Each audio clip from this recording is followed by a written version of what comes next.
Hello everyone, my name is Terran Imperial. I'm a T-Rex VTuber for anyone who doesn't know me. It's good to see you here. Hope you're all doing well, and hope you have a good time here with us at the Honkai Star Rail stream. Sorry for being away for a while again. I was not feeling the best, but it's good to see you all here. Hope you're all doing well, and hope you have a good time here with us today. Let's see, starting off... earlier, Bunbao did raid us at 5:43. I don't know if he's still here right now, but I hope Bunbao had a good stream today, and I hope everyone there had a good time. Anyways, I see, oh, Steel Lizard.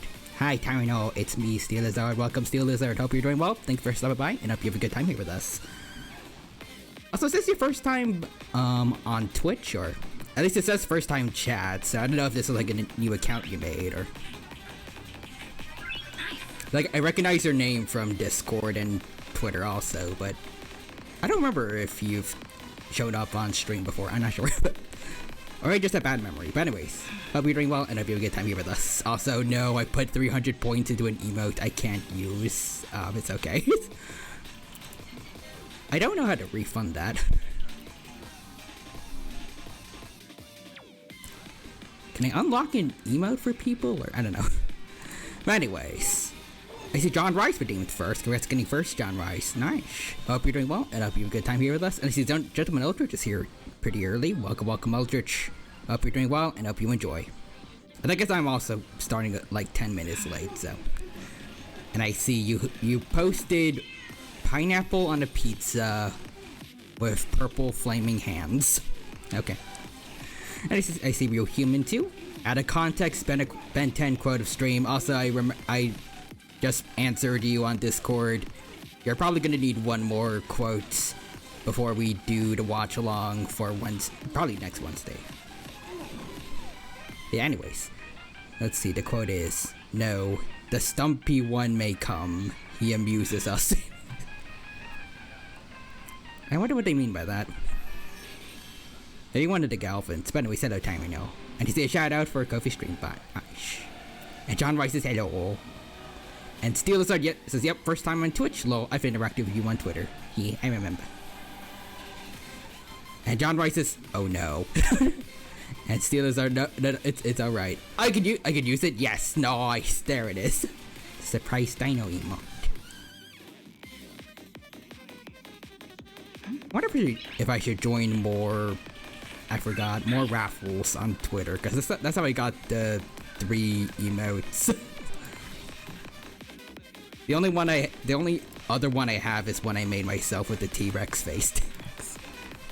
But anyways, Eldritch says, hey Tyranno, you know, Eldritch. Dino emote. And I see Nixter's here too. Welcome Nixter. Hope you're doing well, and thank you for stopping by. Out of context, SpongeBob quote of stream. David Hasselhoff. I like that movie a lot.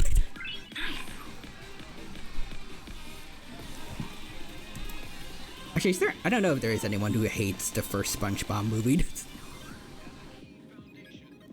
That's the only good one as far as I'm concerned. The sponge out of water is at least okay. At least I kind of had fun with it.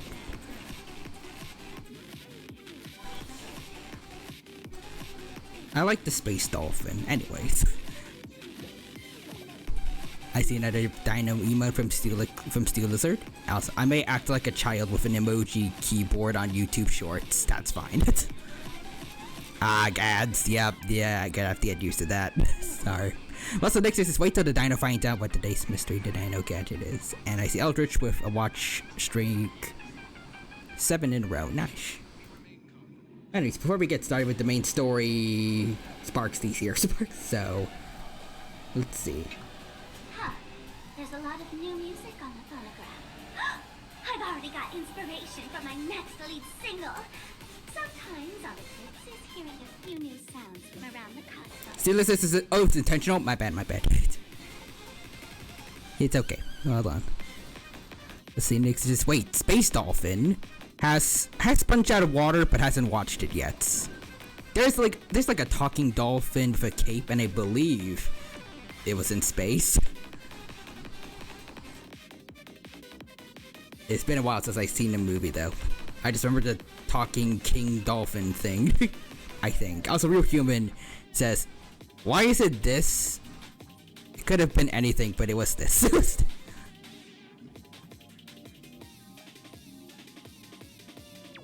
David Hasselhoff is a cool thing to have out of context. Anyways. Gray hair. Is there anything you'd like to hear? Yes. Hold on. I would like to hear Sparksy's signature style signatures. Well, I've got to keep the characters' memorable traits. When it goes live, be sure to cheer on Sparksy. One day, I hope the Express will be filled with Sparksy's music. Now, she says that, but we're already playing the Boss Sparksy theme right now. So her wish has already come true. Alright.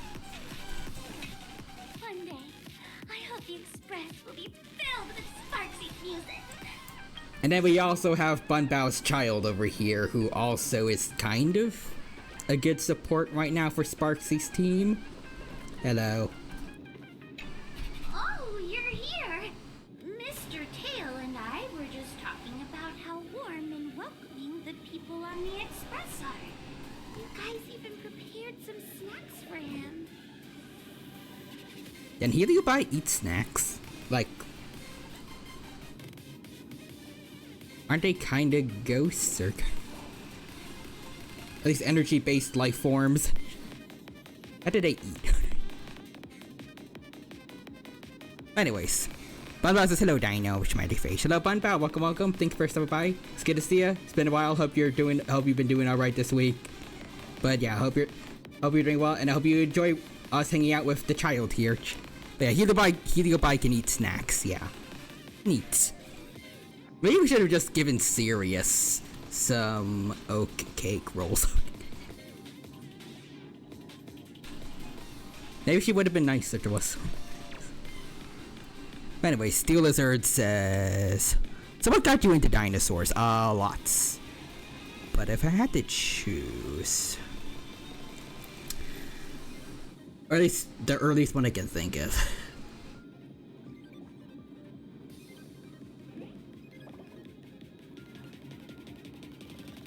It's either these small dinosaur toys that I saw in preschool that they used to help us learn how to count, or it might have been a preschool dinosaur book that I read there. It was somewhere in preschool, somewhere very early. They probably also just had like regular toys that they let us play with for a bit. It was a mixture of a bunch of stuff I had in preschool. That's my answer. But anyways, personally, an episode from Dora the Explorer inspired me to watch Jurassic Park and search it up on my old family computer. Well, that I can relate to an extent. I remember watching a bunch of Land Before Time movies as a kid on old-timey YouTube, where you were allowed to do just upload any movie as long as you had it in a bunch of tiny parts. Documentaries too. That's how I first watched all the episodes of Dinosaur Planet. Times have changed since then. Anyways, Nixer also said for today's mystery, the Dino gadget is John Cena. Well, now I can't find him again. But anyways, SpongeBob says hello, Dino. Yeah. Oh, I know I read that. My bad. But yeah, Steel Lizard. Also, it's where I found the Gaming Beaver, and I love Dino Sense. Okay, that's Gaming Beaver is also a big part of it. I think it's right around the time I coincidentally was getting into Jurassic Park Builder that they then released Jurassic World the game, and then I got into Gaming Beaver thanks to that. But anyways, I finished the Pokemon Leaf Green Nuzlocke. Nice, SpongeBob. Tried to start a hard gold Nuzlocke, but I glitched it so bad Ethan had a Wormadon instead of a Meryl. So I just Meeble Rivals instead and played the Black Lesbian and White Lesbian. Nice. Also, Steel Lizard says, I also watched that Jack Guy's Discovery documentary complications. Or compilations. But also, yep. Wait. Rest in peace, Jurassic Park Builder and Mashallah Tyrant. Yeah, I miss Jurassic Park Builder. Good times.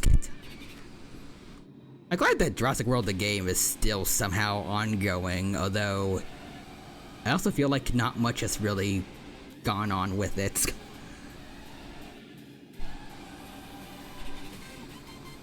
I mean, they definitely release new creatures. I heard they also have celebrity dinos now, like Rexy, Blue, the Lost World T-Rexes. That's pretty cool, but there's nothing that excites me enough to go back. It felt kind of bland after a while.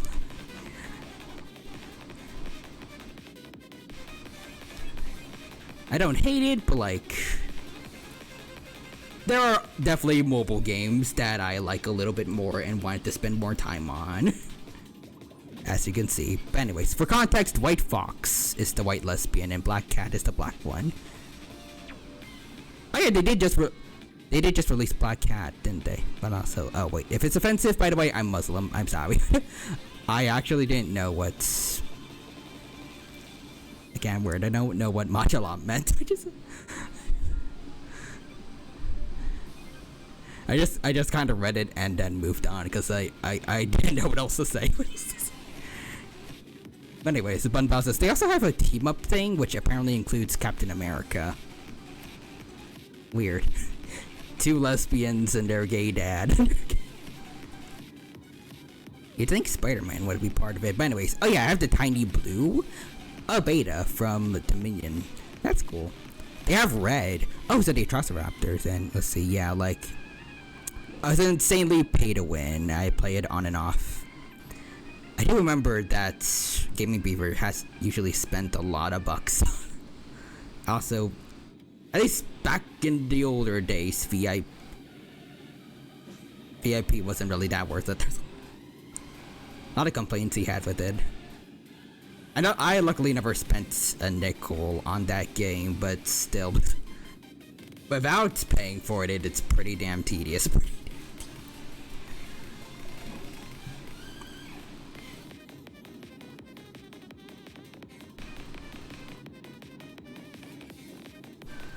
Anyways, yeah, and there's Sierra and Bunbuster says, wait, nah, that'd be the black lesbian, red lesbian with a twink.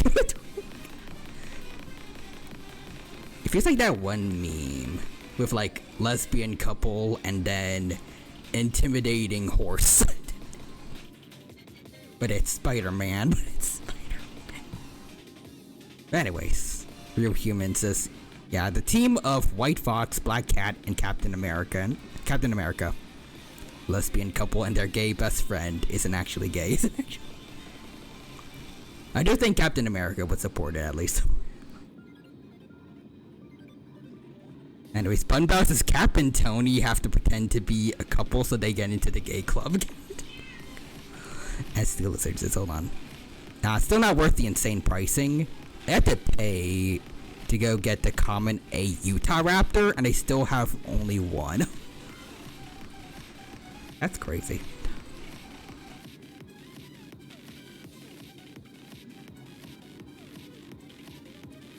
You know, now that you mention it, I don't remember if I even had Spinoraptor before I stopped playing. I'm pretty sure I had an Indominus and a Stegoceratops, but I don't remember Spinoraptor. Yeah, I reached Legendary Hatches, Ludia. Why is it so hard to acquire the Utah Raptor? Oh my lord. The Indominus Rex seems easier to get than Spinoraptors. Damn. It's not just me. Anyways, hold on. This is a funny clip I saw, and yeah, I'm putting it here. Got it. Bunbow says Tony. Jarvis, how do I be gay?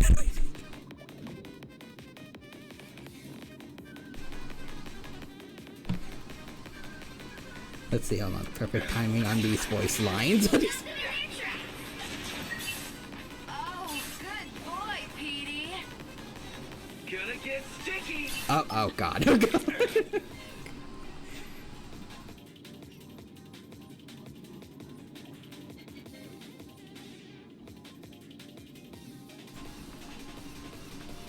I personally do like Spider-Man with Black Cat, so Black Cat. I definitely liked their dynamic in Spectacular Spider-Man before, you know, the show got cancelled, but... Anyways. Steel Lizard says, I have a super hybrid Suko thingy, bro. Why? Bonitasaurus is essentially useless. All the poor common creatures ain't shiz. Also, Jarvis, more alcohol. Jarvis, nuke France. The Bunbow says, Peter, no, not on Maine. Also, guys, listen. MJ X Peter X Black Cat is the end game. It should be canon. Polly is the way to go. Polly is. Anyways, Real Human says, I mean, that was good timing. Tasty morsels. Very satisfying. That's express hospitality for you, Mr. Tails. The fact that your conductor knew to keep I mean, think about it, Black Cat would kill Paul. Luckily, Torment did that for us. Ironically, since his name is Torment. But he ended everyone else's torment by getting rid of Paul. Straight up turned him into a donut. You love to see it. And before that, I remember, I think, Torment said something along the lines of, like, Paul being one of the least connected people he's ever seen, since I think Torment's whole thing is that he kills family members of the people he targets. Like, he goes after the entire lineage, and anyone that's close to you is just like friends or anything. Any kind of bond. But he really said Paul he's really not worth anything to him, except for the fact that he was getting in the way of, I think, Torment trying to kill Eddie Brock's kid. The only thing he was worth to Torment was as a slight inconvenience. Paul's last words, yep. It's okay, I never mattered. Everyone, no shiz. The knife actually just injected Paul with what everyone thought of him on the internet.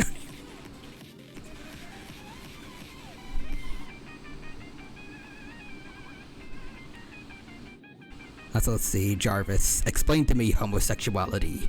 If I was a girl and I'd still be attracted to Pepper, would I be gay? Yes. Also, Steel Lizard says, I wanted to ask, do you remember Naomi? I mean, Blood Moon?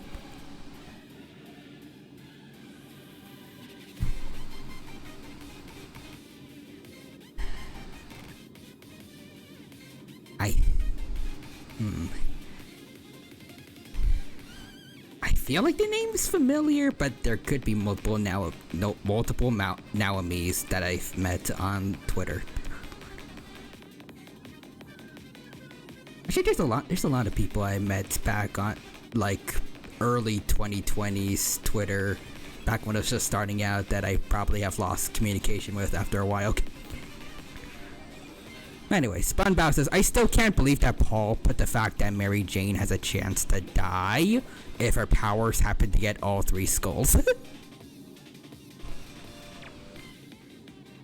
It's gotta be accurate. It's actual gambling, you know? Actual.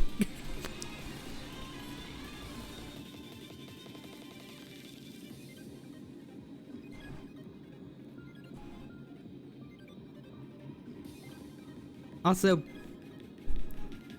between that whole jackpot thing and the fact that she now has the Venom symbiote for some reason,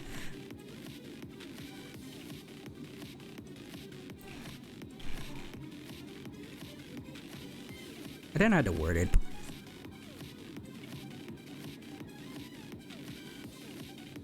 So see, still Lizard says Jarvis, raise the stakes. Raise the stakes.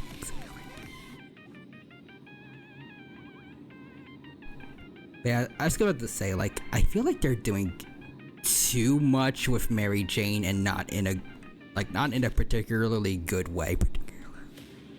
It'd be cool if they actually did manage to make her being a superhero work, but they've done it multiple times now, and it just keeps, I can't word it, keeps tripping on itself.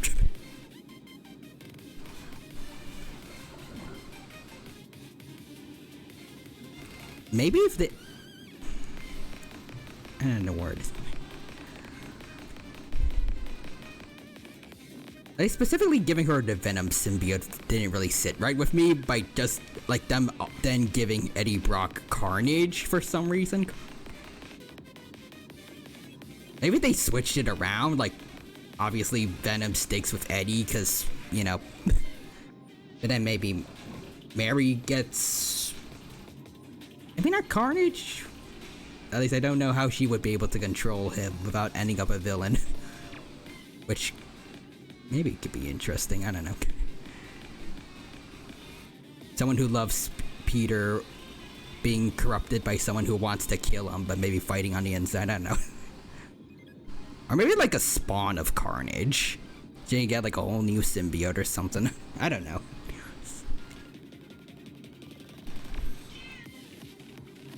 But I don't like the direction they're going with Mary Jane right now.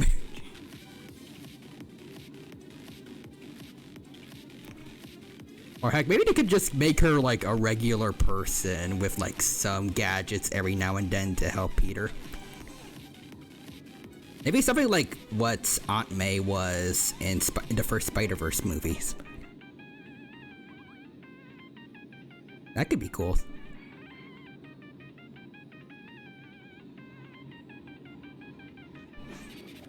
At least that's me personally, but anyways. You know, it's bad when everyone disconnects from modern Spider-Man over 2000 Spider-Man, except for the movies. Yep. I feel bad for particularly MJ, because especially, I can't word. The Sam Raimi version of MJ, it is not looked back on fondly. And it feels like now everyone just kind of forgot that Mary Jane did used to be a cool and likable character in the older comics. Spectacular Spider-Man again, because I love Spectacular. She didn't do that much in Ultimate, but I still think she was okay.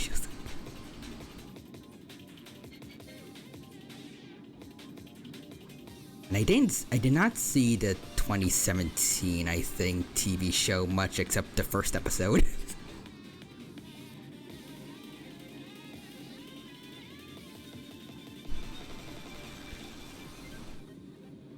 I don't know if she was even in it. But anyways, Nixer says the Dino's son goes by riding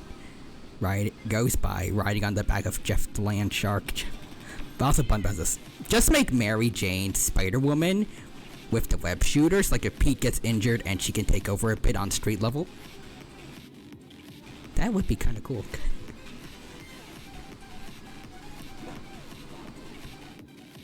Especially since I'm pretty sure their kid would have inherited Spider-Man's powers, I think.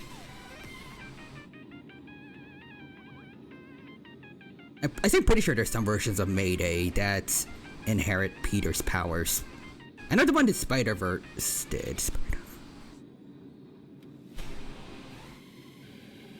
I don't remember if I think in the Ultimate Comics, did she? I don't remember. But anyways. Yeah. Let's see. Steel Lizard says, I really dislike MJ in most movies. Somehow not Zendaya, even though she seems to be everywhere like The Rock. Yeah, I feel like the MCU MJ wasn't too bad.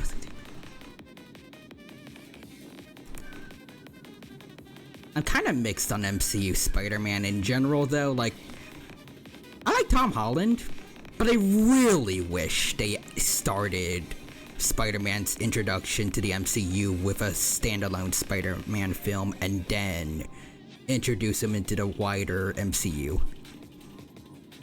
Like, skipping all of his origin just to kind of shoehorn him into Civil War was not the right move.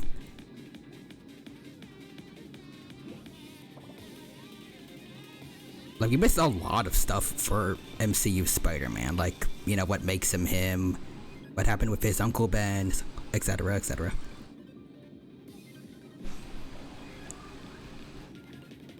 I love Anti-Venom Mary or something like Agent Venom for MJ. That could be cool. Bad idea, don't make MJ Spider-Woman. No, I saw the comics, trust me, no. Just, well, I mean, we already have Venom, Mary Jane now. But I kind of wish at least she got a different symbiote, because, you know, Venom and Eddie Brock are like a pretty famous duo. And a good amount of iterations, well, I mean, the ones where the Venom symbiote isn't just pure evil, just pure. At least some comic runs, Eddie and Venom actually get along, kind of like what we have in the movies. Heck, I forgot which one it was, but I remember there was this one version where I think everyone's dying of some kind of virus. And Venom is basically just a bunch of bones because he's repeatedly trying to keep Eddie alive. While everyone else is all... I can't word. Everyone else is like decaying, I think.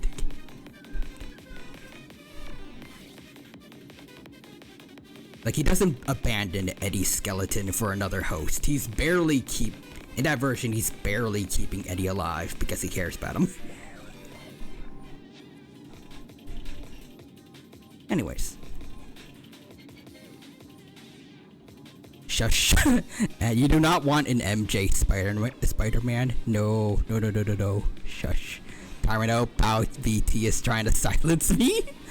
No, if I did that, I would have actually silenced you. Spectacular Spider-Man was the best MJ? Heck yeah.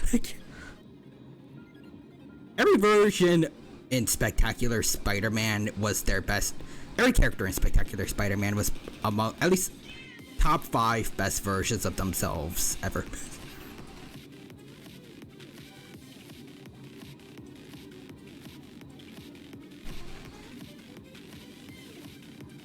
Trying to think of some kind of exception, but I can't.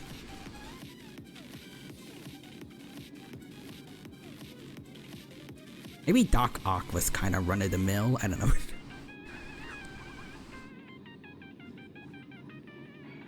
That's all I can think of. No way in heck is that version of Venom bad. That is absolutely my peak version of Venom. Anyways. I don't know. The Amazing Spider-Man series MJ was also pretty good. The one from Disney.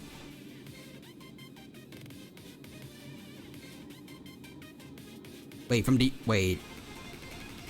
from the older TV show or...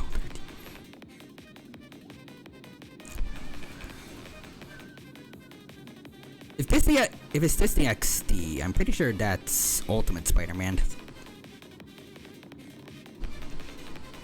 Not to be confused with, like, Ultimate Spider-Man comics. Anyways, spectacular Spider-Man opening, but the singer can't stop saying spectacular. But anyways, next there's this, in at least one universe in the comics, yes, she did and became Spider-Girl. I'm taking a billion years to read all these messages. I'm so sorry, everyone. But anyway, Steel Lizard redeemed Pat Dino. Thank you for the redeem. Let me go get that for you. Boom. Anyways, I agree, but I do love him as a character. And I got it, Green Goblin MJ.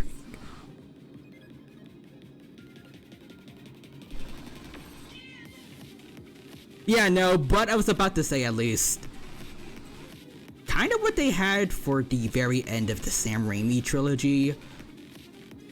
Maybe a redeemed Terry Osborn being a good Green Goblin could be interesting.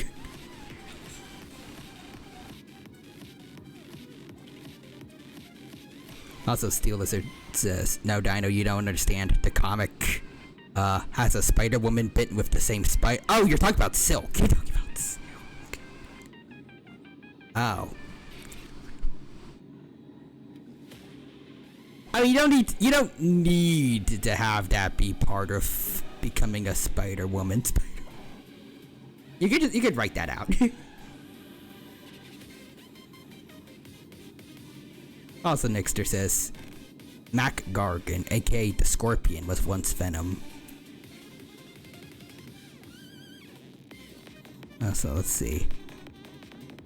Home version of WWE? Oh god. Bunbow says, shush. Oh yeah, Silk Cups. I'm talking like bunnies. Bunbow says, haha, that's me. Oh.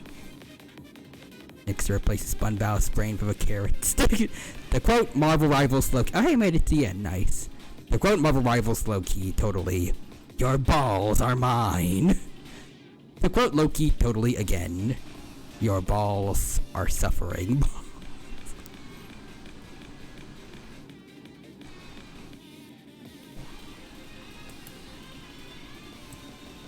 When I first boarded the express, I thought the conductor was just a mascot. But now that I've been here a few times, That's I know rude. how What? important they are to the train. Nixter hits Loki with a giant bowling ball. Oof.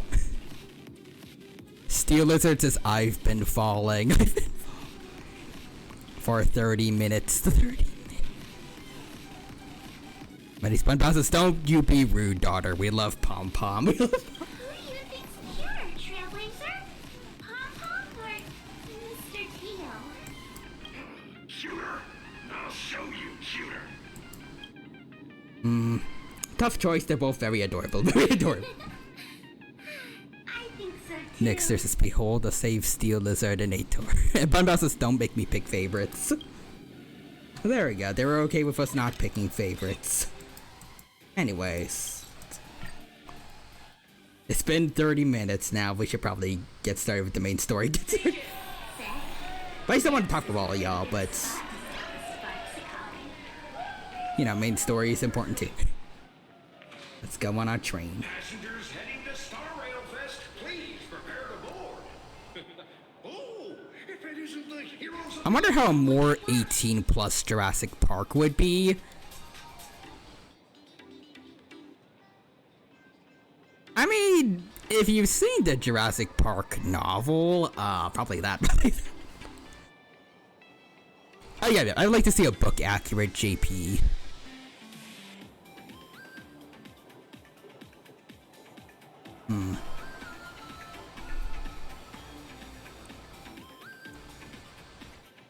I wonder, I can't word it, but like, depending on what you can get away with in like, actually, no, I don't know, I don't know what I was gonna say, but like,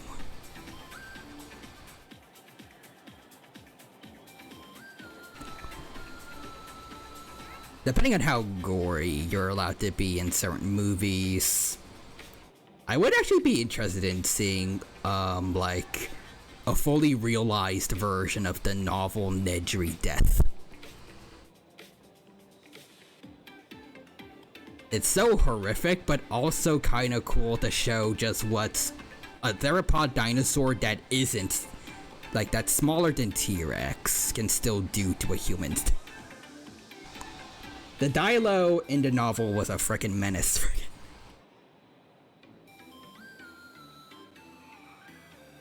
Anyways, Nixter says Bunbao, Firefly. Yeah, everyone knows I'm the Bunbao's favorites. All Bunbao's waifus proceed to argue about that for no apparent reason. Also, Bunbao says Steel Lizard. Bloodborne, but dinosaurs. And John Rice says, the game we all want. And Steel Lizard says, instead of another Jurassic World spin-off, they should make a JP book accurate version. That would be interesting, but I'm not sure if anyone at Hollywood would ever go through with that.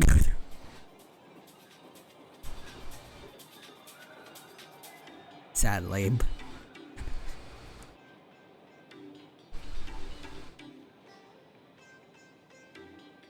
I feel like they're gonna want to pump out more sequels for Jurassic World.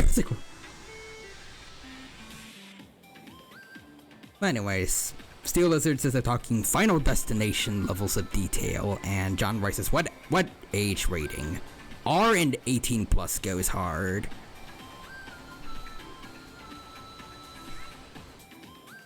Maybe I'm overthinking how gory it would be, but suffice to say,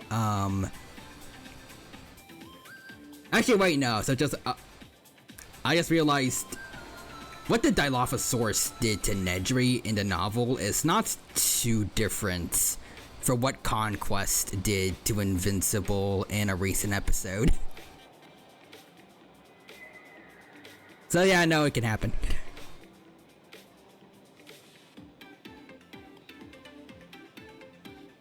Anyways, Bunbao says, can't believe we're getting a Bloodborne anything, by the way. An actual animated movie? Oh. Yeah, oh, also novel version Hammond. Oh, yep, the guts. And next there's this, no wait. Highlander, but dinosaurs. Blue and Velociraptor. They can only be one. It decapitates the Indominus Rex. Blue is the main character now. When we John Rice says, yeah, it's the area of sequels. Oh, wait, the lizard says wait, no, why did I say Troodons. Troodons are far more gruesome. The Jurassic Park Telltale game Troodons, if they ever make a comeback, that would be amazing. Says, are you sure? Pretty sure. Threw a trash bag into space. And Steel Lizard says, sea salt. I need you, sea salt. We can make a steak with honey as we be bees. We need more sea salt. I love Invincible brain rot. Anyways, Bunbus is, wait, yes, Jacksepticeye is producing a Bloodborne movie. I love how in this day and age, the guys that we expect to make good movies are not doing it, and then YouTubers come in and they're like, fine, we'll do it ourselves. We got Markiplier with Iron Lung, and now this.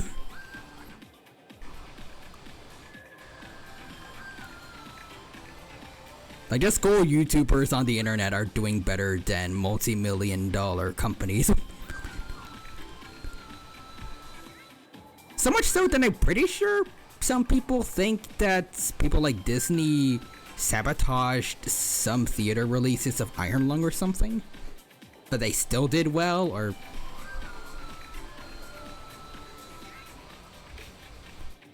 I feel like I heard people make accusations about that, but I'm not sure. Maybe it wasn't legit. I don't know. But anyways, Nixter says, "Curse you, sodium chloride, the platypus." I like how you recreated Nolan's face with that. Very nice, Bunbao. But anyways, are you sure? And Steel Lizards. Do we absolutely love Instagram Reels right now? At least on YouTube Shorts, I keep seeing a lot of edits of Invincible with Party in the USA. For some reason. People are obsessed with that song right now, for Invincible edits in particular.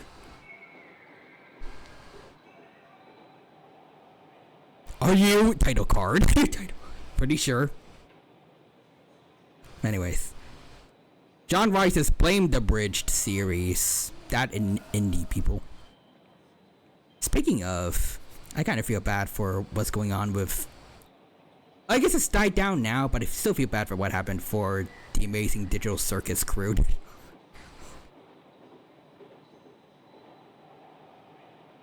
Like, people are way too harsh about the theater release, I think, for episode 9. I think it's good for them, especially for, I think I recall them saying in a letter from their CEO that this could be a really big breakthrough for indie creators in general.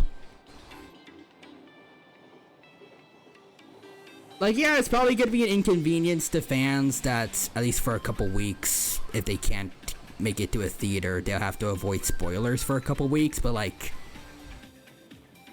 that's kind of the case for a lot of things.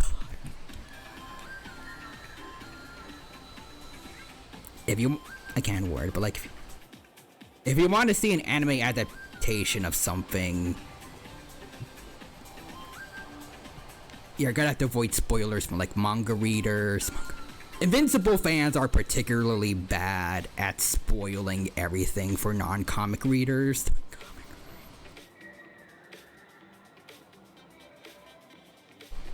It's like it's not really the fault of like the creators of the media. It's just other fans are not good at keeping their mouths shut.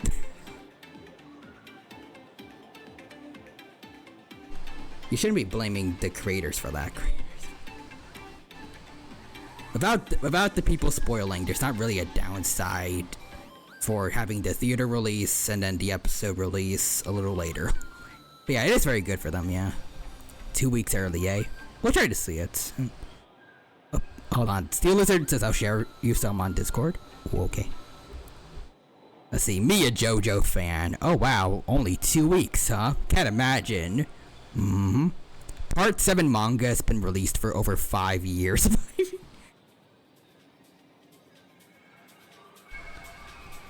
The Amazing Digital Circus fans would not survive the trench. They would not survive the trenches that JoJo fans live in.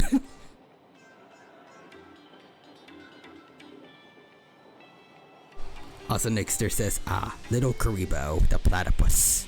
How unexpected. By which I mean completely expected. Also, Bunbao says, Posh Nolan. Are the individual of which I, another individual, am declaring too short?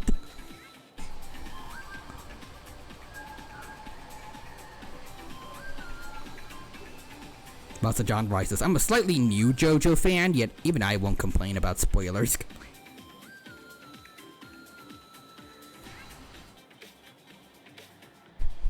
And then Steel Lizard says, I think the end is... Yep, there we go. I was gonna say, the end's probably there because it's too close to be, but yeah, Steel Ball Run in Netflix. Where Steel Ball Run, William? Give us our Steel Ball Run Netflix. I think they did.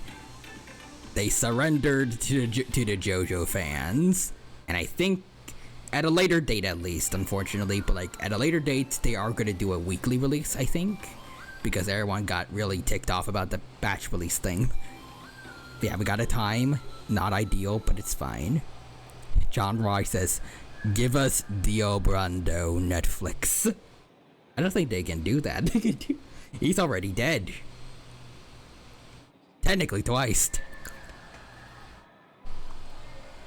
But everyone boss says they did. And Nick says, curse you, Netflix, the platypus. Steel Lizard says, average Polnarev, subplots be having him near death anything.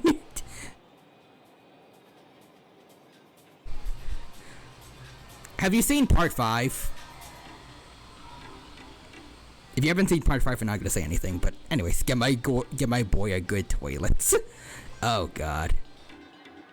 John Rises never, that is his curse. His curse is that he can never catch a frickin' break. Also, Banbao says, give us Dio's normal adventure. A normal day in the life of Dio. No adventures, no bizarreness. JJ's unusual journey.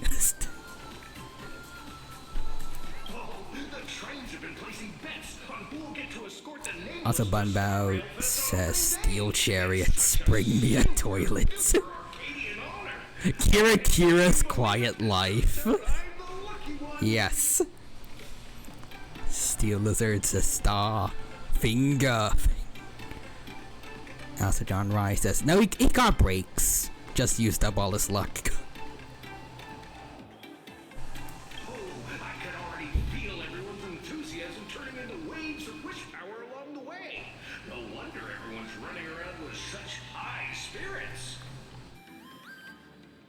Let's go. Dopio. Yeah, Dope Dia's parental escapade.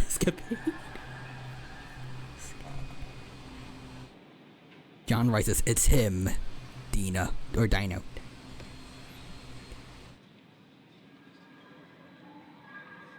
Steel Lizard says, do you understand? Now, speaking of JoJo, actually, we need to get to watching part 6 now, so we can be all caught up, and then maybe we can do a full watch along for Steel Ball Run. Anyways, at least when it comes out, and John Rice says, no wait, how would it go for It's a Me, Mario? Yep, Stone Oceans. Cars, Stony Journey in space.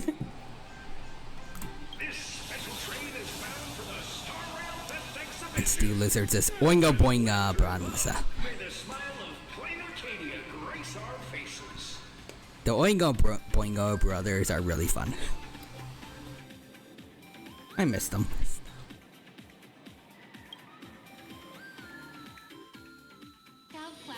Thank you for riding with us today. May the laughter watch over you, and please enjoy your journey. Oh. The exhibition Whoa. is packed with Express fans. There's a Civil Main Guard over here. Hello.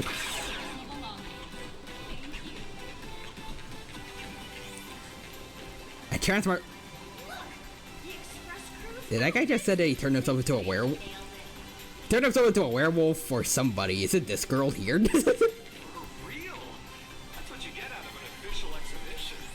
This dude turned himself into a Borson for this girl and she doesn't notice him. She doesn't.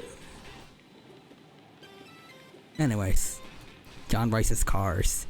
Don't let the force of love bring you higher. We need to get down. We need to break down. Bowser's Dio's Normal Adventure Part 2. Mr. Worldwide. John Rice says, this is a stand. Diamonds are truly unbreakable. It's truly bizarre. Maybe you can fight with golds. Maybe it's under an ocean of stone. Bars. John Rice says, they all have stands. Bro, get someone better. You became a Borison and she doesn't care. She doesn't care. I became a werewolf for you. Isn't that enough? Isn't that... Well, this isn't lore accurate at all. You should be beating each other up. You should be... Anyways. Yeah, wait. Angang stiff observation. Yo, Angelo. Bunbao says, average fan trying to impress Bao. I made myself Lycon and Blad. I think it's Blad. For real? That's what you get out of an official exhibition. Hurry up! We'll miss out if we're late. Okay. What you missing out on? Are those hired cosplayers over there? Oh.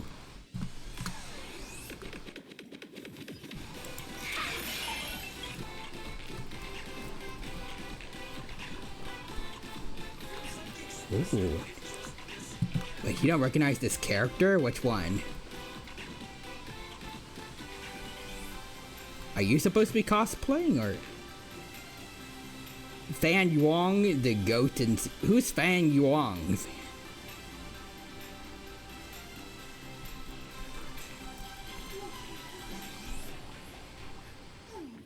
Anyways, so I found out something funny. Silverwolf 9999's model is the exact same model as original Silverwolf, just some added things. I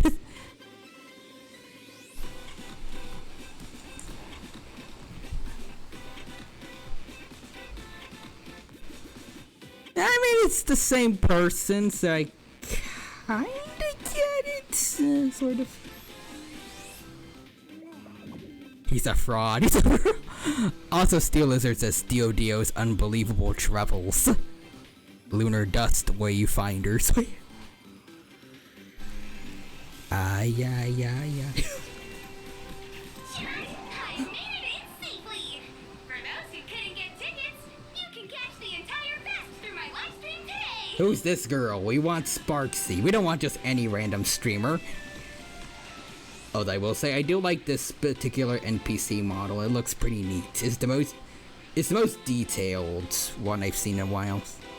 Oh wait, what fun fact? This is Amelie? Oh, never mind. Hold on, wait. Hello, Amelie. You can hang out with us. So perfect casting for Monarch. Can I get an Amelie Sparksy collab? Or? But yeah, I find it more funny to me than lazy. Her animations are crazy. Yeah. Next to me is my partner! Whoa. Oh, wait, what are you doing? I mean, that's a Don Hung cosplay, I suppose. I like that they used the Bella Bog wanted poster for him. But yeah, I mean, an Amelie and Futaba collab is happening right now. Wait, what? Like right now?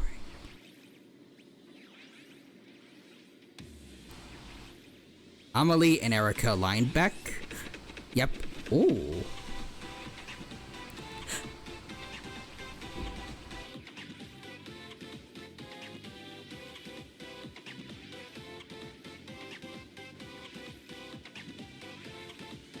Let's see. Erica Linebeck does the voice of Black Cat, so collab. Oh, okay, now makes sense. Also, Steel Lizard with a bunch of shocked dino emotes. Shocked. Does Erica also stream, or?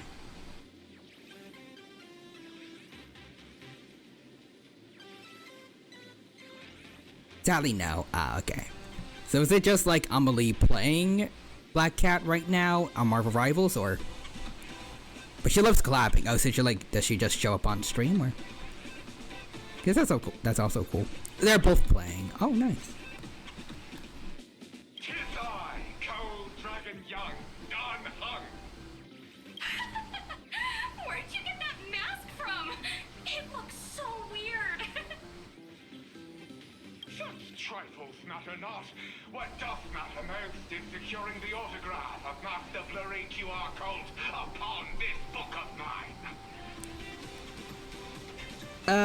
So assuming this is supposed to be like a regular paper bag, where's his head? Where's his... Like, if he's wearing it like how you wear a regular paper bag, then the bottom is on the top, like covering your head. His head is like on the side that's open, so why can we only see it? Why can we only see his neck?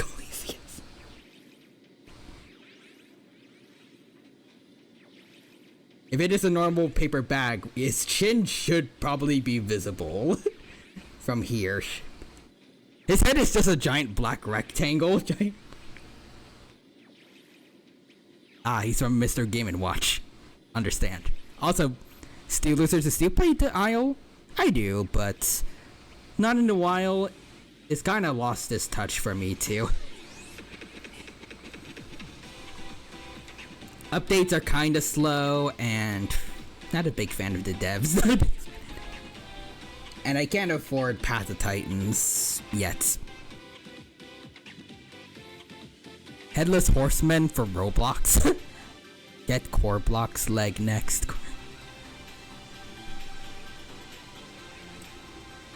This signing event hasn't even started yet. Besides, Sanjo people don't talk like that. What's our motto?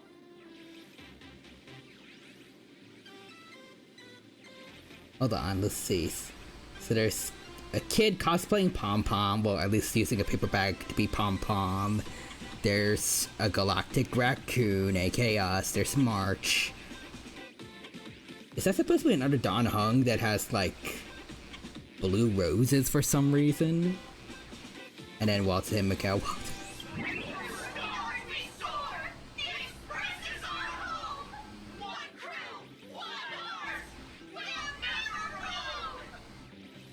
Also, time out, if you play Roblox Battleground games, you should try Jurassic Blocky. It's pretty good for a casual game. Maybe. Considering a lot of things that are also happening recently, I'm not sure if I want to support Roblox. Probably, but who knows?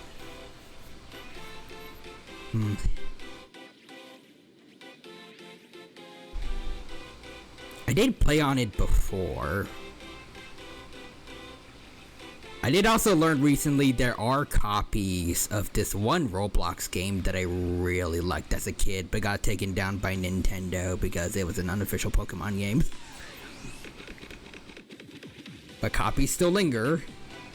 Even though they apparently get regularly taken down, but they come back and they have your progress saved, so... I kinda wanna get back to Roblox, at least specifically for that. Plus there are other good dinosaur games on Roblox. I've seen people talk about it on Twitter, but... still not sure. Yeah, Roblox is in a weird spot. I won't say more, and John Rice says, yeah, don't go with Roblox. If only they could somehow import or export their games to something else. Like somehow take a Roblox game and maybe just like replace all their assets with stuff you make in Blender and then just make your own game that you can put on Steam. I don't know.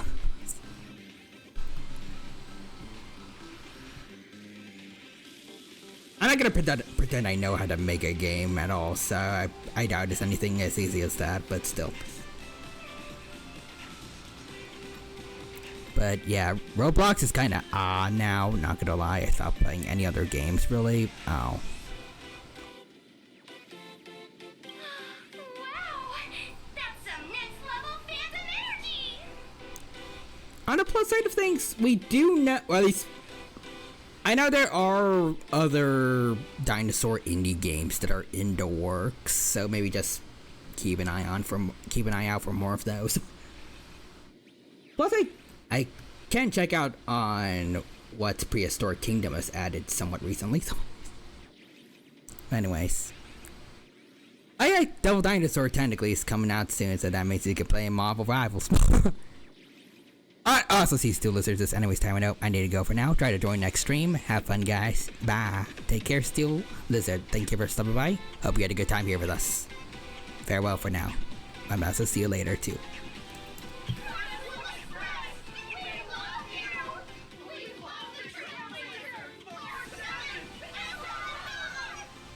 Aww.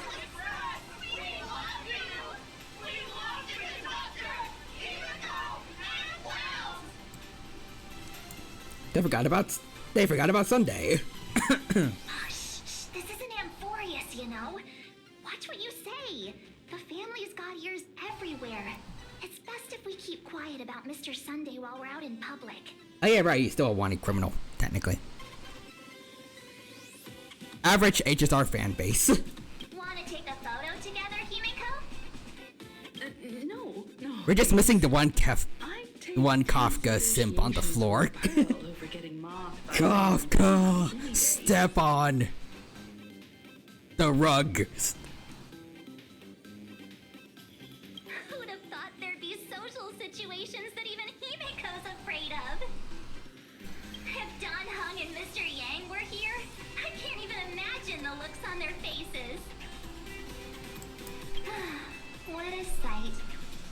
silly. Let's see. Elation. It really has that Arcadian vibe. Yes, Kafka. Dirty that rug. The rug is me. I skinned myself like a tiger. Never in. It's like that one my YouTube video wildest dreams did I imagine where I the think Smokey Bear Astral gets. Express Wait. would become a super popular I said Smokey. idol group in my homeland, complete with book and TV adaptations based on our adventures. I think it was Boo Boo shooting Yogi Bear, and then he was a bear skin rug. But I have to admit, this is very plain Arcadia. Also, Bombas is Firefly. Kafka, we should get out of here. We should get out of here. And then she does the same thing when the Trailblazer shows up. So many fans out there. Even more than the crowd that came to welcome us at the station when we landed. It's kinda going to my head. Oh, hold on, that's not good. We need to be on high alert. Who knows if that supplicant is hiding in the crowd? Kafka. Elio said this was part of the script. Stomping the rug harder. Stomping on this particular rug is very important to the script, trust. So, I'm gonna brave the danger and check things out myself. You just want to go have fun, don't ya? You talk too much. We don't talk enough, March, you know that. Don't wander off too far, though. We still have official business later. Speeches and other activities that we need to show up for. Got it. We'll just hang around here. Alrighty, let's see. What do they have here? Oh, You guys go explore. I'll take a look around here too. okie dokie. Oh, she disappeared on us. You look almost like Scott's, but if his IPC outfit didn't have any red on it.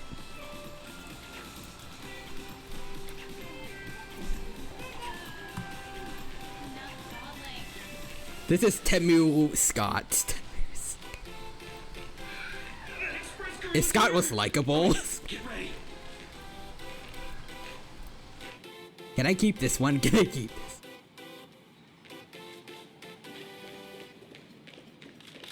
Oh, Pom Pom.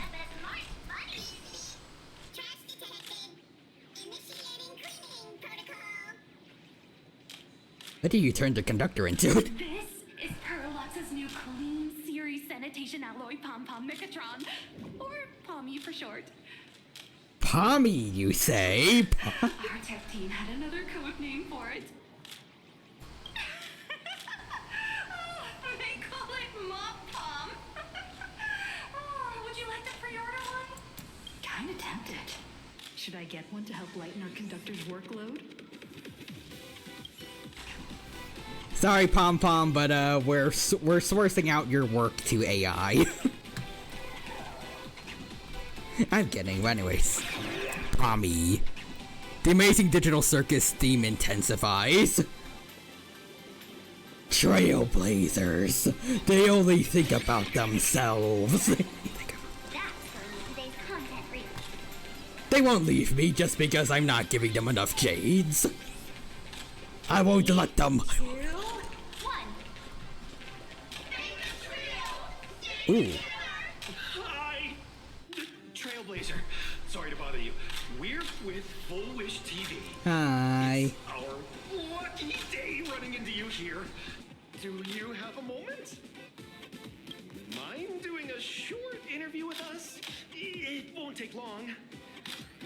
Our Alright, audience is sure. absolutely dying to hear about the new supplicant in town and your adventures aboard the Astral Express. Sure thing. No problem. But let's keep the interview brief. Wait, Stella's there, and Don Hung is there, and Walt and Himiko are in the ship.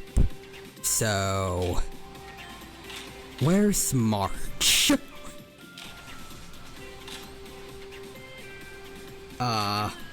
HSR devs, we think your adventures suck.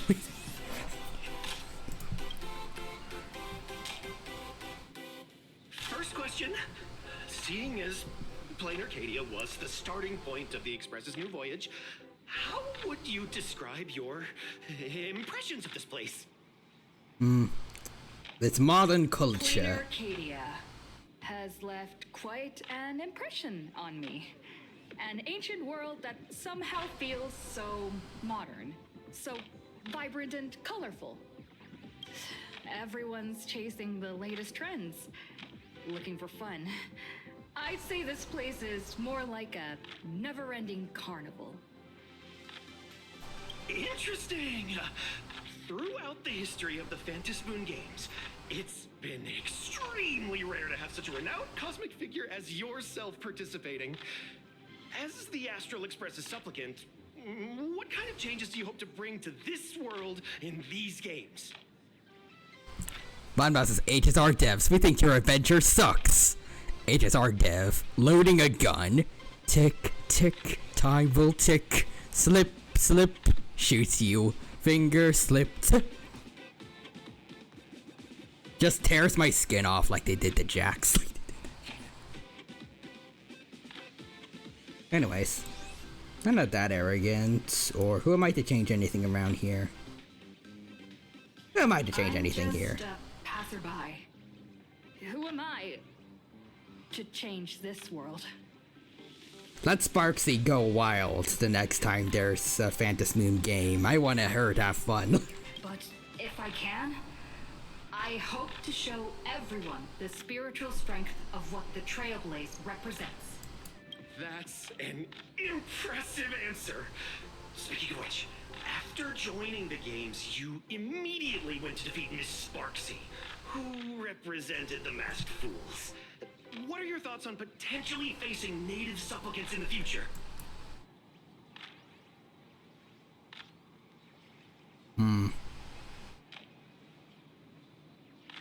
I don't want to be enemies with the native supplicants. Sparksy gets her kicks through chaos and madness. That kind of out of control elation is way too dangerous. Wait, I didn't want to badmouth Sparksy there, though. Trailblazer. As for the other native supplicants, as long as they don't make the games dangerous, I'd rather cooperate with them than defeat them through violence. Speaking of local supplicants, we've noticed that Star Rail Fest is Perlux Corp's way of rolling out the red carpet for the Express. There are rumors that the IPC is also sponsoring the Express. So, I have to ask, are you representing the Express or the IPC in these games? The Express, duh. Yeah, set the record straight. The IPC's interests? Nah. Even though Star Rail Fest has exceeded my expectations. Me, who wants to be 1% nice to Sampo, the Trailblazer, calls him a slur.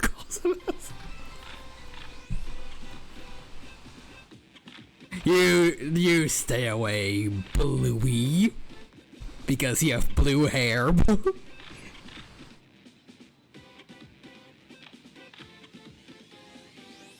At the end of the day, this is a festival for everyone. And I'm just one of the guests. I'm not the master of this place. Real humans is fish. It's the media, alright. Those hard-hitting questions had you sweating bullets. You burned through every ounce of corporate speak you'll ever have in this lifetime. Every micro-expression on your face is screaming, "End this interview already." Thank you for your valuable time. We won't keep you from your plans at the exhibition any longer. The choice. He's okay. What she actually says. He's okay for a beep, beep, beep. I would also remember that time where the Trailblazer actually cursed, but it was on Penacony, I think, during the Rappa story. So, like, they just censored everything with, like, banab, banab, banab, banab. That was hilarious. That was hilarious. What a pretentious answer. No worries. This material will The frick you just say it about me? Did you just say about me? You didn't like my answer? Hey, there's wait. Was that Amelie from before, or? Will the Astral Express truly bring happiness to Plain Arcadia? This son of a bitch. Let's see, what? Well, I guess made just for you. What? Hold on. Hey there, welcome to Ligus Made Just For You. Our booth offers zines, comic books, capsules, clay figures, standees, badges, can badges, holographic tickets, skinny she, postcards, bookmarks, browse away. We also have free stamps on the shelf. Help yourself. I'm sorry, we just ran out of freebies for today, but check out the sets over there if you like them. I can give you a sweet discount plus some bonus goodies thrown in. Why are you a Ligus fan? That's right, to be precise, I'm a one and only Stan. Of course you can call me Elder Ligus. What the?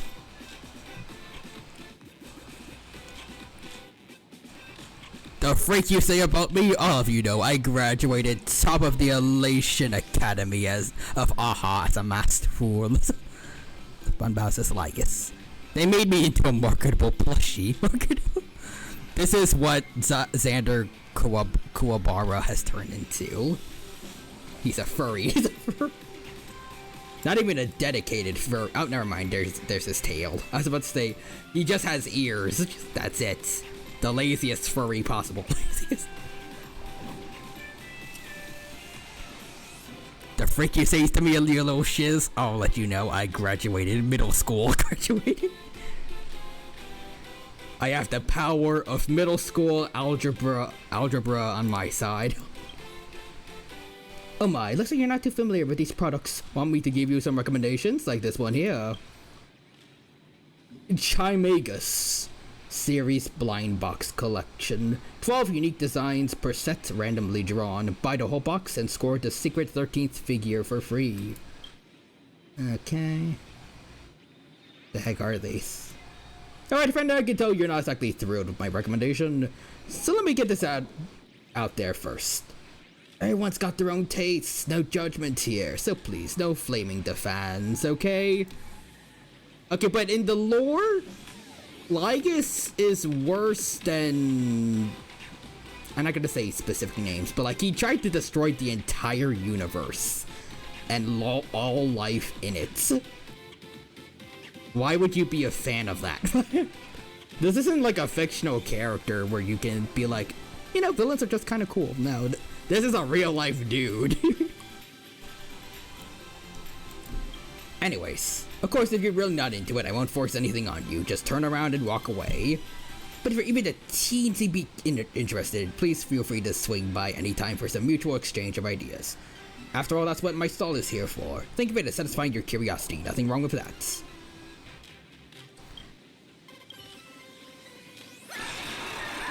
There we go. Oh, what? Oh, that's kind of cool. That's kind of cool. I'll break it again. I'll break it again. I'll break it again. What do you think of that? Oh, don't you guys think Ligus is just adorable? That's disgusting. Anyways, Thundercatch. Buy the whole box and it comes with the truck Ligus wanted. Just go to that cave over there. Look at today's discount. Ooh. Let's see.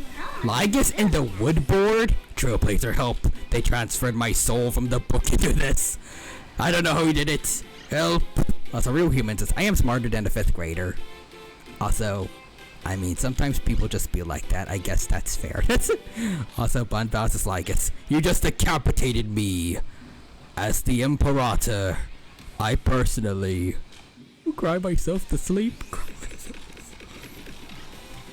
Pearl, dear, they're being mean to me.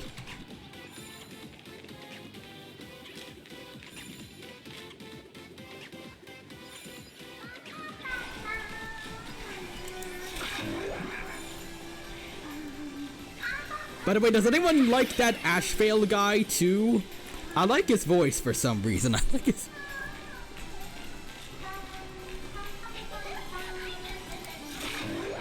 Hi, Naya Hey, looks. little raccoon. Over here. I'm right here. Nah. I'm gonna do my own thing. I'm kidding. Hey, Naya looks. Nice to see you again, little raccoon. You're lucky you haven't been completely swarmed by fans yet. Here you are, the original inspiration for the Fluffy's You know what? new I have one thing to character, say. Frank the Daisy. Yes. No one recognizes you. Talk about irony. Don't tell me they think you're just some cosplayers. Oh, come to think of it, that's actually quite possible. What was his name again? I don't know. Also, Bunbao says, Finon runs in as Casalana.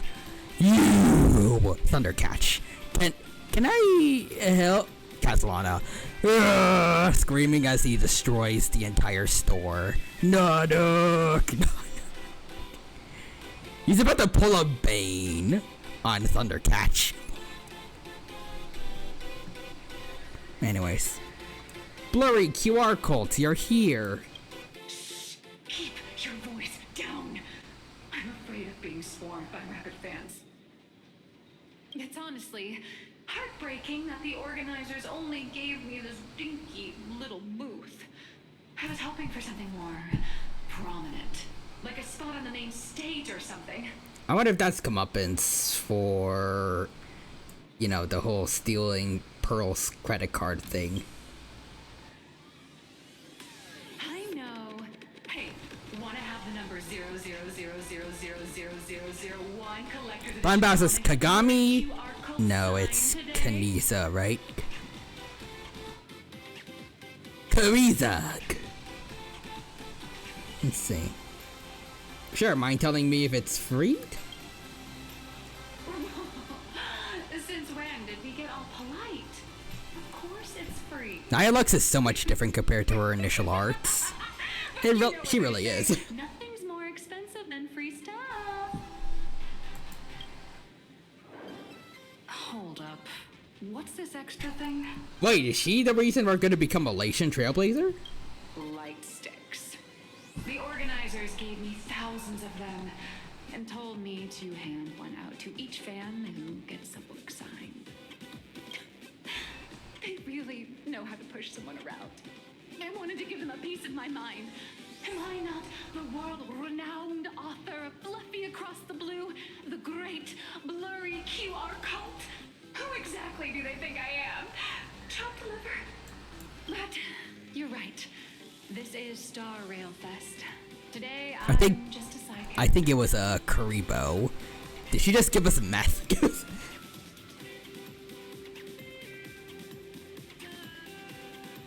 Damn, I can't believe we're dealing with Amber Lee Heisenberg over here. Anyway, it's about time to head to the booth and meet up with the staff to start the signing session. I won't keep you from enjoying yourself any longer. Bye-bye.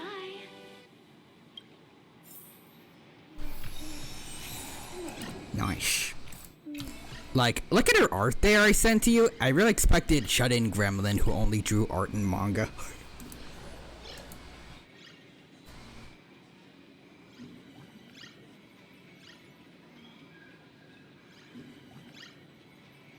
Especially with the fact that she's supposedly the strictest mother of the Aeons.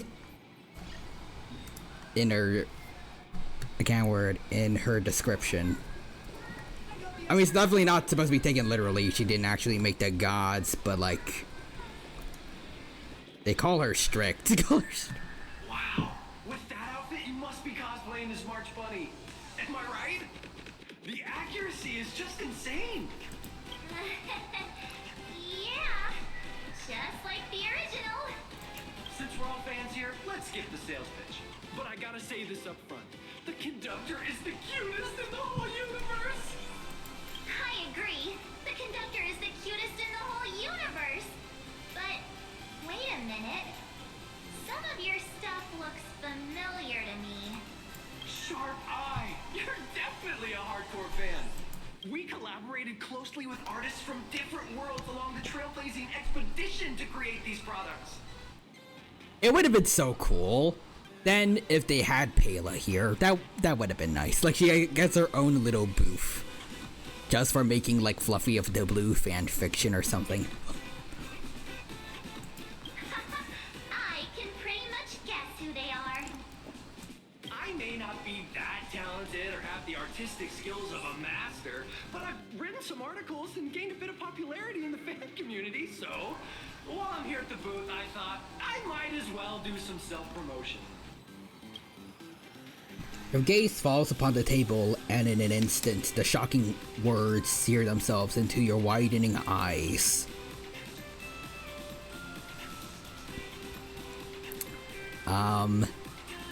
Home with Stellaron? Let's see. Surprisingly wholesome family-themed fan comic starring a raccoon who hosts a Stellaron. Fun little tale about the cosmos' most wanted criminals forming a family and going on all sorts of missions. They even keep a cat that grinds video games for them by the name of Silverwolf. Why isn't she a wolf? I'm sorry, Kafka. You can survive without me. But if I leave Mr. Yang, he won't make it. Well, what about Silverwolf? Are you planning to release her back into the wild? I mean, she is silver, but there's no wolf. Express 40,000. The story of Emperor Pom Pom from the 9th Trailblaze Empire.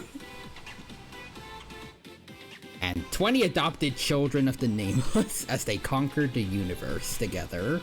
Our destiny lies only among the Sea of Stars. Go cats, get me to rank 1. On June 1st, year 40,000 of the Trailblaze Empire era, at 2:55 a.m., Wat Yang's life came to an end at the age of 33. Why does Welt keep dying in these books? 3 minutes later, he sat up again. Never mind.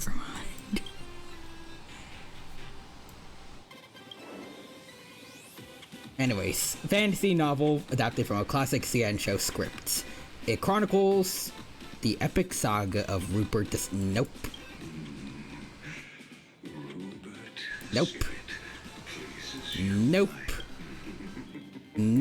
Not gonna finish listening to that, I guess. A novel recounting the adventures of the pink-haired beauty March from a first-person POV, filled with the author's darkest, deepest school life fantasies. Okay. Also, why do they all have the same cover? And Bunbao says, "Go cats, hold the neutral." If any of you happen to be super hackers, space warriors, spirit whisperers, or those cursed by eons, come find me. I've said my piece. Is she just calling out all the Stellaron hunters? Super hacker for Silverwolf, space warriors for Firefly, spirit whisperer obviously Kafka, and then those cursed by aeons. Blade obviously cursed by the abundance. March, you are not soloing any of them, so I think, or at least maybe Evernight will cause a problem for some of them. Looking for a sense of truth in fictional stories is just human nature. Anyways, The folks here seriously don't hold back. Nothing's off limits to them. I couldn't afford a second commission. Buy one item, get a free novel. It's a venue exclusive deal. First come, first serve. Better act fast or you might regret it forever. When the fluffy figurines hit the shelves the other day, this mysterious old guy snatched them all up, saying something about using them as art references for students. He loaded up the whole cart like he was stocking inventory. Even the scalpers were no match for him, I'd say. Damn, maybe the scalpers. Well, good job on the old guy for beating them to it. Anyways. To quote Yao Guang, the Cyrene totally, "Hey, can you make me a sandwich?" Cyrene, did you just tell me to... Yao Guang, don't cancel me. Did they actually say that? Like the VAs? What was the context? What was it? Yes, they're VAs. Not long after he left, a girl with bunny ears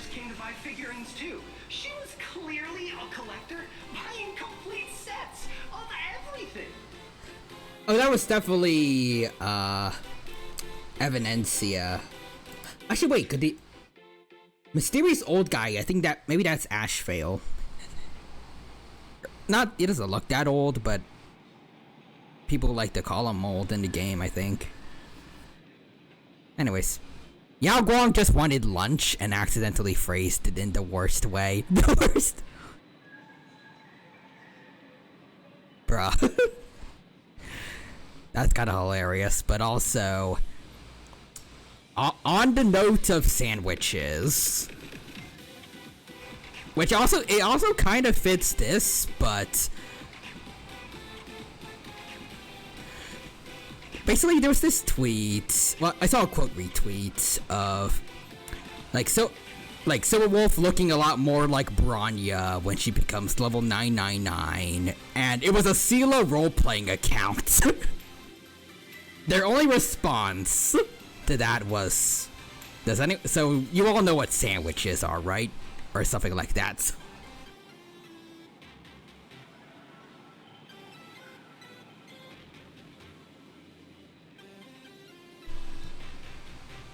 I don't think it's entirely in character for Sela, but I love that idea. Sela just going poly with every Bronya. Bruh. Yeah.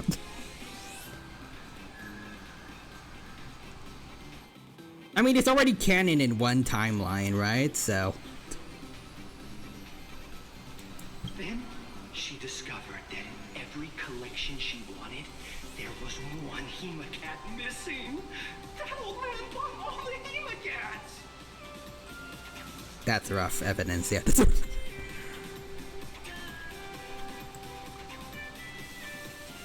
Sela, pop, pop, Bronya, Bronya on top, pop, pop, never gonna stop, pop, pop, watch 'em drop. Bronya coded, they pop, pop, pop. You know, in retrospect, you were right. Sparksy's song does sound a... Ravings does sound a bit weird out of context. Actually, now to think about it, the opposite of what I mentioned before is true in the other timeline, because there's Sela and then her other personality. I think Veliona or something. So it's two Selas and one Bronya there.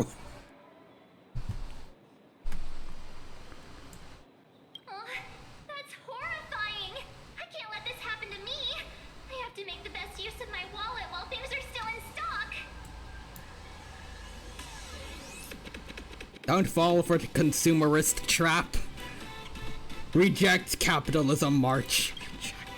You know that feeling when you see some weird little gadgets and you just can't... Daily help but drip, buy it's time them? to beep. Before you know it... I can't unhear the beep as shiz as Sparksy probably soiled herself after being slapped, considering her surprised face. I think she was just kind of like stunned. Like, damn Sparkle, I didn't know you were gonna do me like that. We're still the same person.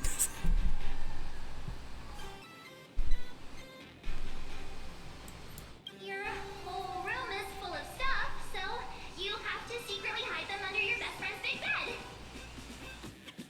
Aww, this is not good. My wallet is trembling. My pocket money is crying out in pain. I need to battle against my own instincts for a bit. Go look around without me for a while. I'll come find you once I'm done with this battle. Just don't wander too far, okay? Yes, ma'am. Yes, ma'am.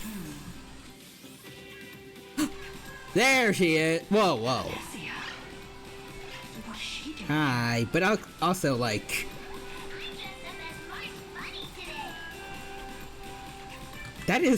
That's not March in the slightest. But I was about to say, this Foxian over here in particular reminded me so much of Miyabi.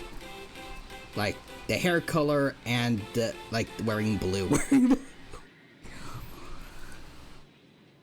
Anyways, March 7th. Tick, tick, time will tick. Slip, slip, card has slipped. Evidencia. Hello, this is Yai, and this is Yai. Oh, and this is Yai, and she's Yai. Oh, that's right. I'm Evidencia. I'm Evanescence. He wants to hear me sing Bring Me to Life. Anyways, Real Human says she's gonna be trillions in debt within the next 17 minutes. Well, that's gonna be fun to deal with. Oh! Turkey confirmed. Brains ready? Turkey gun ready.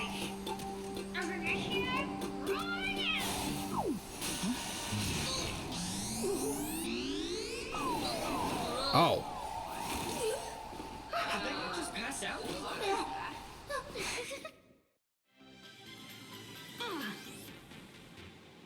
Damn, I can't believe that Arcanine just used extreme speed against a level 5 Zigzagoon. That ain't cool of you, Evidencia. But I love that cutscene. Why did she do that? Why did she do that?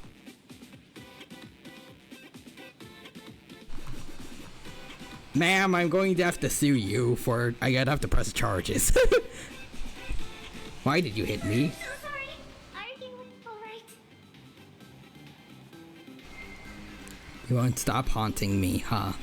Just for that, I ain't gonna pull for you. I ain't gonna pull. I'm gonna use the earnings from this lawsuit to pull for Silverwolf 999. My back. Anyways. Evidencia, how can you see into my mask like open doors? Evidencia in 5.x. I've been power crept for 1,000 years, it seems. Gotta open my team to everything. Real Human says, hello, it is I, John Evanescence, here to sing Bring Me to Life. Also Afterlife, the one good thing from the DMC Netflix anime. True, although the DMC Netflix Dante isn't too bad. I like the dancing scene. Anyways, I love the toast trope on her face. But anyways, I am gonna try to pull for both. Wish me luck. Best of luck to you. I'm not, because I know for a fact I'm getting drained by Silverwolf and her light cone. And I know I also need to get the elation sustain when whoever they are when they do show up. I can't afford to also get Evidencia and whatever her best supports are gonna be. Just the Sparksy best team, and I'm gonna make do with Super Break and Remembrance for like post-game stuff. Plus Archer, since possibly Sparkle might have to leave the Sparksy team. Unless I want to try no sustain and get rid of Don Hung PT, but I think that's a terrible idea. At least right now. Anyways. Okay, the dancing scene is also peak. Exactly. Forget court, settle this the old-fashioned way. A duel to the death. Heck yeah, I know the perfect strategy. I'm just gonna yank on her ears. They're her biggest weakness. But she can't yank on my ears because they're too small. Anyways. Hoyo! Without a support. Without a sustain. Evidencia, don't let me die here. There must be something more. Bring me to Meta. You know, it would be kind of cool, at least if Evidencia and Silverwolf had synergy with each other, but I don't know. Anyways, John Rice says, I summoned DMC, the original anime Dante. Okay, that one was also really good. Also, Bunpao says, Dino, just for that. I won't pull for you. Just for this. I have to pull for you, too. No. Completely different reactions to Evanencia tackling us out of nowhere. Me with my no sustained super break team with Harmony MC and Fuja. Chad Music MP3 as I sweat bullets as everyone almost dies.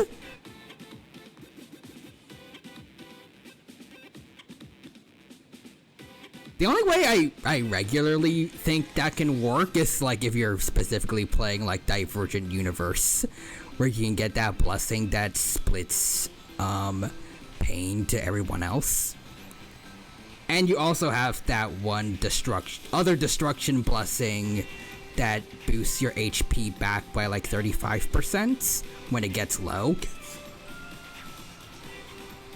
A combination of those two are like the only way I'm willing to do like no sustain.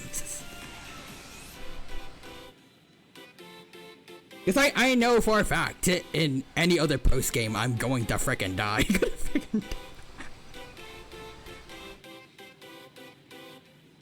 Let's see, it works for me, but it's very scary. Like, Firefly's left at, like, 500 HP. Good God. Good God.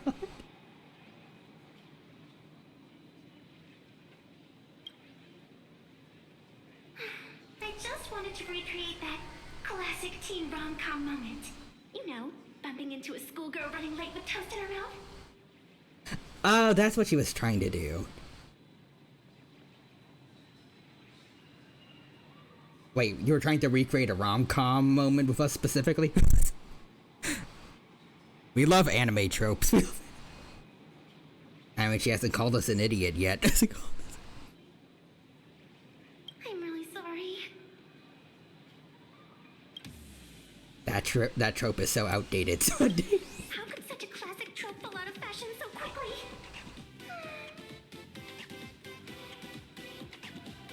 I mean, it's definitely it's probably still being used, but like, pretty much every anime trope, has technically been overused, but, I mean, if you do it in a special way, I guess it can still work. There's still some good isekais out there, for example. That specific genre isn't necessarily dead. But anyways, I really love her personality. It makes me really want to pull for her. Why are you here? Why am I here? Well, probably because the plot demands it. You're not Deadpool. Actually, she broke the fourth wall the first second we saw her, so maybe she is Deadpool. That's got to be the lamest excuse I've ever heard. Konosuba's the best isekai. Changed my mind. Yep. I can't word. Kazuma isn't exactly like overpowered or anything. In fact, his luck is relatively shit. Everyone, I can't word. Everyone kind of treats him like shiz. At least his teammates do. It's a funny twist on how isekai usually goes.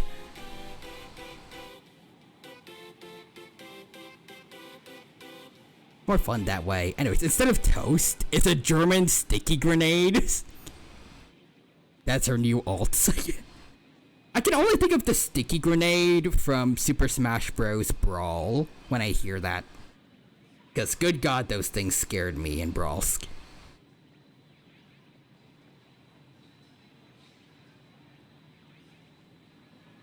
Anyways.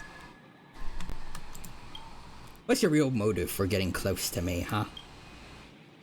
Hey, I helped you out during the Phantasy Moon Games, didn't I? Is it really fair to glare at me like I'm some kind of villain? It suddenly hits you. This girl in front of you is the one who gave you the opportunity to turn the tables in your first battle of the supplicants. Whether her reasons are for approaching you, she clearly doesn't mean you any harm. Or she's biding her time. Her VA is perfect. She is really good. You're not here to take back the mask, are you? Of course not. That mask has already been imprinted with the shape of your soul. Even if I took it back, it wouldn't be of any use to me. I'm in love with the shape of you. Anyways, thanks for the mask. I watched your whole fight at Graphia Academy. I'm more than happy to befriend those who are destined to be part of these games, as long as they can show me their wish. I'm sorry, what do you mean by that? Are you also an emanator of AHA, or? I'm not gonna say anything else about that because that might be spoilers. But like, actually no, it's like an officially released media now, so I guess, I don't know. But why does she, like, I don't know. She's kind of like a referee, like, I don't think she's directly involved in the Phantasm Moon games. As like a supplicant, she gave us a mask so we can join in. And she wants to see the wish that we're gonna make for AHA. It feels like she's probably somewhat connected to him or them. What if she's AHA herself? That would be kinda cool. if she's gonna retroactively be our first playable Aeon, technically.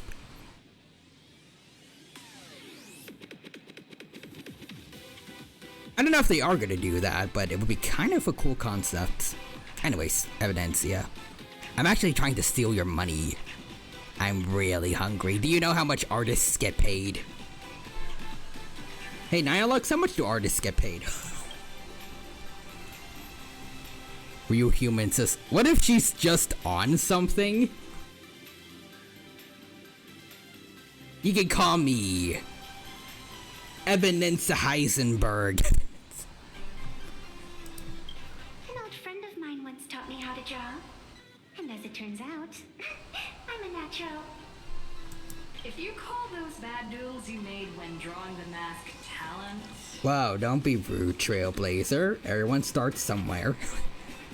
Reverse Firefly, you give her money to go away. So if you give none, she stays with you. Also, Bunbow says, to be fair, she does feel kind of high. I always wondered if something I imaginated could actually fool the Phantasm Moon's eyes. See? This temporary ticket I gave you shows great promise. Proof that my artistic skills have leveled up. Speaking of which, shouldn't you show me some gratitude?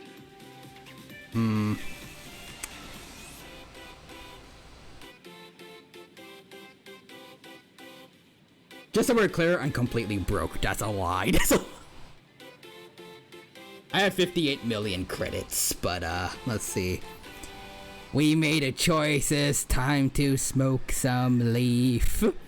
Real Humans says, I know exactly how to show gratitude.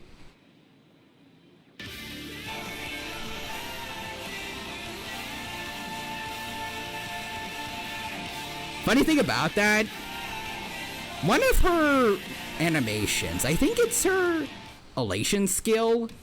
It does look a lot like Judgment Cut. It looks a lot like Judgment Cut. Anyways, yep, Bunbow says, to be fair, her moveset is very Virgil coded. That's how you show gratitude. You become Virgil. She even has something like a katana that was a ruler. Gosh darn it. Why do I keep getting Fox daughters in these games? But fine, you don't need... I'm not gonna pay child support to get you a katana. You're going to get this ruler from kindergarten. Make use of it.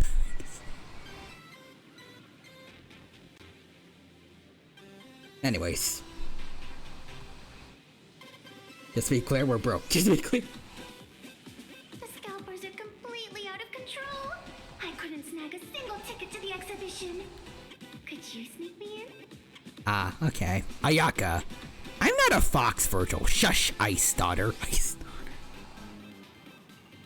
I know there are foxes in that game. You're one SP away. from becoming a fox.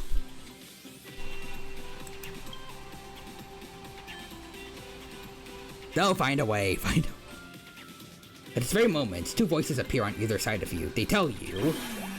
She did help us out before, but as a dignified nameless, how could I do something as unethical as helping someone sneak in without a ticket? Are the sparkle mushrooms gonna be our angel and devil agents? All she's done for us. You're gonna be stingy about a tiny favor? Besides, since when were we such paragons of virtue?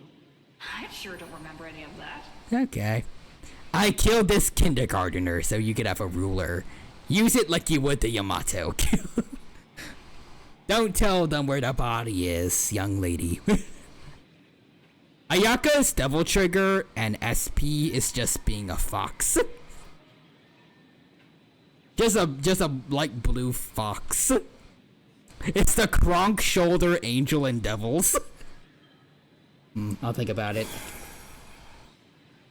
Huh? Didn't expect you to be so principled. Guess I'll have to use this trick.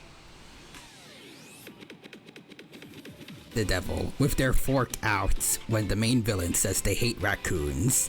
That's it. You're dying. You're going down. You're going down. Little raccoon, I've actually been a huge fan of yours all along. From the very first page of the Fluffy, Volume 1, Chapter 1, I was already captivated by you.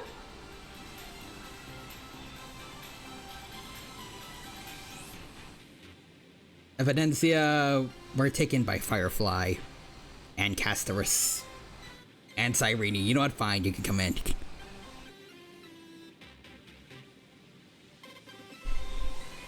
Her VA is going off. Real Human says, oh no, is she gassing us? That afternoon, as I passed by the Graphia Academy building, I caught a glimpse of you by the window. Right then, I knew my heart had been stolen, and nothing else would ever make me feel so alive again. Getting to share a few happy moments with you at this exhibition, that's all I could ever ask for in this lifetime.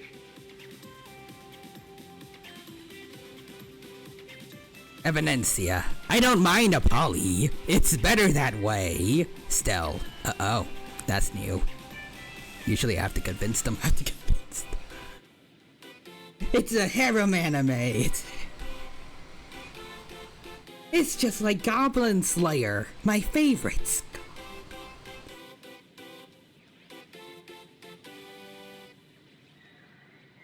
Anyways.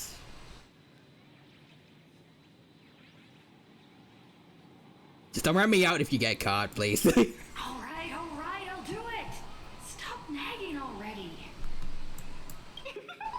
Just as I thought. No one's immune to some good old-fashioned glazing. You know, it's probably gonna get outdated soon, but kind of funny to hear someone say glazing in official HSR.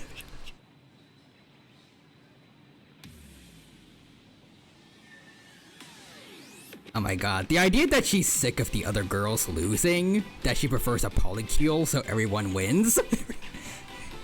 The childhood friend won't lose. The tsundere will not lose. Everyone will be with everybody.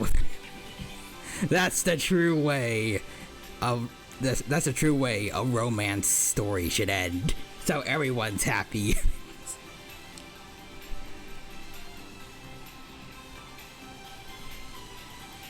We will not wait, we're not gonna spend so much time wasted on just will they won't stay, or cheating, or anything like that. Everyone will be upfront. It's perfect. Let's go! We've wasted enough time. I need to meet up with my friends first. What should I get next? A baseball raccoon? Tropy toast Mushroom? slice. Or a wolf of dawn plushie? Did she just give the piece of toast that was in her mouth to us?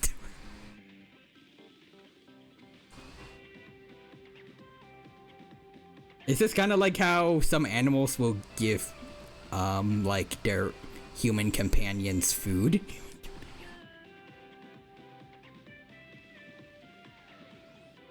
Or is this flirting? Is this a flirt? Indirect kiss. That is true. Let's see. A slice of bread that's the perfect type, shape, size, and flavor to recreate that classic gag. Just pop it in your mouth and run through an intersection to trigger a dramatic encounter. It's practically a law of the universe. So that's your excuse for running into me? I said I'm sorry, okay? Sorry. Or maybe you should get an autograph from Blurry. I know Blurry if you want to talk to them. Wait. How do I...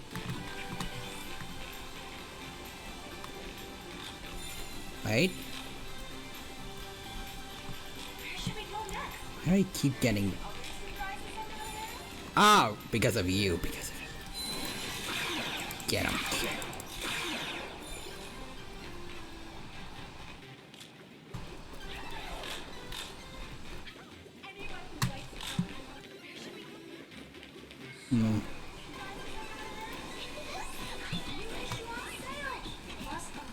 What the? What is this? Lygus was not enough? Huh? Lygus was not enough, huh? Also, Bunbus Lygus. You fixed my head. No! Nope. Wait. I'm sorry, Sparksy, but you don't deserve that. You don't deserve to see Sparkle dance. You don't deserve anything except getting sliced up by Don Hung's spear.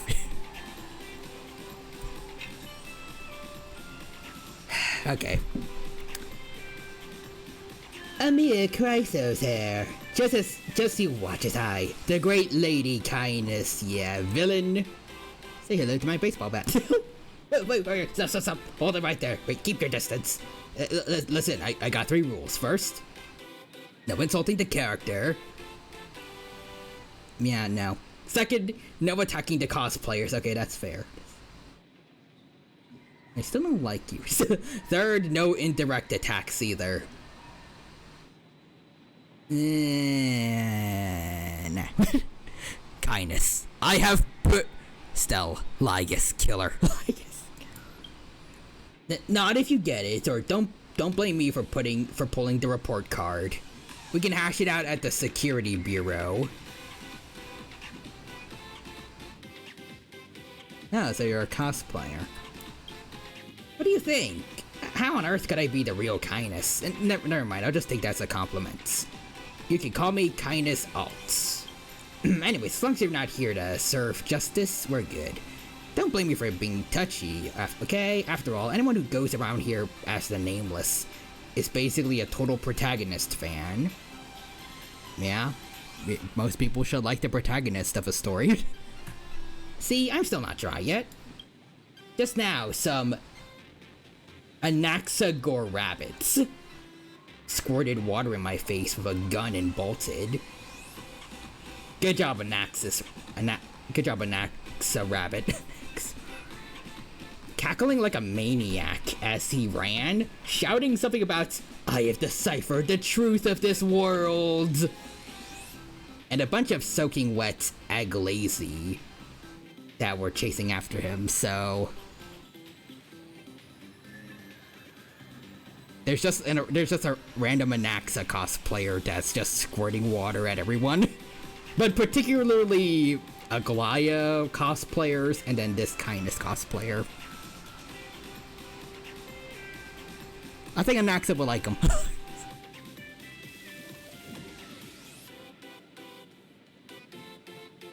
Just one more nail in the coffin for Anaxa's public image. Oh, you probably don't know how viral his "say what's on your mind with no filter" stickers become. If it were anyone else, I'd have chased them down and given them a piece of my mind, but of all things, that guy was cosplaying Anaxaga rabbits. Can't even blame him for ruining the character. Not to mention that's Pinon hot on my heels, apologizing profusely while shoving freebies at me left and right. What am I supposed to say to that? a maniac green rabbit, a scheming blue, black, and white goose, and those evil candy bombs. Wait, blue, black, and white. Was Cypher a goose, or?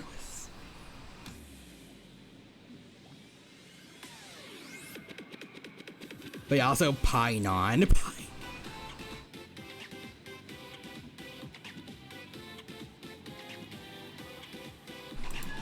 Anyways, although I guess you could call that part of the convention, I am not looking to go through this again anytime soon, so little nameless interactive photo ops are welcome, personal attacks are not, understand? A nightmare for the wicked. They have time to chat. As our honored guest, you naturally deserve a warm welcome, but the Council of Elders is always swamped with business, so let's keep this short. Also, Bun Bowser, I know, the best dumb name for Caslana. Kevin. Oh, wait.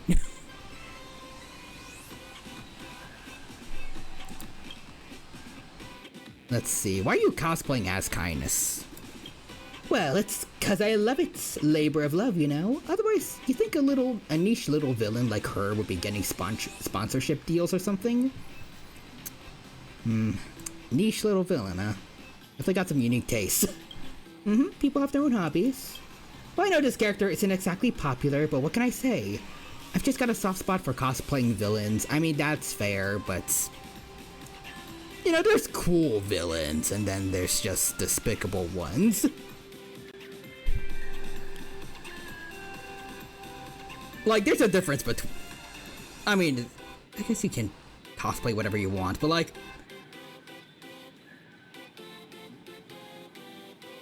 There's like a difference between like cosplaying Griffith and like from Berserk and like cosplaying Cell from Dragon Ball Z. Everybody loves Cell, everybody hates Griffith.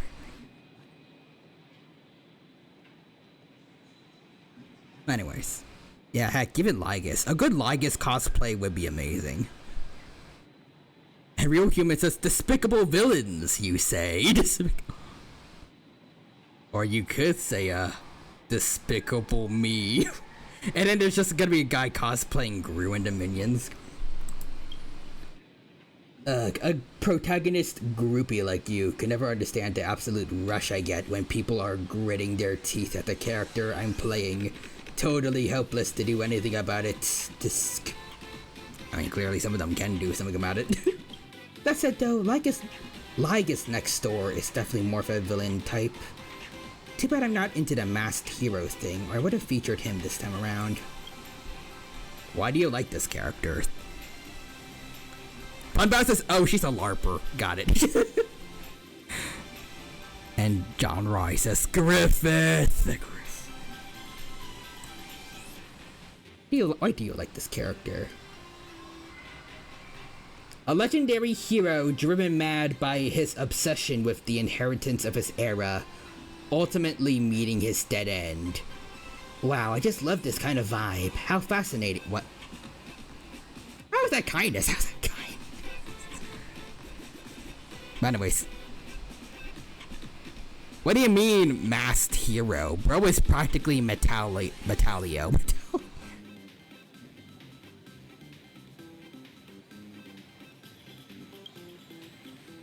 Besides, in fiction, the bad guys are often way more memorable than the good guys. True. Well, at least depending on... I can't wait. It depends. If you're talking about specifically the main characters, then usually that will be kind of bad. If your main character is... Like, if your antagonist is... I don't know how to describe it. If your antagonist is definitively the most memorable one.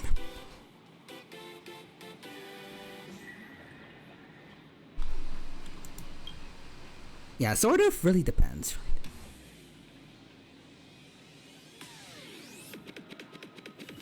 Like, generally, like... There would be a problem if Goku wasn't as popular as Frieza. Or, like, if Team Rocket was... Actually... was about to say Team Rocket more popular than Ash, but I mean, there's a lot of people that do like Team Rocket stuff too.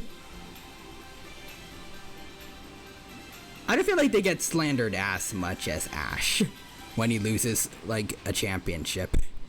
Everybody loves Team Rocket as the goofy guys. But, nah, probably, definitely not. In terms of overall popularity, definitely not the same. But anyways.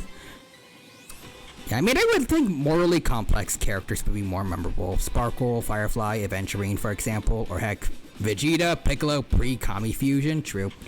Very true. Also, all the Viltrumite, well, a good portion of the Viltrumites in Invincible. Actually, no, just, right now it's just known, just...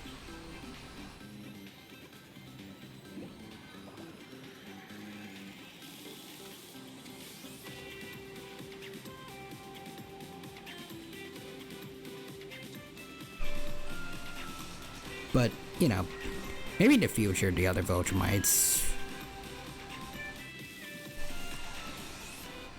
I don't think I'm being subtle at all. I'm sorry. I messed that up.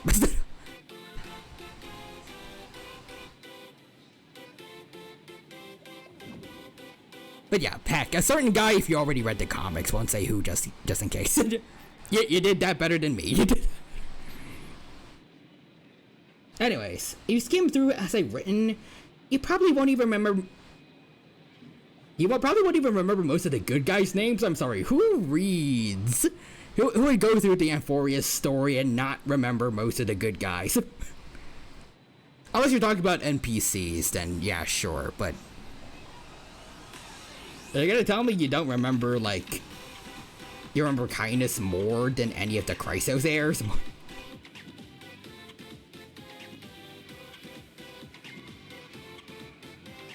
Yeah. I'll say this, he does have hot dog skin. Anyways, how do you not remember Cypher, or Hyacine, or Trippy? How is Funny Child with nukes not memorable? How is literally Fine On not memorable?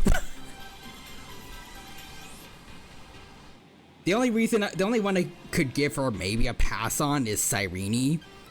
Because, just mainly based on the fact that she showed up very late in Amphorius. I feel like she's probably the most likely to be missed, probably by a LARPer. Or just someone who didn't read properly and like only, or maybe just like read only a portion of the story.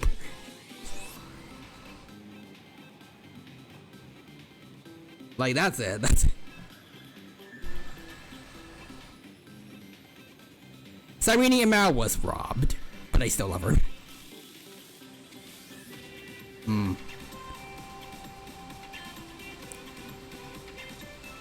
I guess technically she was with us from the beginning because Mem, but... I don't know.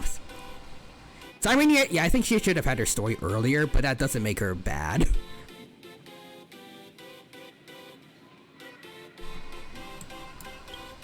Anyways, of course I still gotta cover my bases here. Loving this villain and thinking they deserve to be torn limb from limb are two entirely different things. That's fair. You're gonna get in trouble cosplaying her, aren't you? They'd be like counting the stars on Oryx's curtain. There were way too many to count. Just last month at a Xianzhou only convention, I cosplayed as Fan T and nearly got slapped by some hardcore Tin Young fan. Oh damn. Next, you'll tell me you think Cyrene means literal ship love when she says romantic. This will be a romantic story like none you've ever seen before. Don't you agree, Trailblazer? Just look at how Finon is making out aggressively with Nanook. That was the story all along. There's the romance. And an Iron Tomb with Noose. Lygus with himself. It's only Yaoi. That's what I meant by romantic story like none that has come before. You'll never see yaoi like this ever.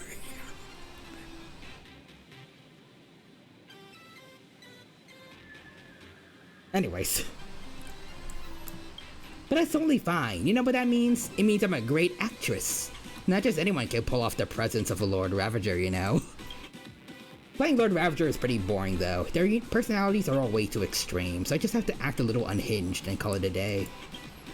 It's complex villains like kindness that really get me. Evil, but not just evil. And that's what makes playing the role fun. Is she a LARPer? Because I just realized the way she says Canis or tiniest. At least it doesn't seem like she's pronouncing it right in her dialogue. Like her name is probably right, but because that's just we know the right way to say her name. But it doesn't seem like she knows the right way to say it.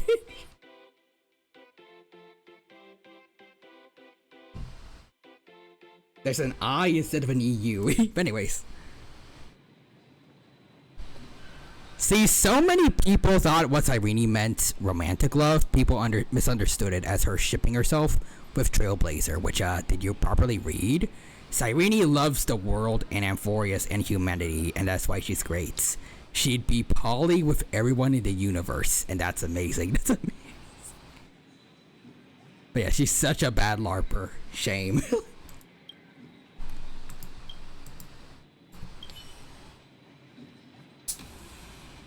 I remember back when LARPer used to just mean live action role player. Live action.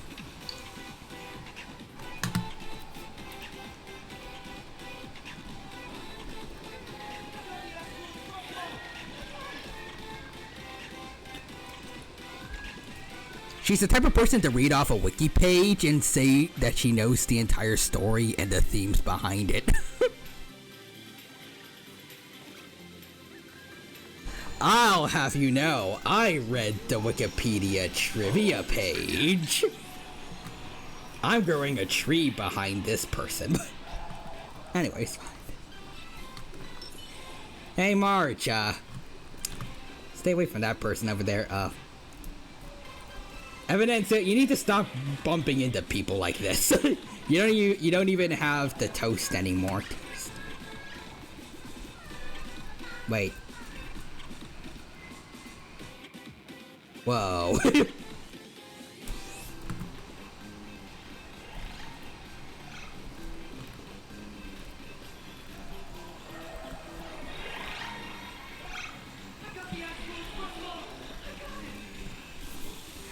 I like the idea of Evidencia trolling you by messing the NPC models. I wish you could push them around. That would be hilarious. She's been trapped by the children. Excellent. Good work, my minions. Evidencia is trapped forever. Oh. Wife is dancing, I must pay attention.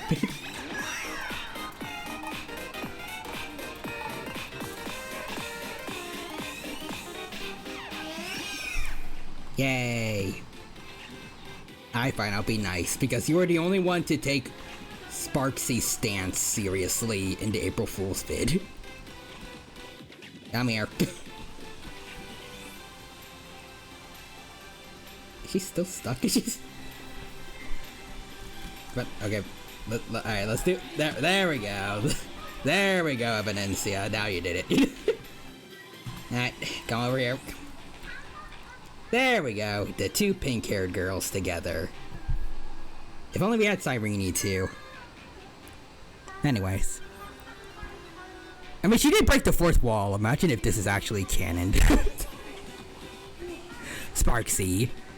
Time to Fortnite dance on potentially aha potentially. My god. I tried, but I still just couldn't keep my wallet shut. Well, by March's allowance. Wait, that girl behind you looks kind of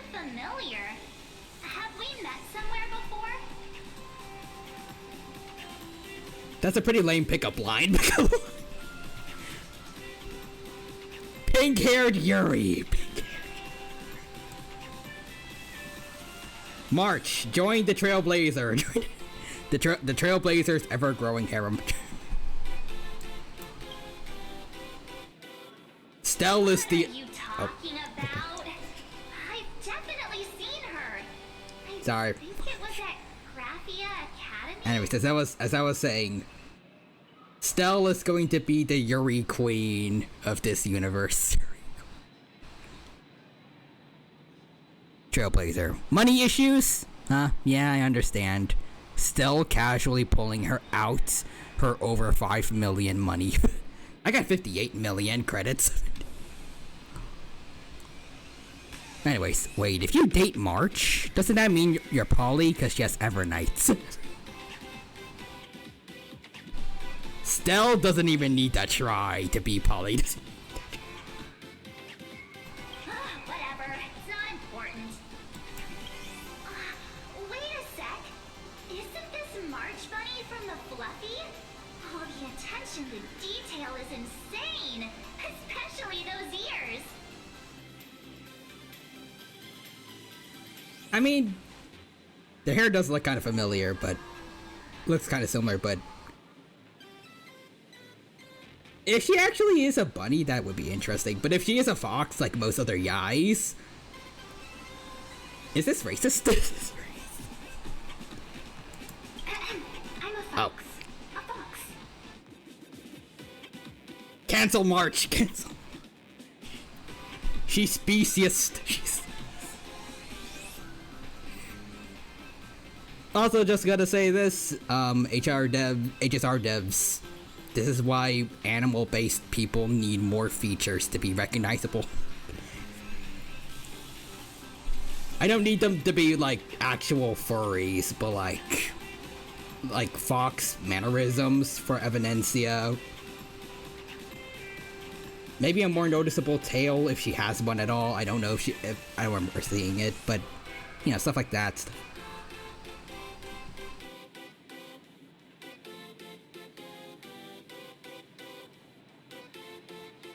Anyways, if she was a bunny, to quote Mr. Boss, Dino, we are so fudged. You definitely gotta get her then. You definitely gotta get her. But anyways, Evanencia, while being stuck on the children, you know, this is fun. I wonder when she's gonna realize I'm messing with her. Oh, she's telling me to go. Gotta fix my AI. Gotta fix my... I kinda like the idea... If you could somehow make it happen that her AI is, like, adaptive to what you're trying to do, and she just likes to play along for a bit. Let me introduce myself. I'm Evanesia.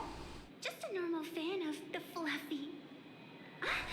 You must be the inspiration for March Bunny. You're way prettier in person than in the news. Also, okay, we have decided to make Stell a literal raccoon in the next worlds. Stell. Wait, what? She turns into a raccoon. She doesn't talk. We have to play as her. Welcome to Raccoon Simulator, the region. March Bunny, I've actually been a huge fan of yours all along. From the very first page of Volume 1, Chapter 1. Whoa! Captivated by you. That's the same. That's exactly what she tried to say to us. Evanencia's two-timing Stell already. And to share a few happy moments with you at this exhibition. That's all I could ever ask for in this lifetime. But I can't even get a single ticket. So I can only stand here, gazing up at that world from afar. The voice actor is doing great, though. So great. I learned it from you, Stell. The more, the merrier. You learned well. Possibly too well. Possibly too... Stell, she's kind of a red flag. Like the lightest red flag. Or she just likes effing around with people. Just... Anyways. Are you recycling your lines? Oh, you poor thing. Don't you worry. I will definitely make your wish come true. March, she's making it all up. Don't fall for her lies. Wait, if Sparksy is a crimson flag, Evanencia is a pink flag. March, don't let yourself be fooled by such a seasoned swindler. Such an adorable little fox girl could never have any bad intentions. It's not like she's another Fantilia, right? Besides, this place doesn't even have any Stellaron or Ambrosial Arbor. There's that little golden leafed tree that we saw before with Evanencia. Does that count? Also, imagine if March jinxes Evanencia and her next goes, you know. We know the drill already, HSR devs. There's gonna be emotional damage somewhere around here, so.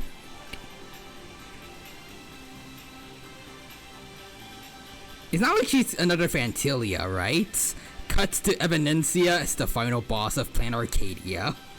And it's just a pink Fantilia.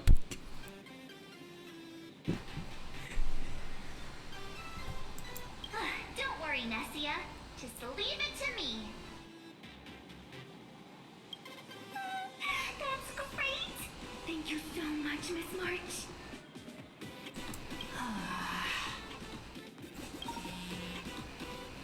Himiko just messaged me. It's about time to head in now. Well, let's bring in our special guest. Is that Scott? That guy looks like he's really trying to cosplay Scott.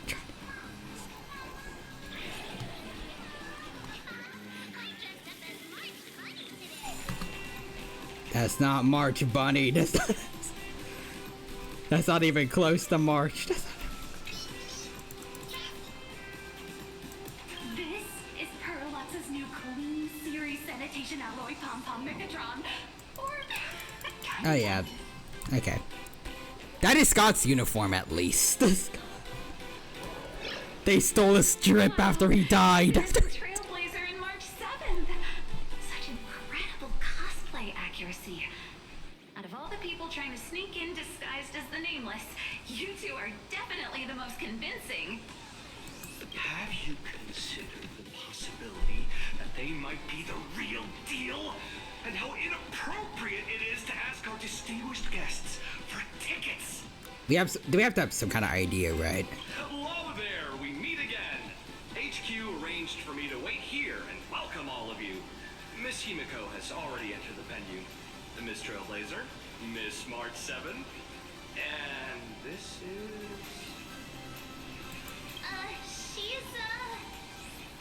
She's our friend. Our new pet aboard the Express. What are you talking about? It's just the two of us here. Just the two of us. Yes, that's right. It's just the two of us here. This is a figment of our imagination. Our collective imagination. That we're all staring at right now. She's just mem as a waifu. Oh wait. You are seeing my stand. Evanescence. That's what I decided to name it. She will bring you to life. So basically, she's like Crazy Diamond, but a fox girl. So she's better than Crazy Diamond.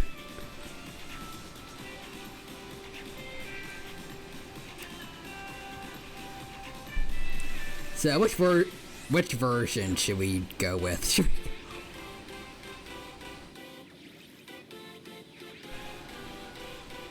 Which one's funnier? Which is funnier?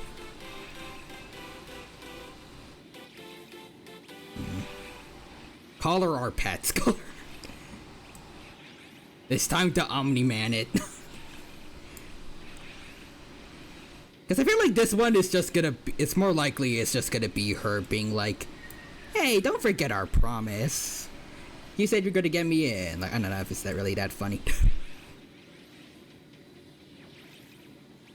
I feel like we should see something different if we do this, maybe.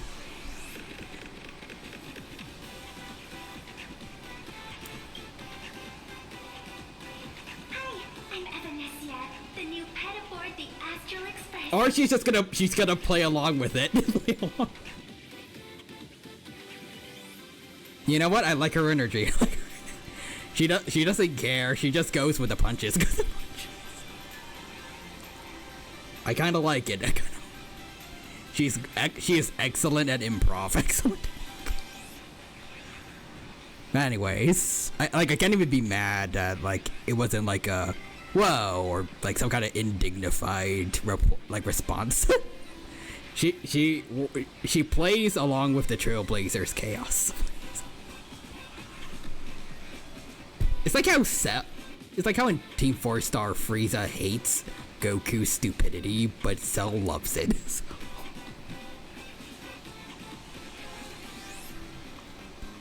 Anyways, I still remember sending you that meme sitcom image, and I really like the idea that the so-called perfect woman he was looking for was his wingman.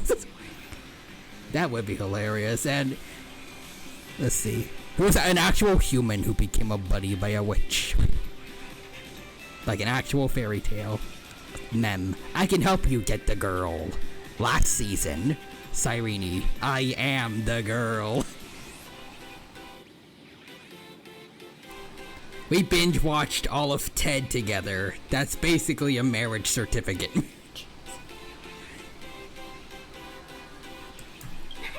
just kidding. This is our good friend. Since you're friends with our guests here, I guess it's all good. Come on in. Evanencia, I'm the new pet aboard the Astral Express.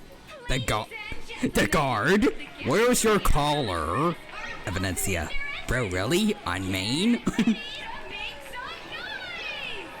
I have no shame, ma'am. Where is your collar?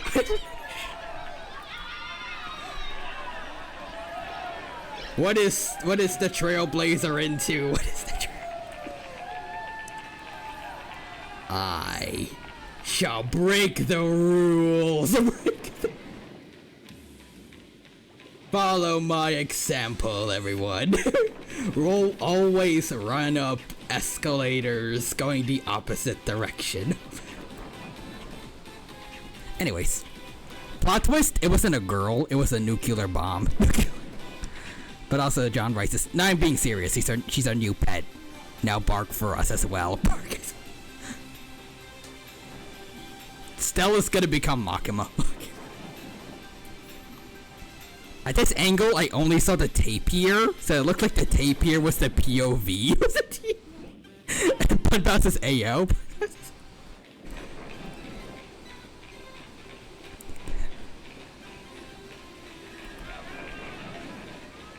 The Trailblazers into it.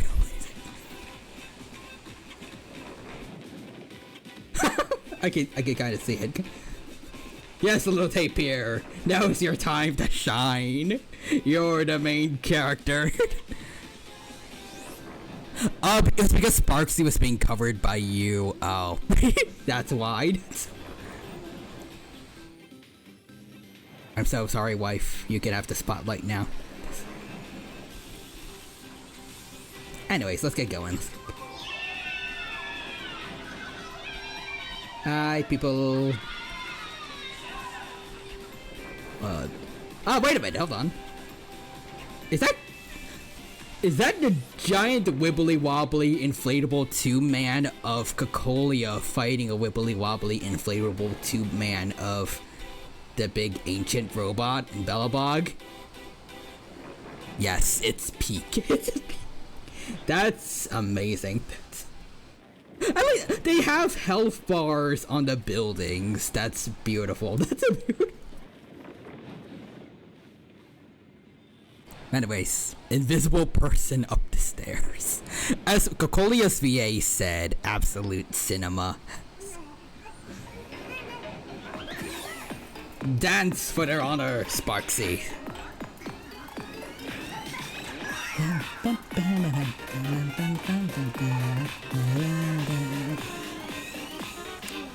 Man, this would make it even better if Pela was here too.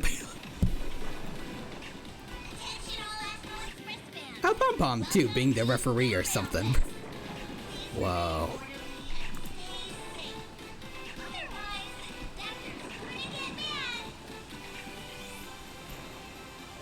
All of this for one festival? Damn. Good job, Pearlux. Pearl's company ain't so bad. Oh! She's here! Wife!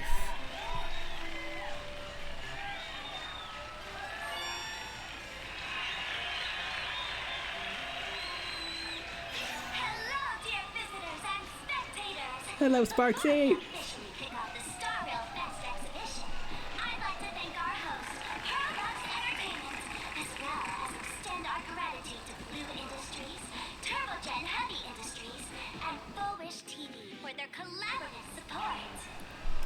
My wife. She's returned. She's returned. I like the idea that the music comes from Sparksy's phone, so she always has a speaker. That is a pretty cool idea. Pearl, I heard you missed this, Sparksy, so I decided to release her as a gratitude for help, Dino. I'll take your entire stock. I'll take your entire... I will give you all my investments. I'll pull for you even. Hopefully this actually does work out in the long run and Pearl happens to be the Elation support, or Elation sustain. You straight into the Astral Express's incredible journey across the sea of stars. And right now, ladies and gentlemen, you're standing in none other than Billabog. Yeah. Actually, since well, almost. Nope, never mind.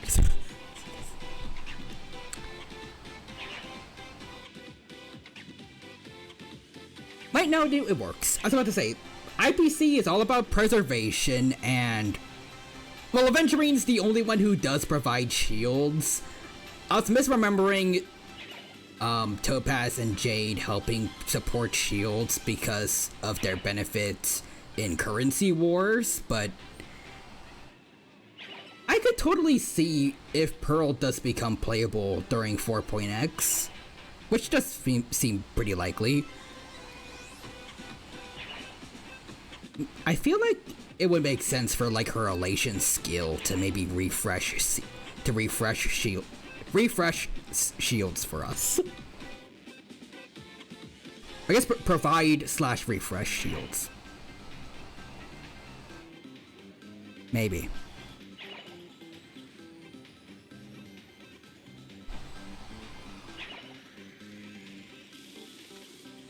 I kind of hope she's FUA, so she's in her husband's best partner team.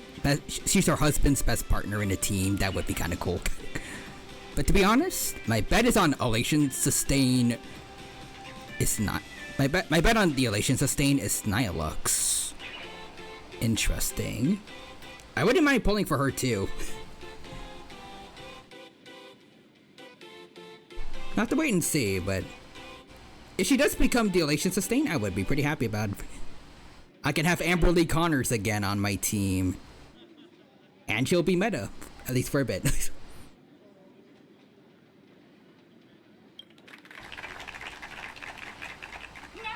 let me hear you call out the name of our hero from the ice and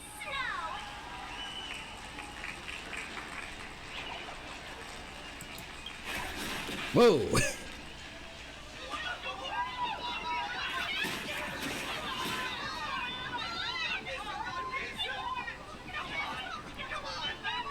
You know, quite similar to the end of Bellabog's story, I'm kind of just wondering, like, how is this going to play out later if they ever find out the truth about Cocolia?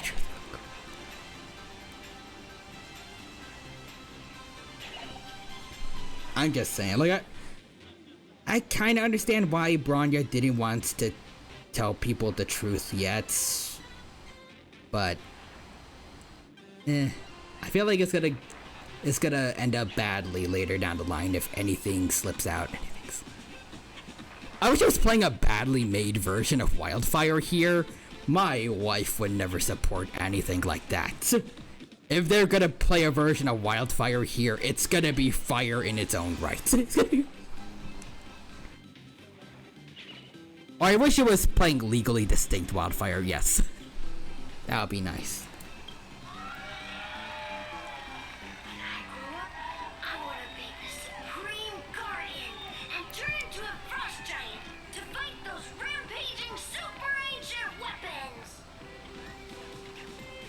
This kid wants to be Loki. Because he wants to be a frost giant anyways. In my next life, I want to be the Supreme Guardian and turn into a magical girl to protect Plain Arcadia. You know, there's a relic set for that if you want it, ma'am. You're gonna have to grind for a while, like I've been, because, I still am not happy with the ones I have on Sparksy, and now I also need to farm that exact same set for Silverwolf, which is technically good, since I just need to keep spamming one domain over and over again for relics, but downside, I keep getting ones that don't fit either of them, because the feds keeps rearing its ugly as heck head. Anyways, Real Humans has become Asgardian child. I believe in you. Bunbau's child. Your balls are mine. This reminds me of this one tweet I saw recently, where a guy was like, if Star Fox shows up in the Super Mario's Galaxy movie, I'm gonna cut my balls off. And because, you know, someone responded to that with a picture of Gumball and Darwin from The Amazing World of Gumball with shears. And I just loved it.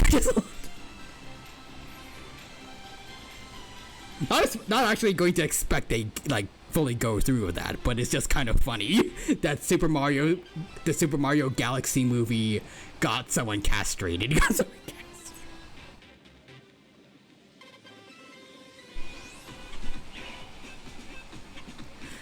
He never said what balls. He's fine. They're going to pop his soccer. They're going to pop all his soccer and basketballs.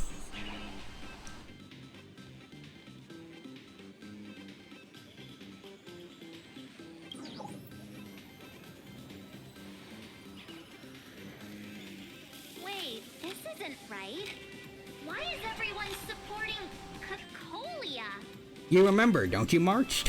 Anyways, that's what any Super Mario Galaxy movie in theaters now would do. Anyways, inside of gaming, there are two wolves. Marvel Rivals equals circumcision. Mario equals castration.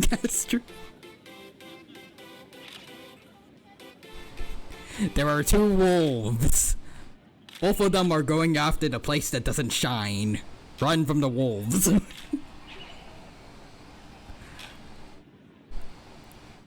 Wait, this isn't right.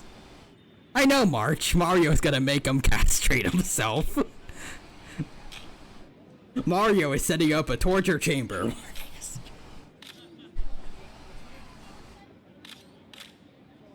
Why is Sparksy the host? Why wouldn't she be the host, Trailblazer?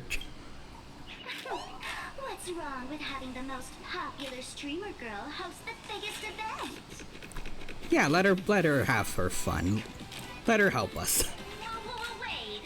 Aren't you supposed to be on the Department of Aberration Defense's wanted list? Oh yeah, good question. Wait, so is this Sparkle or... They kind of left it vague at the end of Sparksy's story. Like...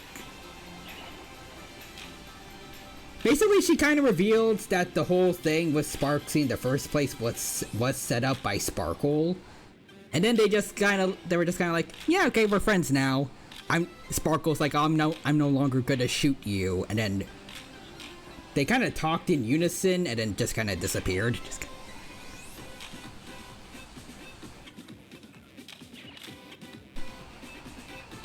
Maybe they merged. So now Sparksy is Sparkle's streaming avatar again, or I don't know.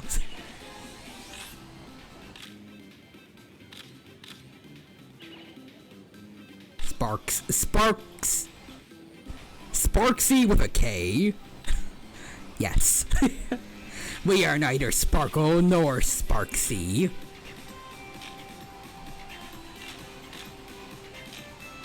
Actually, Sparksicle, or Sparksicle is already a good fusion name for them. But that's just her fan name. Anyways. Imagine Mario walking up to you and saying, "Cut your balls off." Do the Mario. Anyways. Mario doing his final smash. Oh yeah! Grabs his shears. Oh wow! You hear cutting noises and screaming. No, actually. Imagine, no, actually, imagine Chris Pratt telling you to cut your balls off. You know, that probably could have saved everyone in the MCU if Star-Lord just cut Thanos' balls off.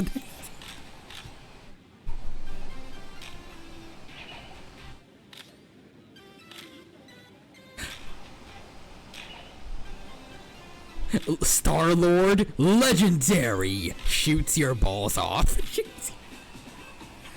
Legendary critical hit. Listen, just go with the Ant-Man plan.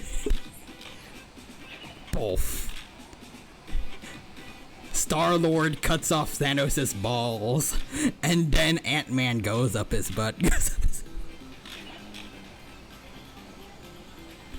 There is no kill like overkill. As Virgil once said, check your balls. Check your...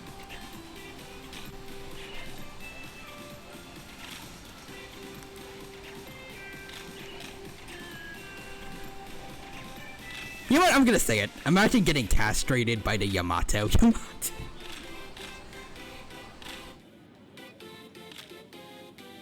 You're not even dead. You're skipping the afterlife. You're just non-existent. Anyways, Ant-Man, after realizing he cut someone's balls off. What happened here? What the frick happened here?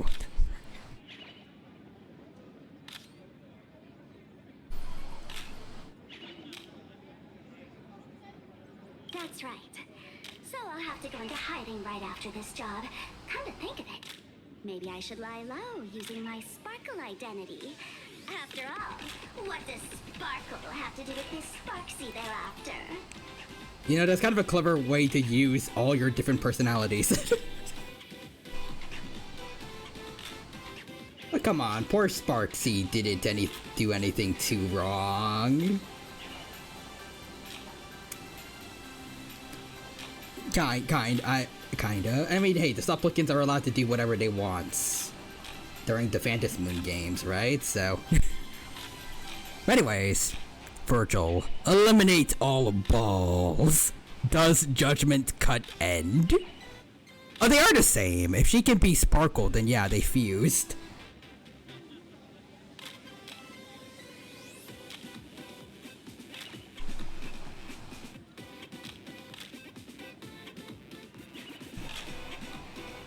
So is it still Polly? Is this... I mean, yeah, kind of.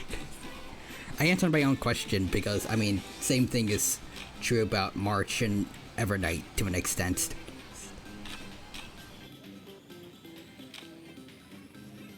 At least the Sparkle's masks are they kind of treat each other as different people. Oh, right. Nameless. Won't you take pity on me and give me back my nerves? Yes. Yes. Yes. I mean, if we were nice to Evanencia, why not be nice to Sparksy and Sparkle? We've known them for longer. In your dreams. Ah, come on, Trailblazer. Come on, Real Humans is Virgil? Does the motivated combo on your balls. To quote Nyx, it matters not who you are. Polyamory awaits you. To date Aegis is to date Metis. They are one and the same. And to date Labrys along with them. You just have a weird thing for Persona robots.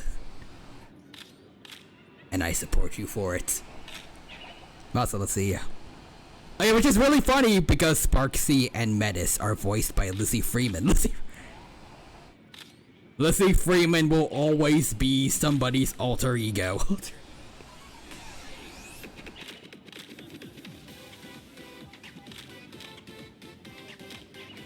She did also voice actually an evil Pommy at one point, so.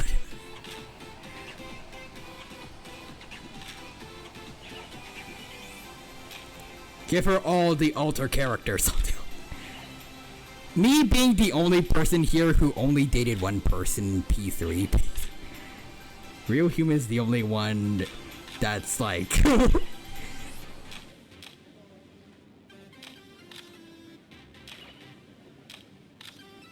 only one monogamous here. I was about to say the only one who's a morally good love interest, but no, I feel like polyamory works as long as everyone is okay with it. If it's detrimental to someone, then yeah, no, but with the power of headcanon, you can make anything happen. And I mean, they say in P3, I don't know if this is really a good thing or not, but I don't think there's really a consequence for being with multiple people in P3. I don't feel good saying that, but but you can headcanon it as poly instead of cheating, which that I like at least.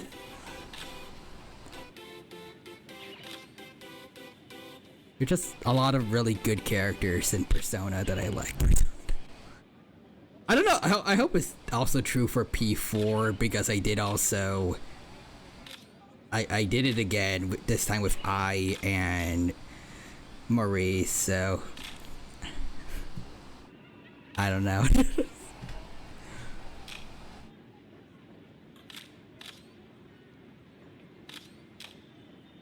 But anyways, and before Pommy gets a clone named Pom Neeb. Also, Bonbastis, yep, this is true. He encouraged me to date Fugen, I guess, so blame her. I don't have an out. Yeah, I didn't even want to date any of the characters, to be honest. I just did this a bit because at the time I mained Yukari in P4AU. And Bunbazos. To be fair, in P3 FES, I guess would always date you and would never have an issue with it, so... Yay! I like how the camera snapping sound like they caught you in 4K. 4K, bro. You cheated on someone in Persona 4 Golden in 4K.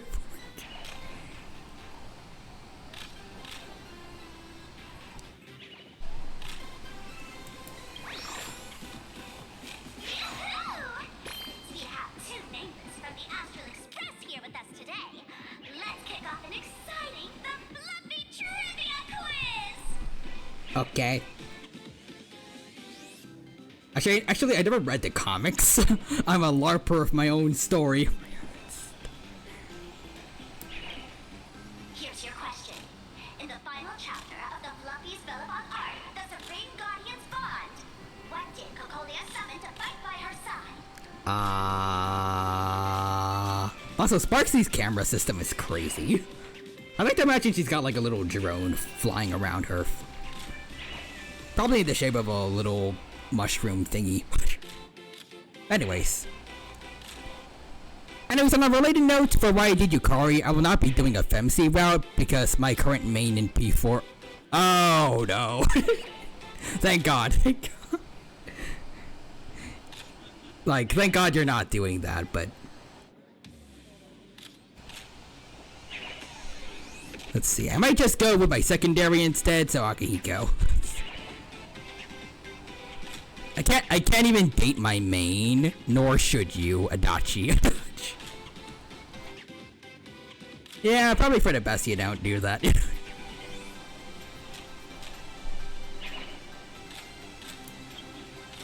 Oh, the Guardian wand that could transform her into an ice giant? You know, maybe it's a good thing we brought Evanencia here.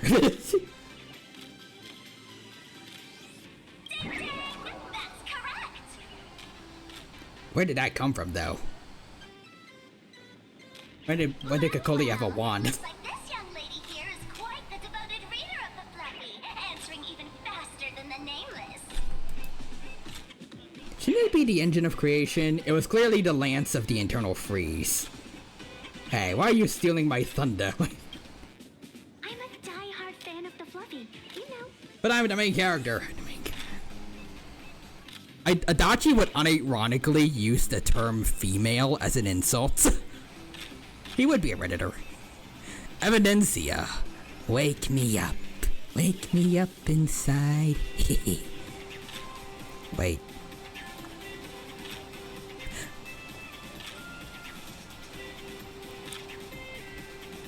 Actually, I'm pretty sure Adachi... I feel like I recall Adachi also saying that in the anime and game. I think.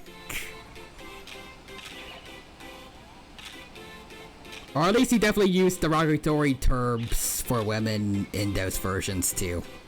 I don't know if it was those specific ones, but...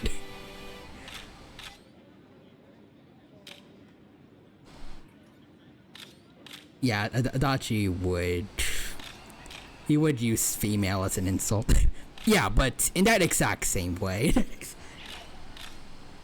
mean, to be fair, if he did say that in the games...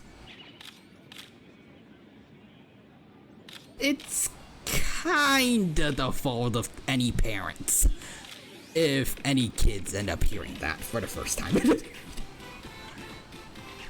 Kinda, I feel like.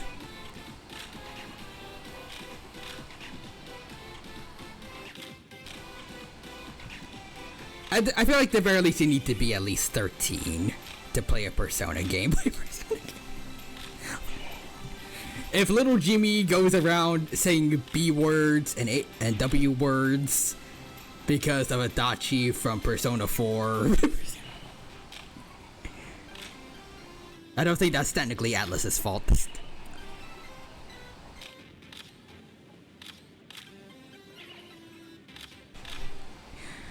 I can't believe Nanako and Adachi are the only characters to use the word in P4P. Oh yeah, because Nanako says that you is that word because I think Margaret told her to say it. And what's the deal with this ice giant?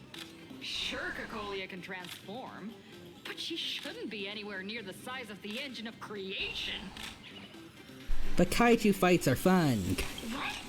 Lady Cocolia fought the engine of creation in her human form? That just makes it even more awesome! But they didn't show that part in the comic. Well then, in the anime version, we need to have Cocolia go super Belabogian and beat up the engine of creation in her human form, technically. She's gonna be superhuman. Next question. Before Cocolia was frozen in ice, what did she give to Baseball Raccoon? Nothing at all, nothing but pure damage. Heartfelt encouragement. She bit me up. Oops, wrong answer. I don't know if any of those were the right ones, so. The flaming lance. In the end, the little raccoon used that lance to channel everyone's light to Cocolia, restoring her power so she could descend in her wildfire form. Why does she have so many transformations already? Cocolia was only in one arc.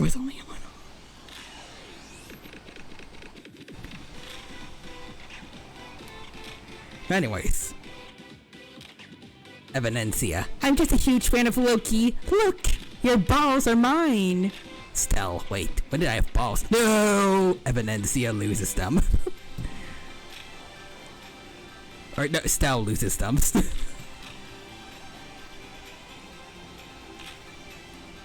Damn. The middle finger? The middle...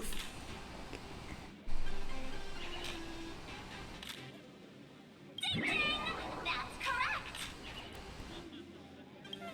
Every time I turn to that page, I can't help but burst into tears. You know, technically they were right. Cocolia did give us the lance. You know, by plunging it into our torso, and then we pulled it out and made it our own, but, you know. How did I end up becoming Cocolia's disciple? Actually, I inherited this flaming lance from the previous Supreme Guardians when I got stabbed right through the heart. I lived. What are you talking about? In Belobog's final battle, wasn't it like this? Despite her grievous wounds, the Supreme Guardian transformed herself into a frost giant for the sake of the people of the Winterlands, joining forces with the Nameless to counter the destruction engine that was about to flatten Belobog. Well, Evidencia is just the average HSR fan. I'm sorry, I skipped the lore. I skipped it. So the fluffy storyline follows the official Belabogian narrative? Well, hopefully nobody heard that, or, you know, then it's actually, well, it's gonna be exposed.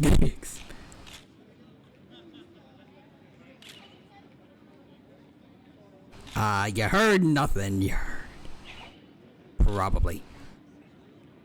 Wait, is that not how things went? Could you at least spill a little? Just a little? Actually, Cocolia was bewitched. Have fun with that, Bronya. I see. If the truth about this were to be revealed to the people of Belobog, the hard-earned peace would crumble, wouldn't it? Oh, okay, thank you for keeping it a secret, Evidencia. Nessia, please keep this a secret. Of course, my lips are sealed. But I have to say, I'm surprised that even the heroes of the Astral Express can tell lies. Yeah, sorry about that. Pretty disenchanting, isn't it? Not really. They say lies don't last forever. And while Belobog's future may be built on a lie, I hope it can endure for a long, long time. Hey, Cypher, can you help us with something when you, come back into existence? Actually, even that won't work, because eventually Cypher will probably die of old age. So then her lie will come undone, but, you know. Because those people are all my friends. Thank you for telling me about this. The Phantasmoon games make supplicants wear masks. But if you ask me, that's when people really drop the act and face their true selves. Persona? Persona. Big hero, the event's not over yet. Come join me on the stage and deliver your decisive strike in the epic battle between Madame Cocolia and the Destruction Engine. Me? Alright.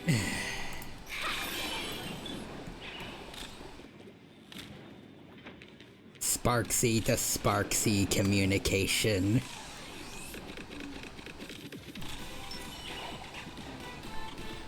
I am thou, and thou art I.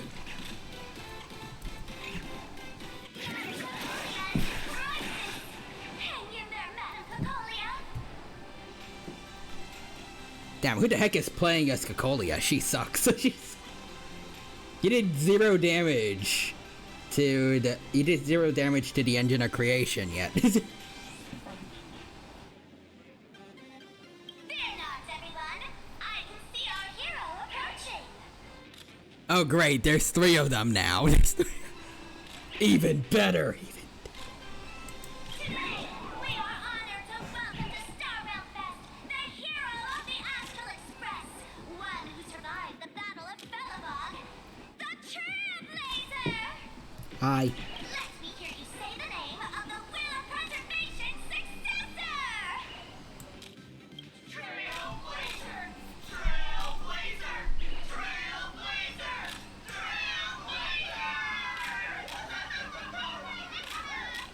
Come on, warrior from beyond the sky! Show us that legendary scene again!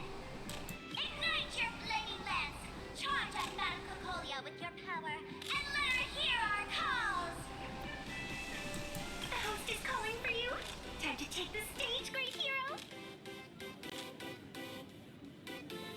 Darn it, I wanted to pilot the engine of creation. In the comics, it's called the Destruction Engine. Reenacting a legendary scene right here. Oh, good thing I'm not the one up there. Big hero. You're gonna shout that line when you ignite it, right? Alright. Flaming Lance, forward. Of course it's Flaming Lance forward. You've gotta shout it really loud. I remember back when Preservation Trailblazer was meta. Oh wait, never.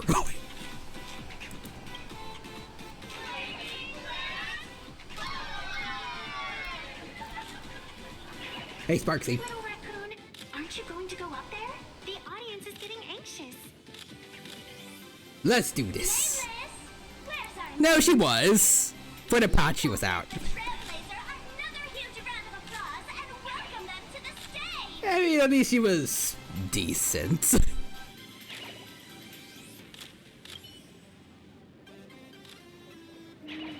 Even though I hate him, like, Japard was obviously like a big glow up compared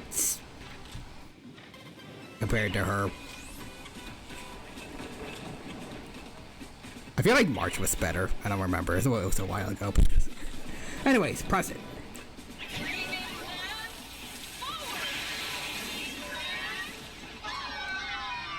The spirit tip has been ignited. Kids and grown-ups alike, raise your glow sticks high and let's show our support for Kukalia, shall we? You got this, right? While true, Japard was so hard to get, so Preservation Trailblazer was better for most. Fair. I was just unlucky because I keep getting that motherfucker. Seeing everyone so fired up makes me want to join in on the cheering too. You've got this, Madam Kukalia. Thank God I can't lose to 50-50 to him anymore, but now I feel bad for any characters that I actually don't mind losing to 50-50 to when I do get them right.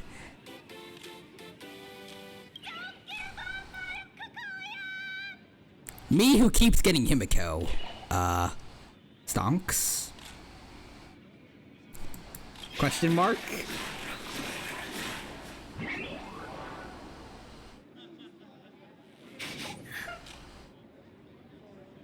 What's wrong, Nessia? I'm getting all emotional. This scene takes me back. True FG neutral. Fluffy across the blue comics. The Speeding Express, Dazzling Cosmos, and a bunch of quirky yet adventurous companions. I know the story is fiction, but I really want to be part of it and travel with you guys. Is it gonna happen? Is she gonna die before she gets to join us? But leaving home, that's not exactly easy for me. Thanks for the love. And hey, traveling with the little animals aboard the Fluffy still counts as traveling with us in my book. Recite a famous quote. Confuse your enemies by confusing yourself. Sun Tzu, Art of War. I don't know how that's relevant right now, but there's your quote, Evidencia. Enjoy. But anyways, it really makes me think that she is Aha, or like related to Aha. Maybe Aha's daughter? Akavili, come back! Your daughter needs you! You haven't paid your child support in 100 Amber eras.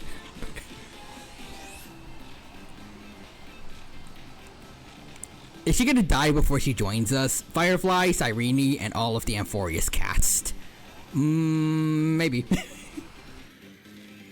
F. A friend once told me, the stars we see may not be their original forms, but their light isn't a lie. Who told us that? Who told us? Genuine? Our story is that very light. It sounds like stuff he'd say, maybe. Being able to connect with friends like you through stories is probably A famous the most quote. precious part of Okay. this journey. Where's your motivation?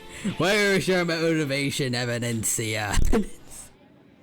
Speaking of, Akavili, I am the storm that is escaping, evading parental obligations. The joke is that they all wanted to join the Express, but all died in 4.1. Help.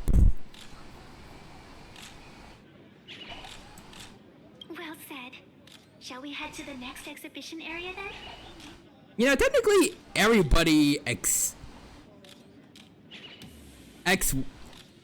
I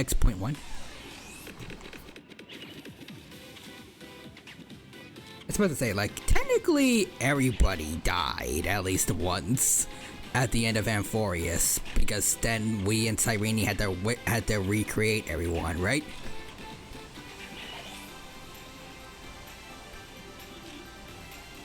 Which is kind of disturbing to think about. All right, let's get moving.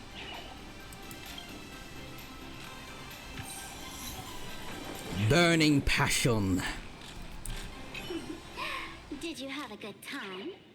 Let's see what they have at the next stop. Yes, ma'am. Yeah, Firefly died in 2.1, all of Amphorius dies in 3.x. Evidencia, oh no, 4.1. Run, Evidencia.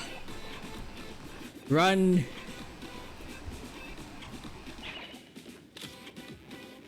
Welcome aboard the Fluffy Shuttle Express.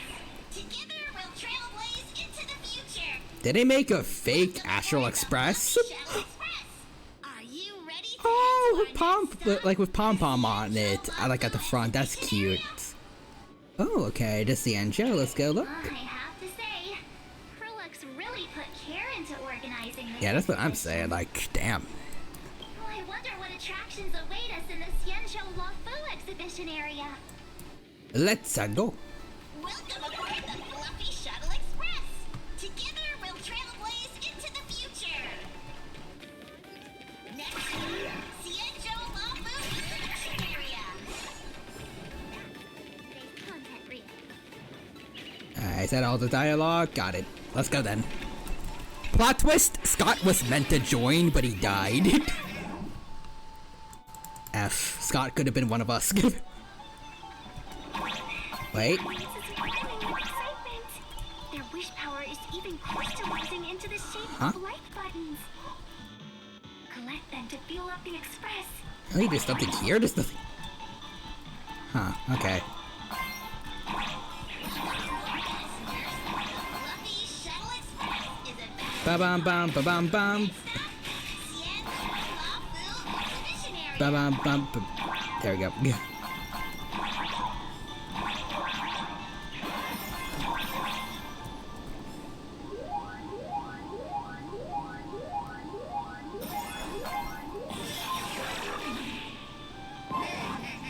Whoa, whoa, whoa, hold on. Huh. How do I get over there? How do I get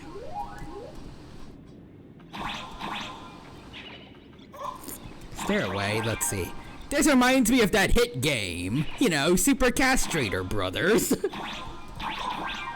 Luigi. Take his balls.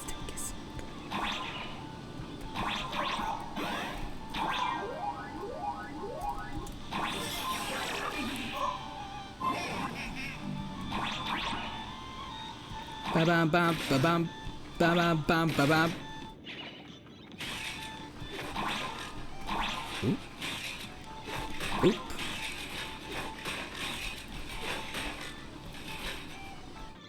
There we go. Luigi, take his balls.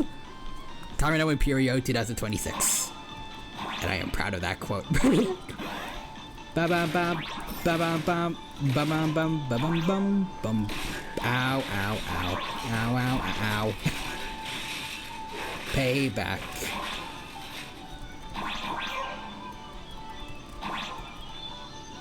Bam bam bam bam bam bam bam. Oh. Oh, come on.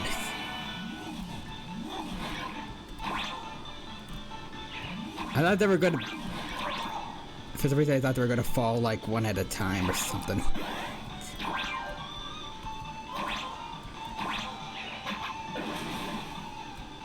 Bum bum bum bum bum bum.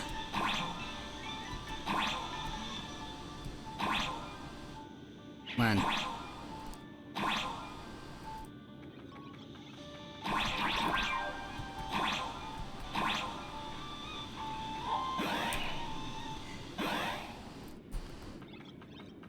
Fine, let's go. Pom pom, castrate the spikes. Do it, pom pom. Oh, that's where everything is.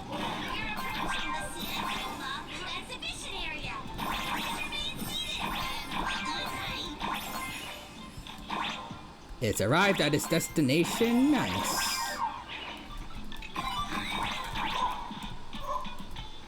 I'm gonna do my own. I don't think I can do my own thing. Damn. Alright, fine. I'll explore later. Ooh. Make sure you like, and comment, and like. The frigid waters of Scale Gorge Waterscape are chilling me to the bone. Why is there so much water in the exhibition area? Did a pipe burst or something? It's a feature. I bet this is some cutting-edge immersive theater performance. I gotta say, these tickets are totally worth every penny. Looks like there's some trouble brewing in this Yanjo exhibition. Based on what we saw in the Bellabog area, the Fluffy's adventure on That child is doing the ball stealing dance. Oh no, he's turning into Loki. Run! He's coming for our balls. It must be Whoop Whoop Dawn teaming up with Jin Yuan to battle against the Lord Ravager Fanti. What is Jin Yuan though? Like, what animal is? Actually, probably a lion, since that's I'm pretty sure Jin Yuan has pet lions and like his splash art. Even the villain's name is cute. I'm so jealous that you guys still get to experience the joy of seeing the Fluffy for the first time. Well, it's fine, because this means I get to show off all my knowledge about the Fluffy. I get to introduce new fans that are technically old fans because they're the original characters, but When people talk about the Astral Express's most memorable moments in the Xianzhou War, it can only be the epic fight, the triumphant return of the High Cloud Squadron. the High Cloud Squadron. So everybody? I just knew that a blurry QR code would do something like this, but like everyone in the High Cloud Quintet comes back. When people say squadron, they mean a bunch of superheroes teaming up. Yeah, but like all of them? Not just the two, not just the two. Anyways, to quote Jin Yuan against the dastardly ball stealers, time for the master stroke. Did I get too excited? Sorry. I really got carried away. Oh no, I can't do the master stroke. Not at all. I am guessing this High Cloud Squadron must be referring to the Xianzhou's High Cloud Quintet, right? Did a memo snatcher steal my memories? When we fought Fantilia, did we really have that many people helping us? 5 at once? There's literally nothing the people here won't write about. Literally nothing. Oh, I can't take it anymore. I'm bursting with curiosity. Quick, let's go inside and take a look.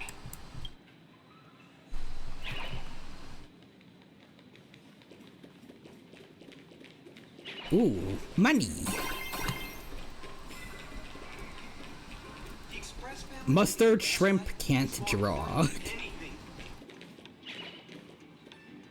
Hey, another werewolf guy. Let's see, more money. It's over here. Alright, let's get to work. Hello?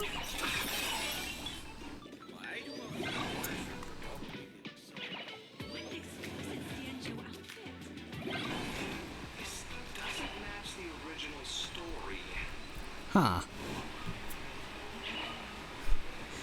Holy moly, they nailed the Scale Gorge Waterscape. The whole exhibition area is completely submerged. And Fantilia is just permanently being, just currently, she's infinitely being hit by water. Little Raccoon! Little Raccoon, I want to see that thing. Rending my form. Rending My form setting free. As undress roar a symphony. I didn't know that was what was gonna happen, but I love it. She tries to do the Don Hung song.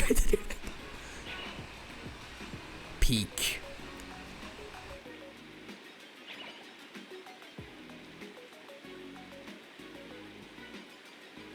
I do wonder. Actually, no, they definitely had the voice actor intentionally sing badly. Rending my form setting free. As undress roar a symphony. Sila Shikait Jafar. I love those misheard lyrics. I also really love when Alejandro Saab and Nicholas, I think, for the voice actor of Don Hung, did a full cover of it together. I'm pretty sure they used a different translation, but or maybe they made their own lyrics. I know some people that make covers do that. Because, you know, some songs are a little hard to, like, or they don't always work when you directly translate, so some people like to take their own spin on the lyrics. As I remember when Alejandro Saab sang this part, it was like, unveil my heart and soul.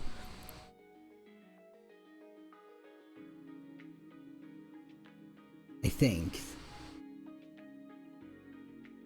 Mighty roars that ring ever long, or something like that.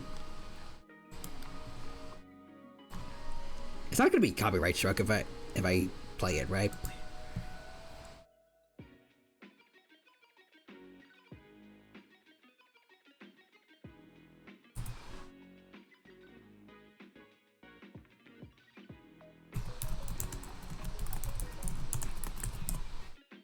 We are playing HSR, so it kind of works.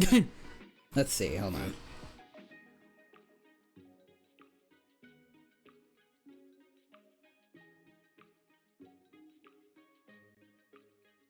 Oh, here we go.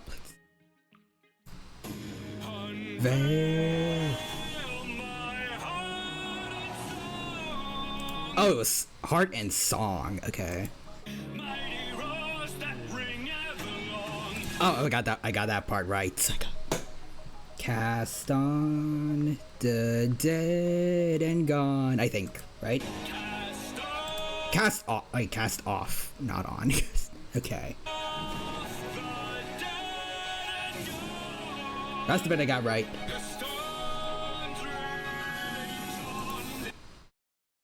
God, I love Sayu's singing voice. I really wish that the Star Rail and the Star Rail VAs, even though Alejandro Saab himself wouldn't be there, but like, I wish the VAs, like they did for White Knights and Wildfire and Take the Journey, I wish they had all the Amphorius VAs sing Nameless Faces, maybe. Or Proi, like any song for Amphorius together, that would have been cool.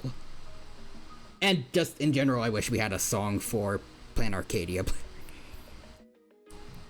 Because a lot of the VAs are really talented singers. And also, like, just in general, seeing all of them sing the songs of their region together is just always peak always. These lyrics are wrong. He should have said, Sila Shikai Jafar. You know, probably there will be issues with Disney, maybe? I don't know.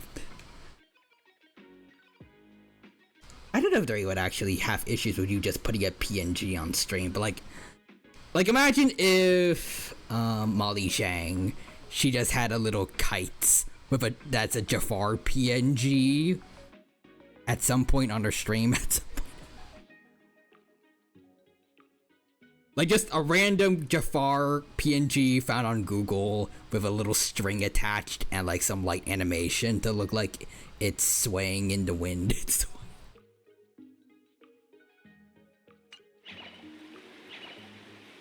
Aw, hold it right there. Please do me a favor and stop that.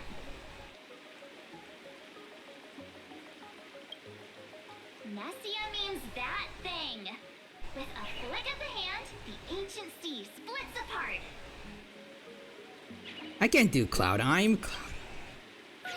Wolf of Dawn, I've actually been a huge fan of yours all along. From the very first page of Volume 1, Chapter 1, I was already captivated by you. Don Hung isn't even here for this, is it? And Don Hung didn't even show up today. Who on earth did this kid learn to ask favors like that from?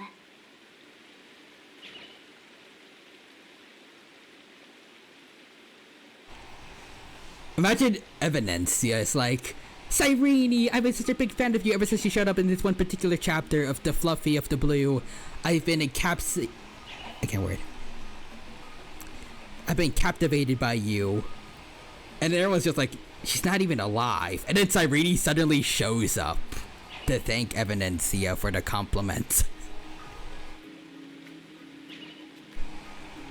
Anyways, Yao Guang's VA has unleashed something into this world that is truly a great evil that can never be sealed. Alright.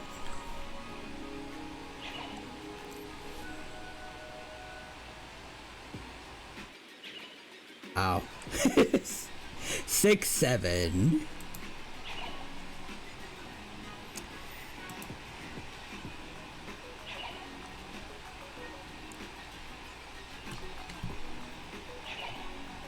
Well, congrats to her for getting 6,700 followers.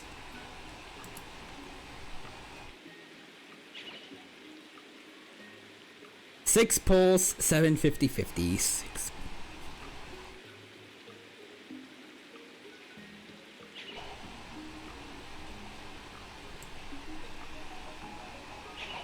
From March Bunny in the comic, if you must know. Bruh.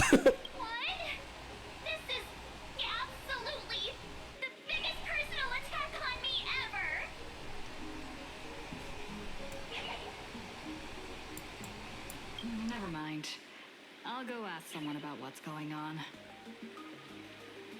You know that one meme where they're like, this character would never say that. They would never frickin' say that. That's just gonna be Marge reading through Fluffy of the Blue and looking at herself. Look at her.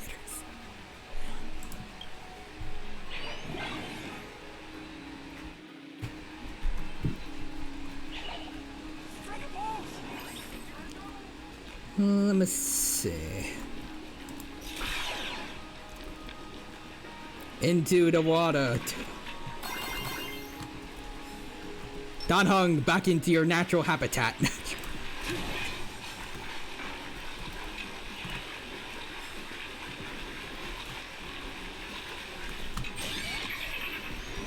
You're right. March would never say that. Evernight, though. I love the idea that Evernight would ever go up to someone and be like, ever since I laid eyes on you, I've been captivated by you. Except maybe March.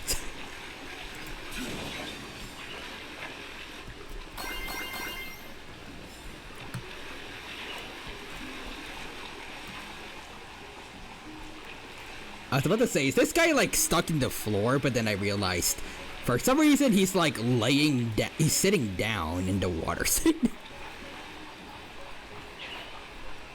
She does that to a mirror while dressed up as a normal March. She's trying to rehearse how to riz up herself.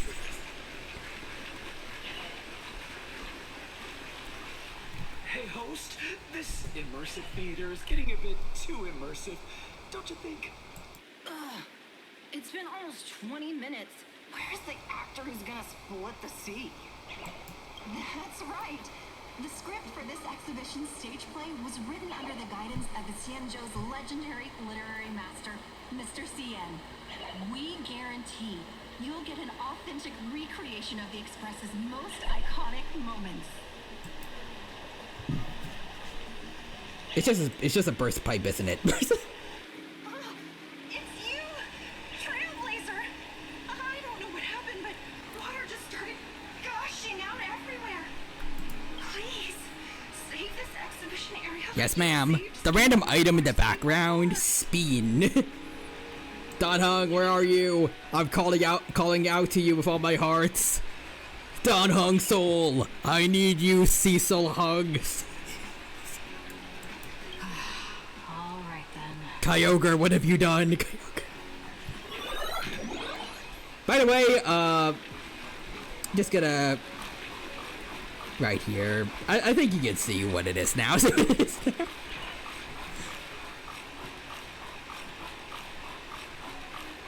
I also love that they gave her the squiggly... I can't word. The squiggly eyes like a fainted Pokemon. Whoa! Know my heart. It's about to be very accurate. Very accurate. Damn it, Don Hung, you're supposed to use the dragon to hit her.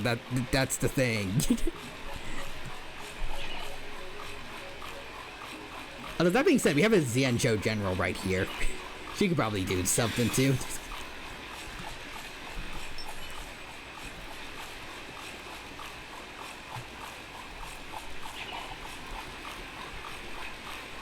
Hi, Big Get a Grab. Welcome, welcome. Thank you for stopping by. It's good to see you. I hope you're doing well, and hope you enjoy your time here with us at the Honkai Star Rail stream. They kicked me out for being too big, so I let out my frustrations by torturing people and champions with Sneaslers.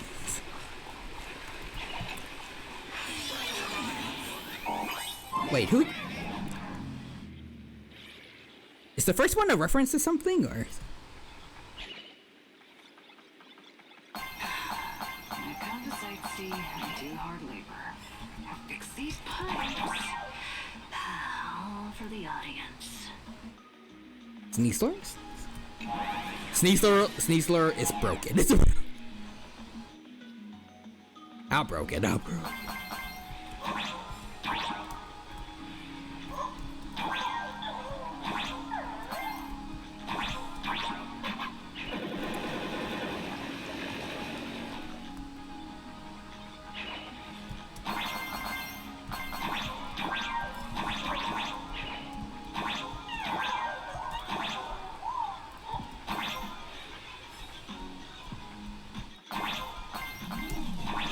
Oh, whoa, hold on. There it is. Wait. Let's see, so...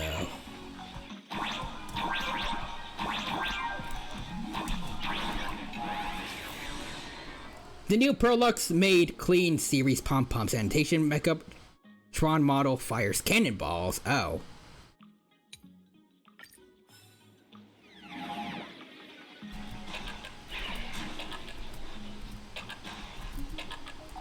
Got it. He was sweeping some teams when I used him. Sneasler is broken, but Eternal Floette Mega is really funny. Oh, how funny. Imagine giving Fluttering Mane Fairy Aura. She can Aura Farm. Ba-bum-bum.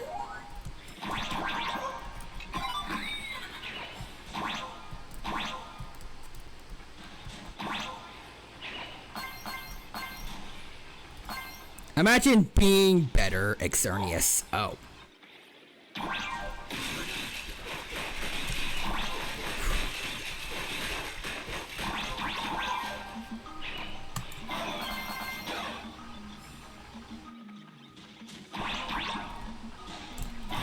Whoa.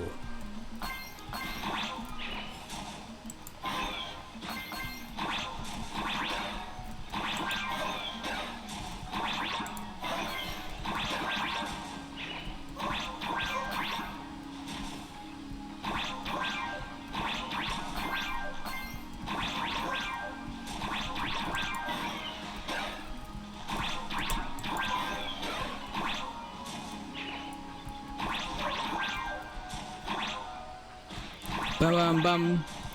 Bum bum bum. I never miss going home as much as I do now. Bum bum bum bum bum bum bum bum bum bum bum bum bum. Motherfucker, motherfucker.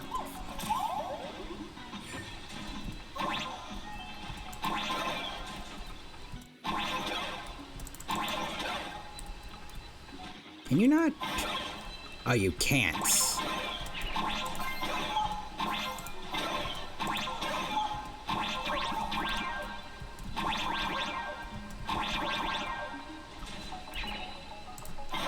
Damn it.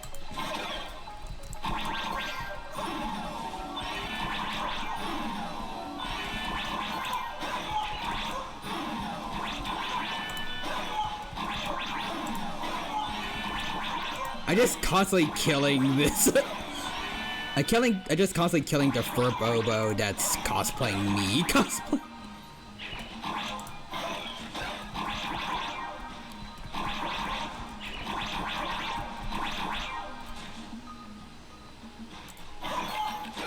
Got it.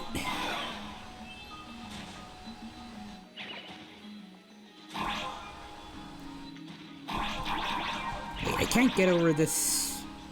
Huh? Okay. Oh wait, no. Now I get it. Now I get it.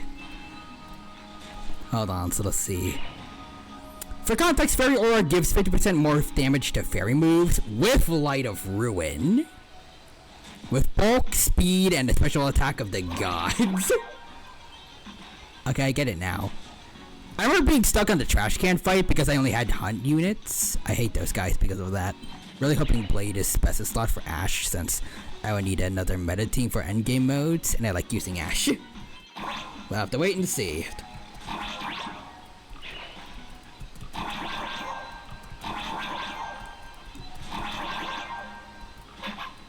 There we go. Got him. He most likely is, and so imagine having 155 special attack, 135 special defense, and 110 speed with Fairy Aura and Light of Ruin. I see the problem. I see the problem. She's too weak.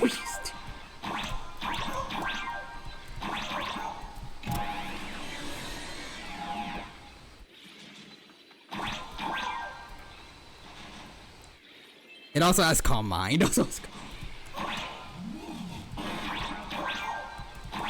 Meh.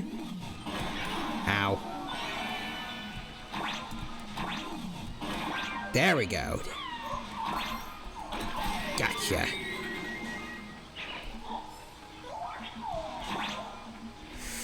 Oh, good lord. There's treasure over there too that I don't know how to get to.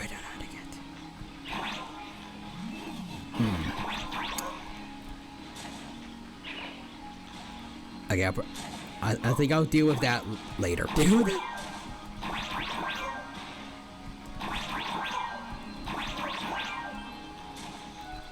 Wait. Oh.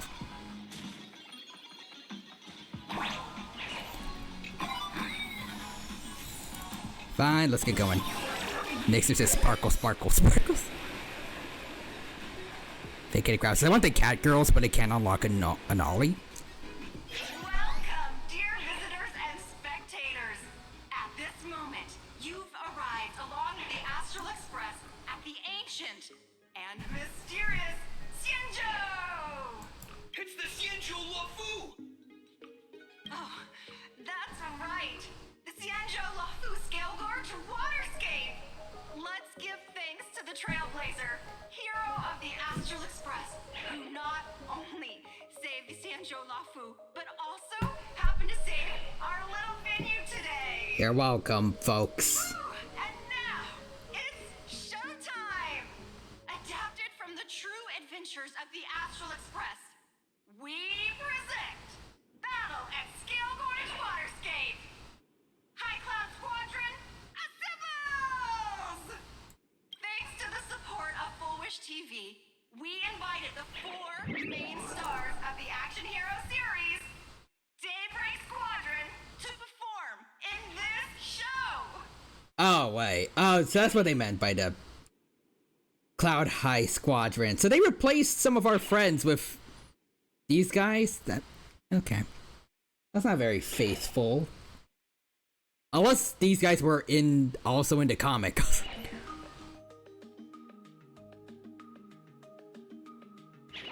Anyways, Punbosses, nice argument. Unfortunately. Nice to see Cinderbone again, but I'm curious as to why the Yellow Ranger still has his mask on. And now, Trailblazer, please come up on stage and reenact that heart-stopping battle where you drove away the Lord Ravager! Sparksy, Sparksy, Sparksy. Sparkle. That doesn't really work. Sparkle, true. And real humans just listen. Sometimes you need a bit of filler to let the comic writer finish the story. You just gotta input a little bit of filler into the final battle. Just a little. Just make it a crap, so might not have had enough. And next it's just maybe he's a robot and that's his face. I mean, all of them mentioned getting surgery, so I think it's for a robot that's kind of like maintenance. Also, Bunbow says, nice argument. Unfortunately, +1, 252 special attack fairy aura Floette with mega light of ruin versus 248 HP, 8 special defense Torkoal, 377 to 444. In other words, 109.9 to 129.4% chance of guaranteed KO. And fire resist fairy, by the way.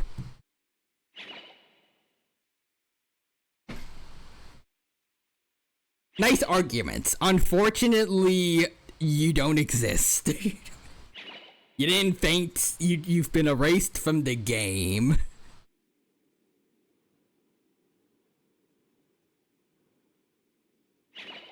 Wait a second, there's only 4 of them. We meet again, the Nameless. Hi.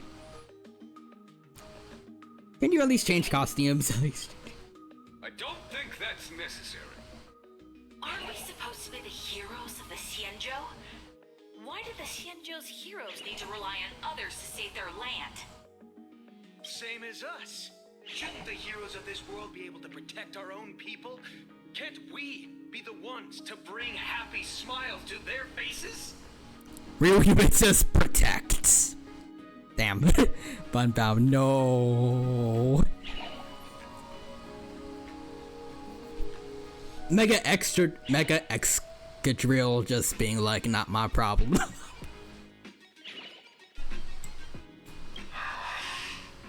At least 25% not my problem. Hey! What nonsense are you all babbling about? Is any of this actually in the script? If you're planning to challenge me... Nixter says the real human faints. Nice argument, unfortunately fake out. No, quite the opposite. Star Rail Fest is the perfect opportunity. As supplicant stepping into the Phantom Moon Games, the Daybreak Squadron challenges you. You wouldn't back down now, would you? Supplicant of the Astral Express. Well, that's neat. I did not know that. Well, I can't wait, but like... Huh, okay. So they're the next supplicant we gotta deal with. That means there's one more mask unaccounted for, right? I think? Anyways, let's see. Does not exist in Champions. In my defense, didn't know that. Champions has the weirdest meta right now. How weird? Quick Claw is considered a viable item.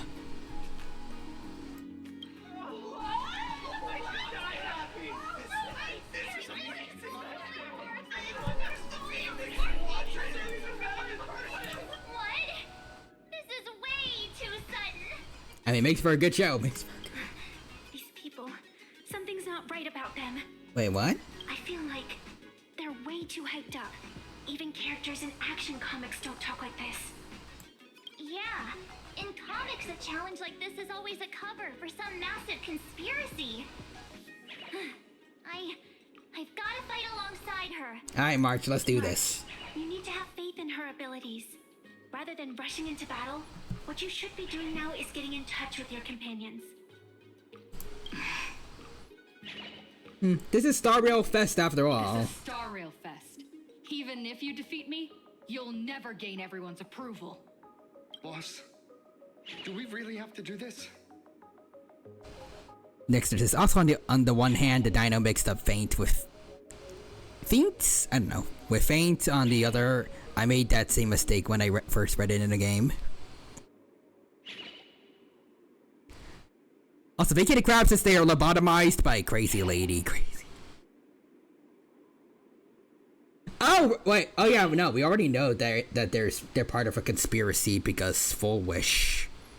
I think Cinderbone was there at that little meeting thing, and we already know they got the happiness surgery. Like we know the others already got it. Okay. Gray, It's been a bit. putting on a show for long enough. Wasn't becoming a real hero what you've always wanted? We'll tear the legend of this outsider to shreds. Whoa, what? Right here, under the spotlight. Then everyone will see who the real heroes are. The ones who can truly protect their smiles. I thought you guys thought it was cool. I accept your But challenge. okay. But do we really have to fight here? This is exactly the stage we've been waiting for. Let's do this! Yeah, buddy, I got the meta team right now. Let's do it. Games are a ceremony to find those closest to elation.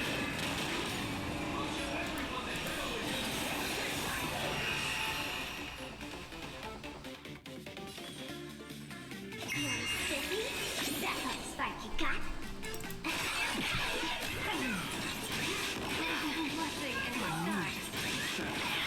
Ow.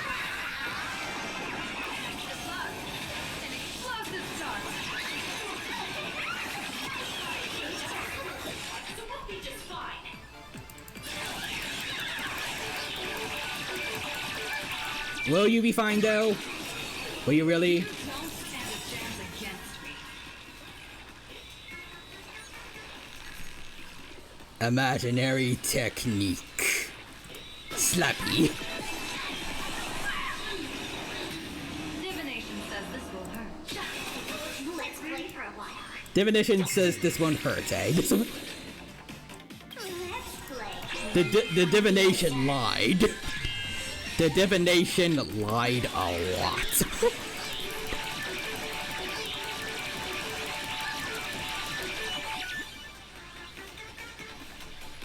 I bid you adieu. Oh, when did you live? Okay, oh, there we go. Imaginary technique, brain rot. Have you calmed down now? Can we talk? Wait, missing more stuff? Hold on. Poor unfortunate me who pulls men having no elation team. Someday, deadly wish is time to snip. Pulls out a pair of shears. It's the Mario technique. Every human says imaginary technique. 676. Vacated Crab says Sampo save me. I'm still holding out hope that we're gonna get SP Sampo in 4.x. Don't know where, don't know when, but I'm holding out hope somewhere. And same thing for Vita. Cause goddammit, again, the side quest in 4.0 told us that she's literally on the same planet right now as us. She's right here on Planet Arcadia. At the same time we are. Same thing with Star Traveler. They have to do something with this. Anyways, if anyone needs a SP, it's him, since he's a 4-star. If not, I could see some male IPC characters being Elation, like Aventurine, Opal, and Sapphire. I'm pretty sure SP Aventurine might be a thing in leaks. Plus, I don't know how viable it is, but that one event where everyone predicted that it was going to be hinting towards the Elation path, Aventurine was one of the characters you could choose. So I feel like that also helps support the theory. Wait, we are getting Aventurine SP? I'm pretty sure. At least, I don't know if... I think the likelihood is high. I remember hearing leaks about it, but... I hope they don't change their mind. Let's see. I genuinely did not know. Oh god, my jades, my jades.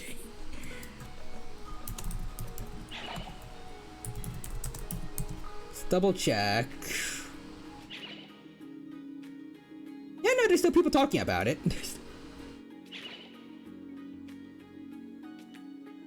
I love Tangerine. Would you like to hear the leaks or no?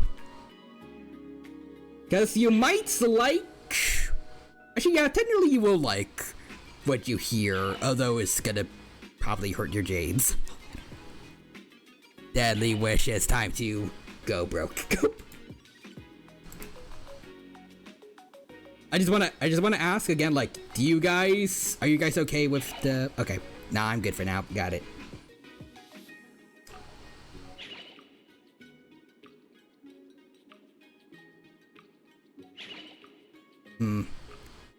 Alright then, Vacated Crab, don't say anything, but I'll send this to you then.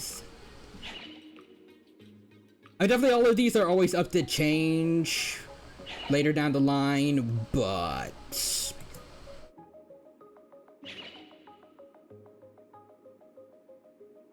let's see.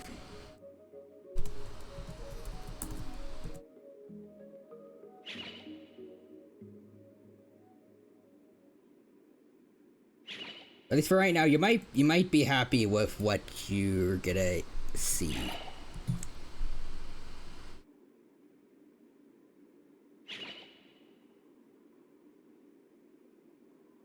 Alright. Back to the game.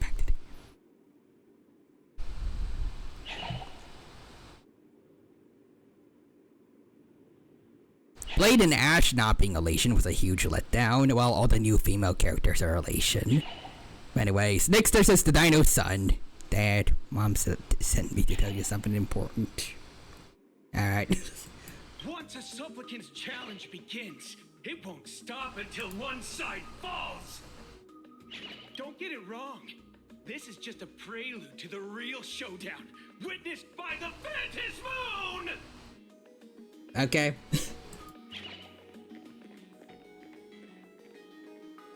Well, that was quite entertaining. Just what exactly are they planning to do here at Star Rail Fest? Pearl was right. Supplicants won't pass up a chance for a challenge. Is this the supplicant lurking beneath the surface that Pearl theorized about? But which of the 4 Daybreak Warriors is the supplicant? Judging from their strength, I think it might be the red one. It's the yellow one. That's why they still had their helmet on. Forget it. We should go check out what's happening outside the exhibition area. I think that's pretty obvious. But alright. Well, let's get going. Just in case, just to be ready for the next fight.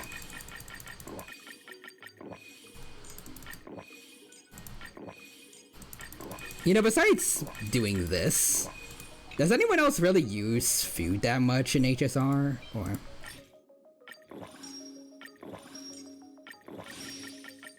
I feel like consumables have not really... Can't word. They're kind of one of the most forgotten parts of this game.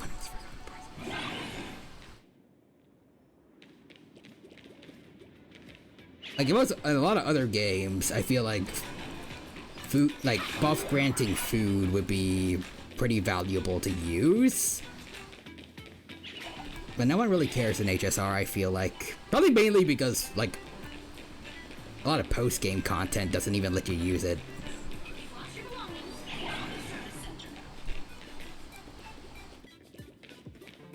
And unless you have a skill issue, you really don't need to use it in story, so I don't know. I used to SP food for Finon. Other than that, nah. Yep. But to be honest, I wasn't Nixers is the Dino's son. Squadron assembles play anyway. Still riding on Jeff the Land Shark. Nuggets already. Yeah. Also card games on motorcycles. And Bunbow says, pop, pop, sugar on top, pop, pop, sugar on top, top.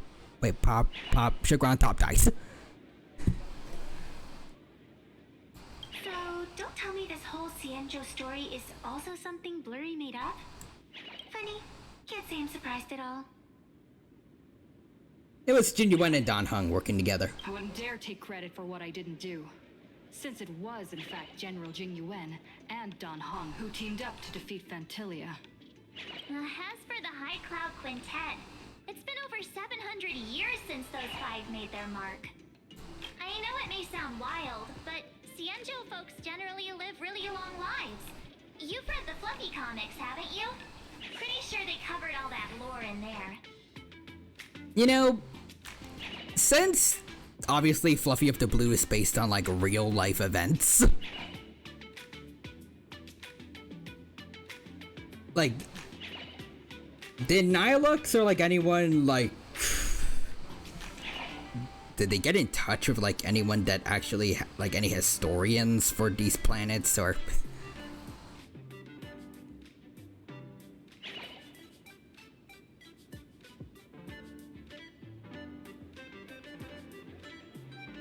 I don't know how to describe it, but like,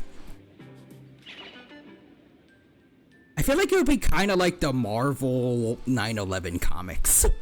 It's just kind of weird.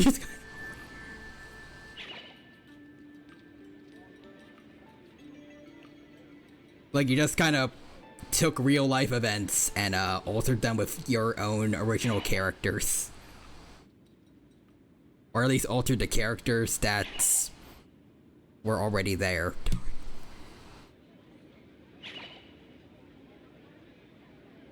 Also kind of like that one Titanic movie where they had like a talking octopus with a dog face. And there's like magic talking sharks.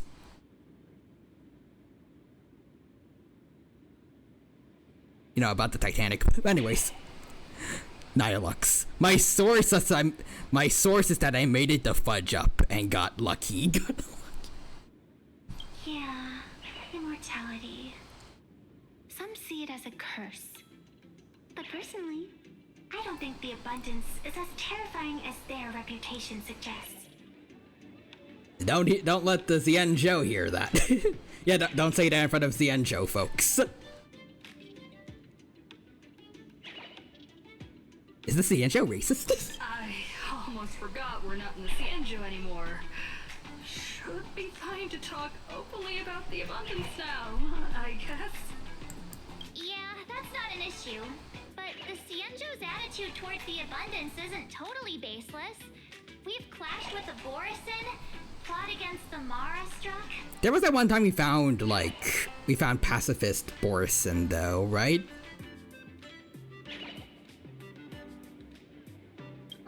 Just imagine if we hadn't won that battle against Fantilia back then.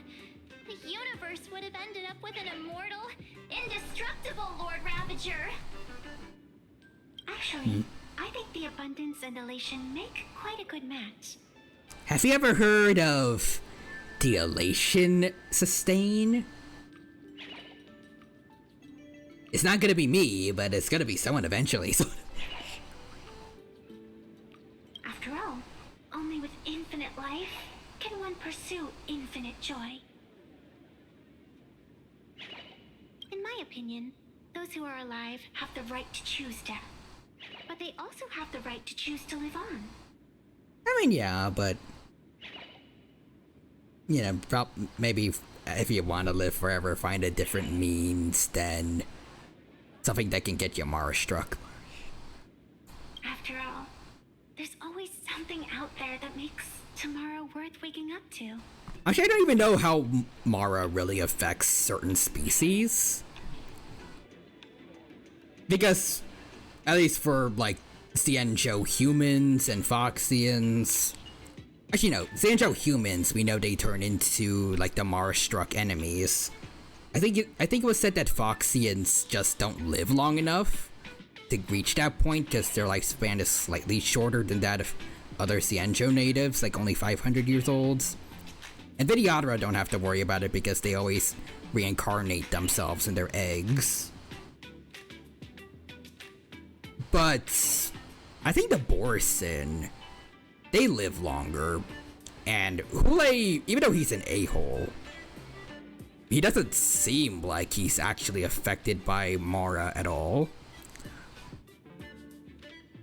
And he also seems pretty old.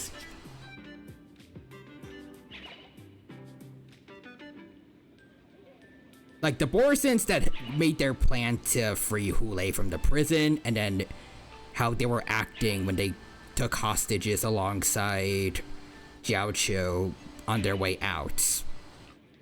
They're not insane or just mindless like most other Mara beings. They seem pretty sound of mind, and none of them also need like any kind of medication or treatment like Blade with Kafka's Spirit Whisper.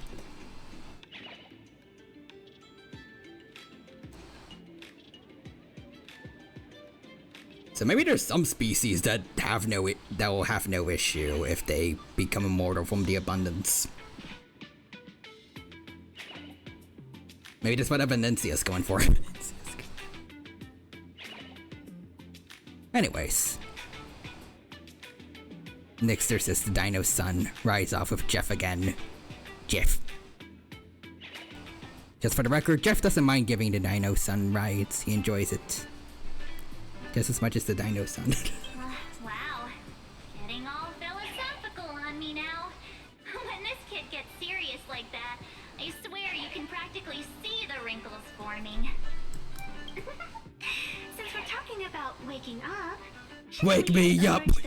Alright. Exhibition area next. Ooh, Penacony. I wonder what they're gonna have there. Huh. You want to keep exploring? We need to be a bit more careful now, don't you think? I mean, the Daybreak Squadron already came gunning for us. Who knows if there are other supplicants lurking around, just waiting to make their move. Oh, come on, March. I mean, they're probably gonna come anyways, regardless of what we do, so might as well have fun. Rest assured, I got your back. Such reassuring words. Little raccoon, I've actually been a huge fan of yours all along. Evanencia, come on. Alright. Don't push it. Here we come, Penacony. Exhibition area.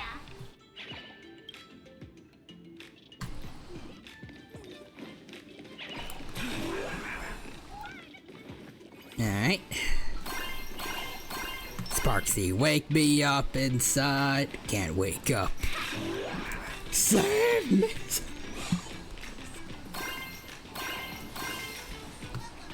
Hey, Himiko. There you are. Himiko, you're here. Are you two all right? Welt told me to watch the live stream, and I saw the Daybreak Squadron challenging her. We're good. I didn't hurt them that much.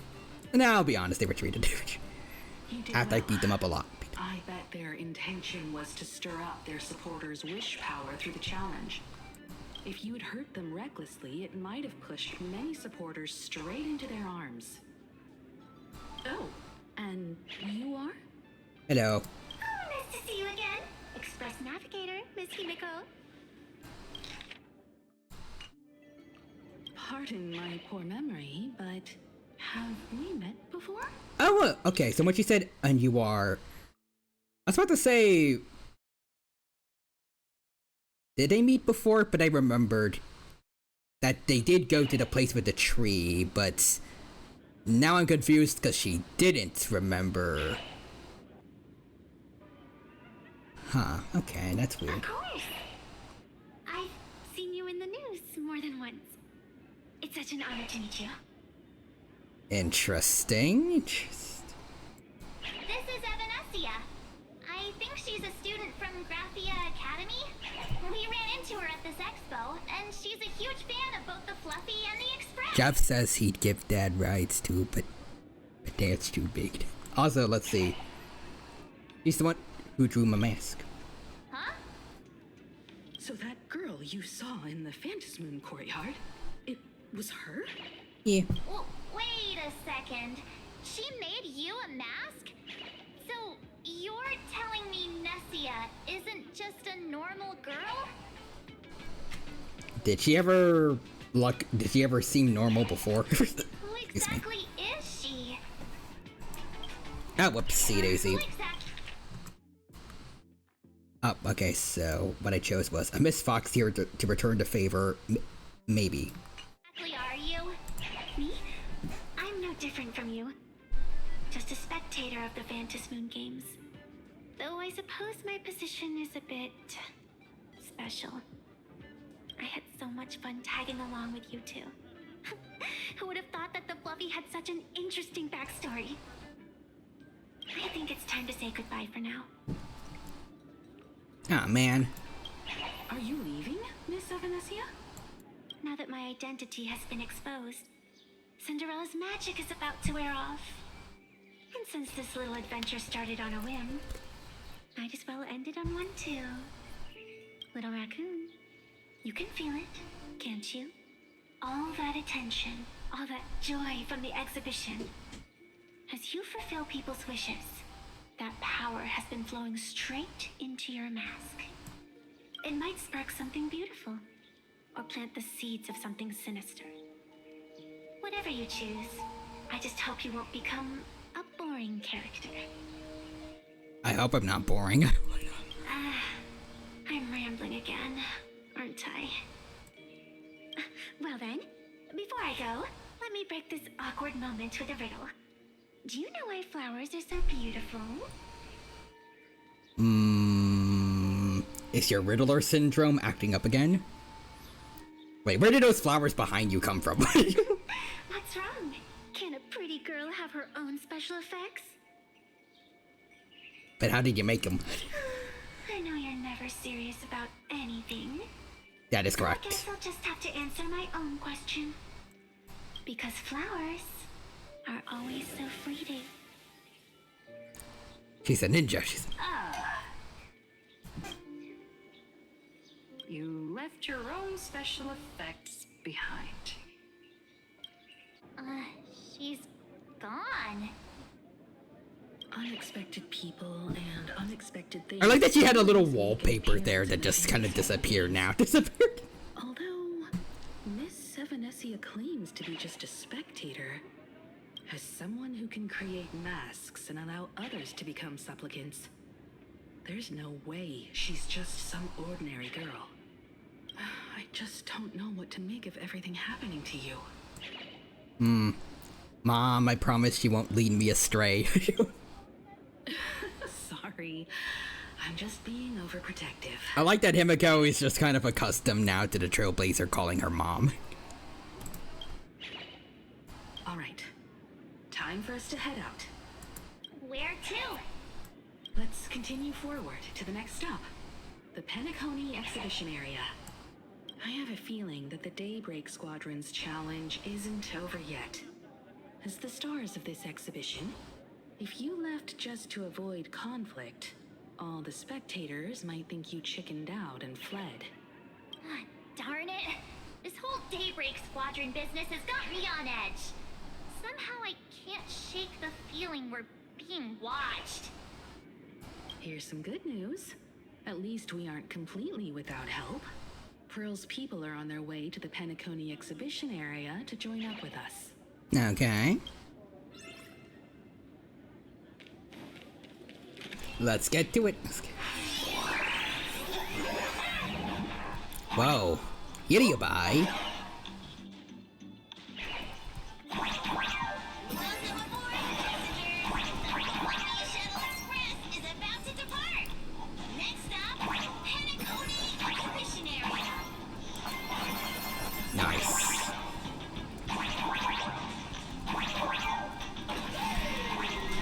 Oh, goodness. The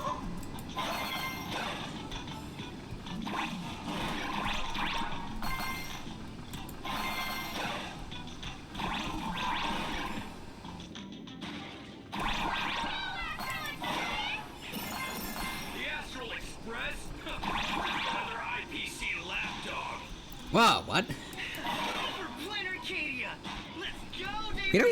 We aren't really working with the IPC that much. We just called us an IPC lapdog. IPC. Anyways, ba bum bum ba bum bum bum. There we go.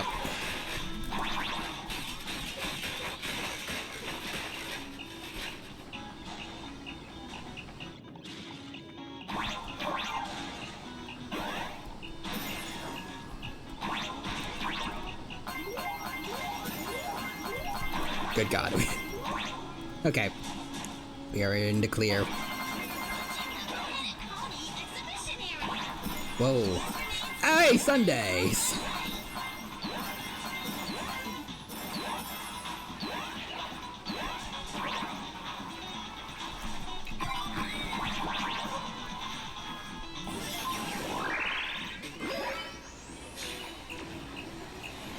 They have sunglasses. Would I get run over by the express if I lay down on the track? I don't recommend that, ma'am. Anyways, Vacant Crafts is today. I'm at a perfect 69 followers. Nice. Yup, and you get blasted straight into a comic book. Who knows? Maybe you'll be reborn as some superhero or something? That is not the Isekai train. That is the not Astral Express. That's what I call true happiness.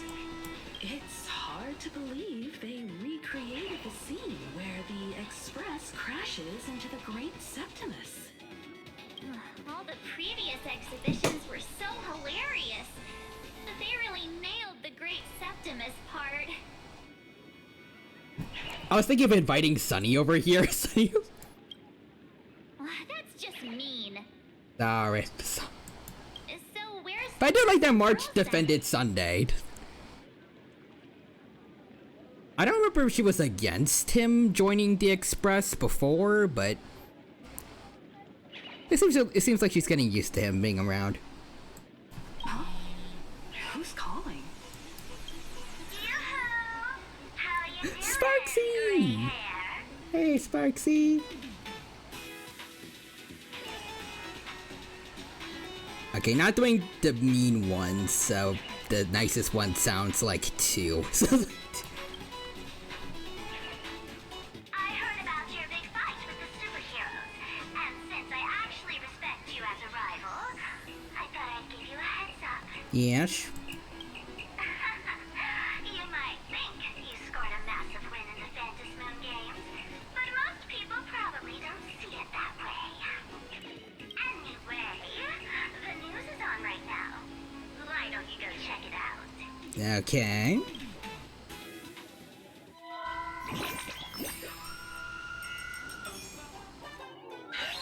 Just moments ago, an extremely violent incident broke out at the ongoing Star Rail Fest exhibition Did it? venue.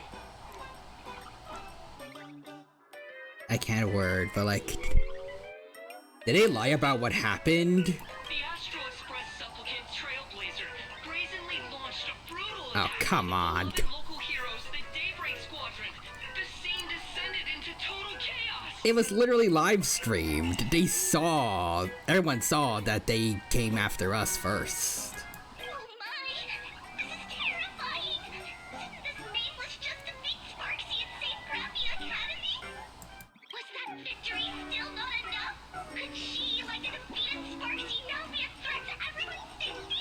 Oh wait, now that I think about it, this is Full Wish TV. She has a reason to be biased towards the Daylight Squadron and not us. How chilling. In the video footage from the scene, the Trailblazer claimed her act was to demonstrate the so-called trailblazing spirit of the Astral Express to this world. You don't stand a chance against me. Is this what she calls a trailblaze? Using brute force and violence to strike down the guardians of this Arcadia and trample over our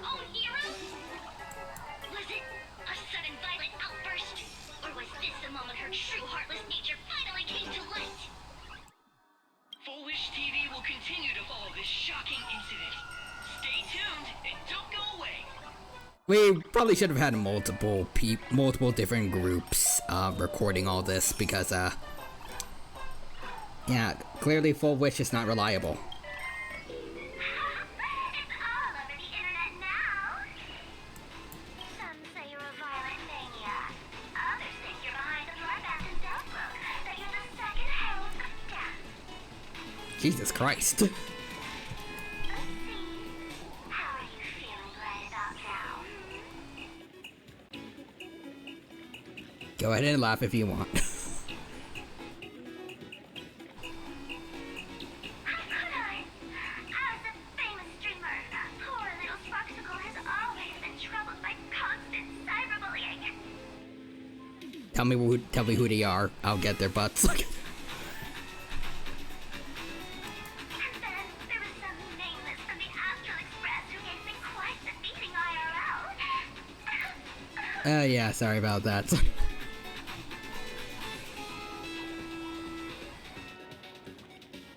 Can you tell I'm biased yet? Of course, someone's definitely pulling strings behind the scenes and stirring up trouble. As a top streamer in this field, Sparksicle can spot these tricks from a mile away. All right. Didn't you also do a TV news interview? Yes, we did. I didn't say anything particular, did I? Talk about... Oh, you bet. Here, let me send you the interview video. those guys that were in the first part of the I won't go any place. further, but since you managed to defeat Miss Sparkle... No, I mean Miss Sparksy. I don't want to see you embarrass yourself in front of those clowns. I wonder if that dialogue is supposed to further tell us that they are merged now. Good luck. See you around. Hi! Trailblazer. Sorry to bother you. I thought she stayed fused with Sparkle. Yeah, I think that's what happened. Lucky day running into you. Because Sparksy never had an issue saying her name, but in this specific instance, she accidentally called her... Oh, it's not here, but like she accidentally called herself Miss Sparkle instead of Sparksy. Keep it brief. I've got plans later. First Wait, what? question. Seeing as Plain Arcadia was the starting point of the Express's new voyage, how would you describe your impressions of this place? Plain Arcadia. Everyone's chasing the latest trends. Looking for fun. Interesting. Throughout the history of the Phantasmoon games, it's been extremely... This feels like that one meme with like the guess this animal and you put a black line over an elephant's face. What kind of changes do you hope to bring to this world? Like, who are you hiding with these? Show everyone the strength of the Trailblaze to change this world. They spliced the audio, I think. That's an impressive answer. Speaking of which, after joining the games, you immediately went to defeat this Spark. Out of context, movie quote of the stream, you are a toy. Native supplicants in the future. You are a child's plaything. By the way, does anyone else know that Woody was gonna be a lot worse in Toy Story? If you want to know how bad, I think look up the Black Friday reel for Toy Story on YouTube. Cause, yikes. Also, Vacated Crabs is the app. I'm really, really glad they changed it up. And it's not like, obviously, Woody was a flawed character in the first movie to begin with. Like, that's, you know, I can't word. That's part of what he needs to change about himself. He needs to get used to Buzz being around, not be jealous of him, but like, the mean-spiritedness that he was originally going to have was, yikes.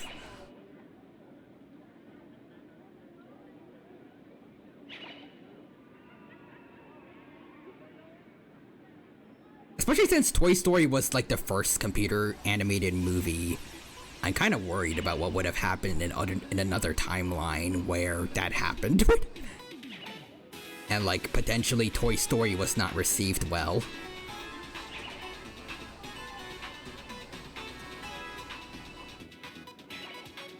Wait.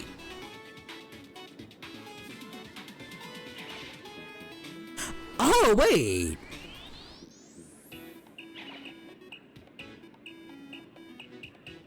Wait, the background music is, Robin's ultimate song. It's a rendition of it, at least. Anyone else hear that? Hold on.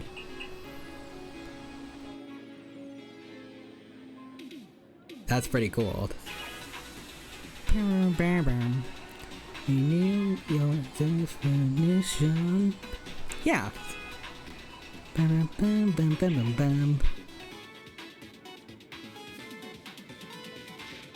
I guess they paid the copyright for Robin to get this playing.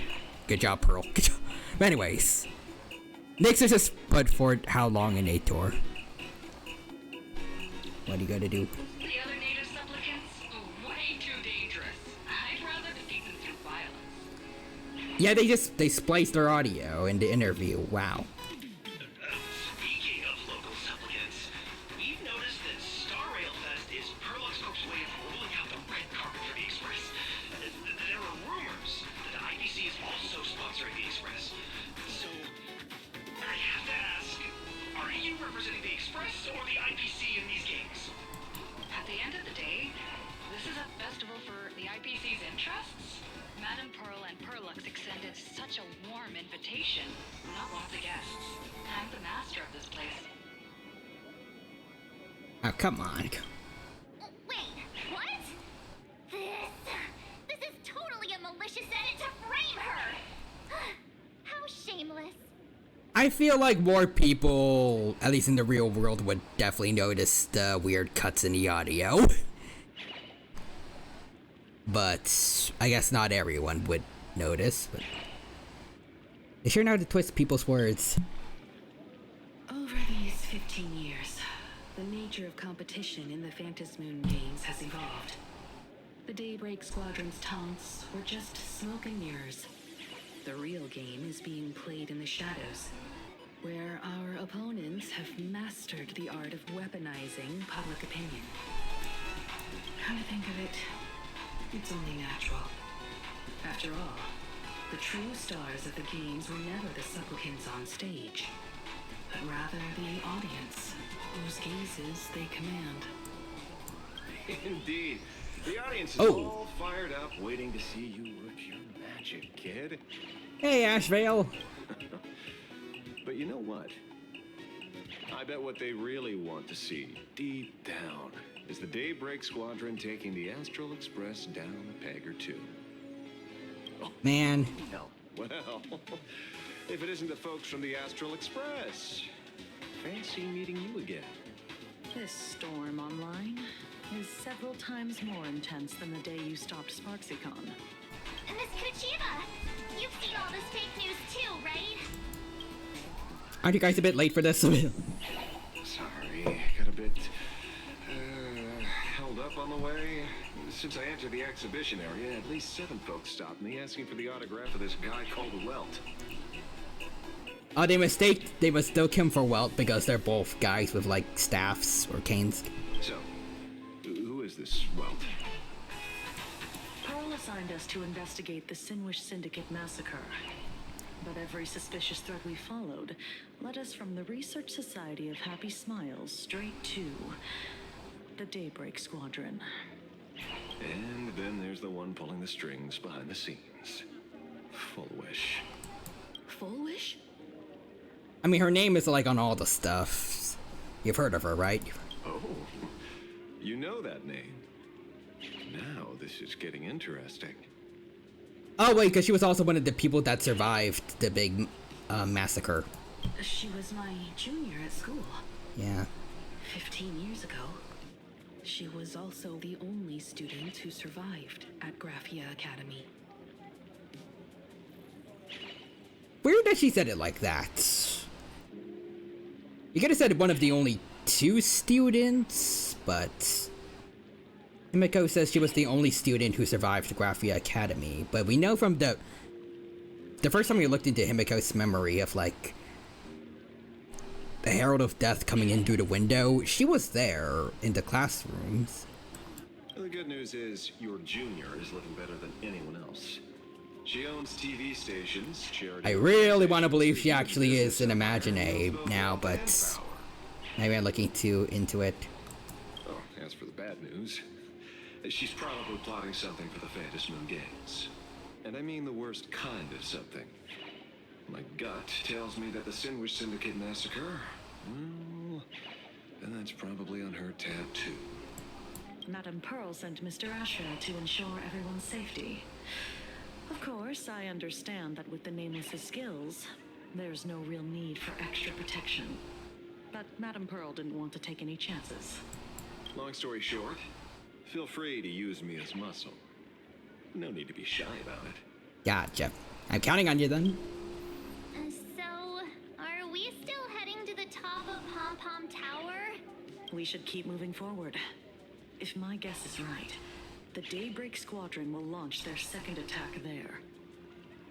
Then let's get them. Also, Nixers is what are you gonna do? The odds are stacked against you. We're gonna give it our all. Forget about any fantasies of fairness and harmony. From this moment on, the Phantasm Games could follow in the footsteps of what happened 15 years ago. Once this battle turns bloody, fear will seep through the screen and become some supplicant's wish power. See, that's the problem with modern society. Good news stays home, while bad news spreads like wildfire.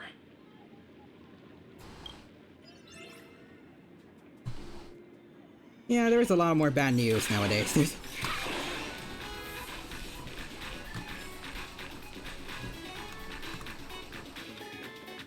Whoa! To move forward, we'll need to fuel up the Shuttle Express first. Dahlia? Oh wait, no, this is another Food Bobo, right? It's me. Did I scare you with how I popped up without a sound? You're cosplaying as the Dahlia? Oh really? Then tell me, my perfume, the hem of my dress, my smile, how closely do they match the woman in your memories? You see, Penacony itself is already a dreamscape, yet the people here have built an extravagantly ornate dream based on the dream you experienced. Sometimes I envy you, so many people are cheering for your story. You're always there with the dawn rising over the silver rails of the Trailblaze. Not stuck with memories that'll just rot away to nothing. But even forgotten things carry warmth, like the lingering heat on foreheads pressed close together long after the dance has ended. Oh, you're blushing. Am I fur too close to you? Okay, yeah, Furbo ruined it. We gotcha. At least in this moment, don't furb away from me.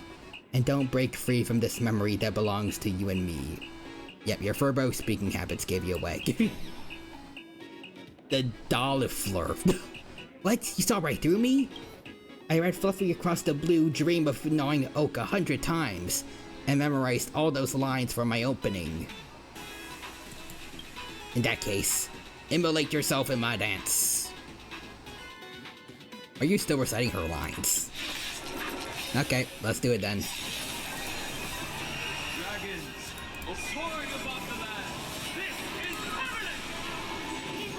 Observe the heavens with my divination. Sparkle, you're up. Sparksy, you're up.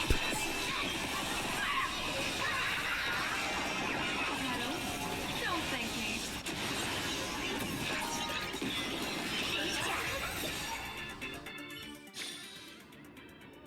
The moment when it all dies is so beautiful.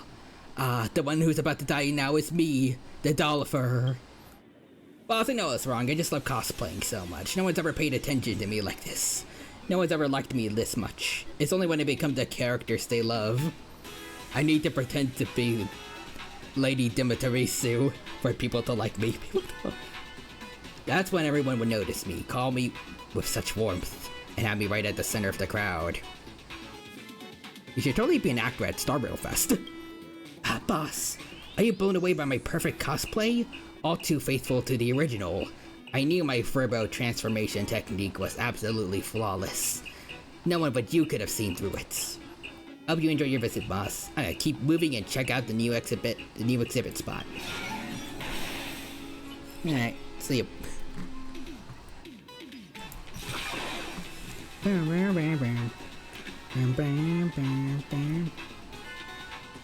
move forward, we'll need to fuel up the shuttle express first. Fine, but first I'm gonna talk to everybody.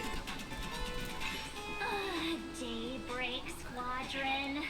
I thought they were fans of the Express too, but in the blink of an eye, we somehow became enemies. I want to believe Cinderborn knows. I want to believe he's just acting or something. They might not be the real enemy here.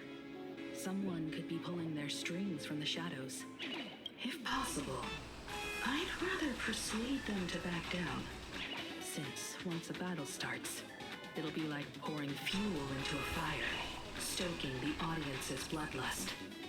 A Phantasmoon game like that would only descend into madness.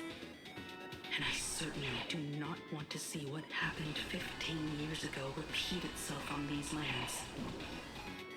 Anyways, this is the final stand. The power's in the dino's hands. Thank you, next up. Anyways, Vacant grabs it. So apparently your own channel sub badge changes. By the time I started as a Homotherium, it becomes a Smilodon now. In a few months, I will be American Lion. Nice. Alright, what else do you guys gotta say? I know about this exhibition area, thanks to the comic Miss March gave me. Wouldn't have pegged you for a comic book reader. I flipped through it on my way to pay respects to Costide. Even though that volume's story was pretty random and all over the place, it was quite interesting. A group of furry animals took over the Soul Glad soda factory to wake up the other animals in Penacony, using Soul Glad as fuel for the Express. Talk about forced product placement. Time to get to work, Detective.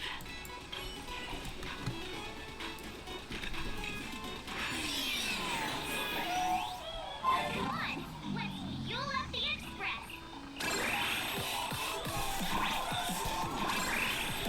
Bam. Wee.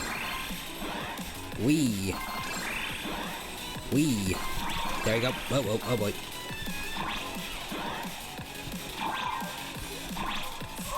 But I like this new. Alright.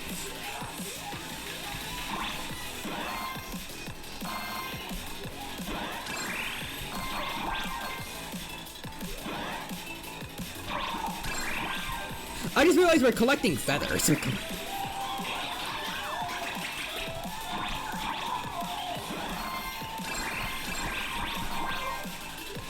Robin would be so proud. Oop.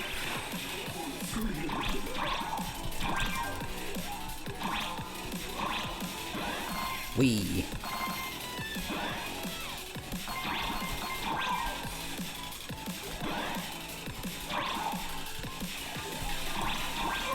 Come on. There we go, feather. Get 'em all. Boom. Whoa. The little Sunday guys.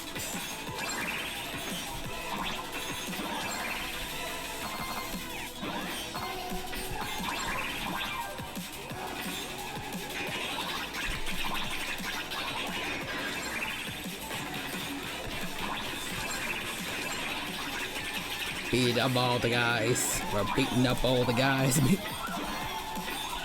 Whoa.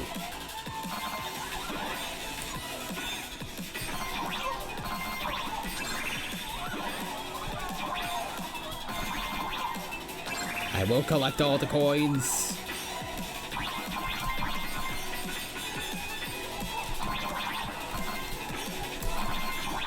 Oh, careful.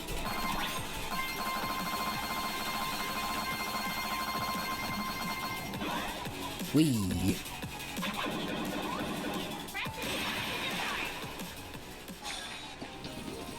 Ooh, pre-render cutscene. Let's go.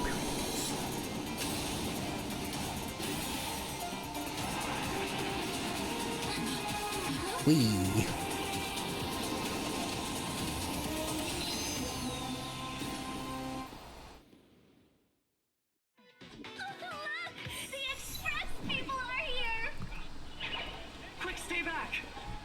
Terrible if you got caught in the crossfire. Oh. I see the Daybreak Squad. Big and small donations. Hi. Let's see. Check Gen in a bit. But let's see also next there's this random Venomoth. Skibbity. The Dino Son. So not if Jeff and I get them first. Now it's $50 in coins somehow. $50. Alright, Daybreak Squadron, let's do this. I got the squad dosed on energy drinks. We're ready to go. Let me see, what's in... Oh! They got a new poster for Ice Age Boiling Point. Okay. Right now it's just the main trio, then Ellie, and Scrap with his son. I'm hoping they're still gonna have Shira and Peach. Alright. Let's do this, folks. Astro Express. We've been waiting for you for quite a while. So, why did you lie about us on the internet? I got the cast isn't too bloated. At least Shira.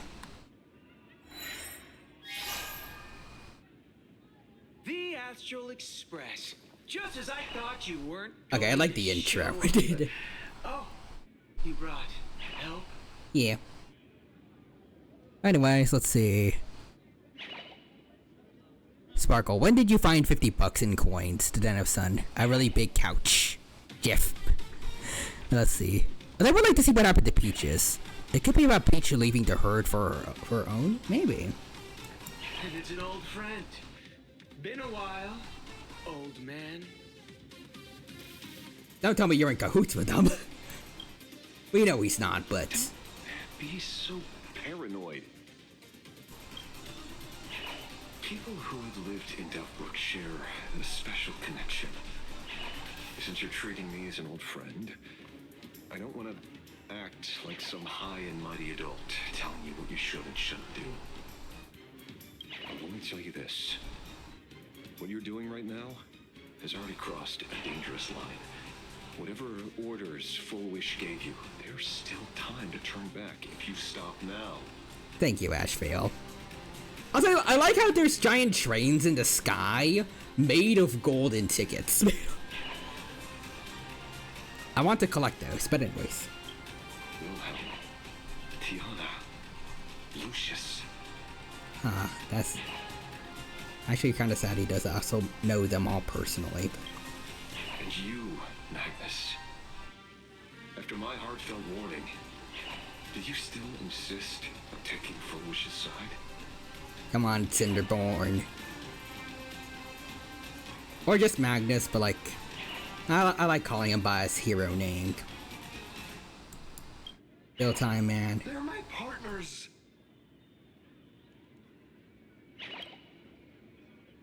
Listen up, old man. Supplicant's challenges during the Phantom Moon Games have no restrictions. That means you have no right to stop us. Like the Herald of Death. Ooh. True. Also, Vacated Crabs. I just hope they do the same with Manny. I mean, it makes sense for his backstory, but if he's overprotective in this film, I just hope he's written respectfully. Also, next is just the Dino Son. I got a golden ticket. Nice.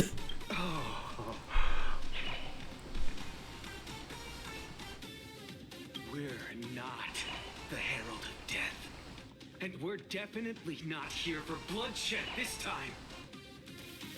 We will prove to the people that we are true heroes who can protect their happiness!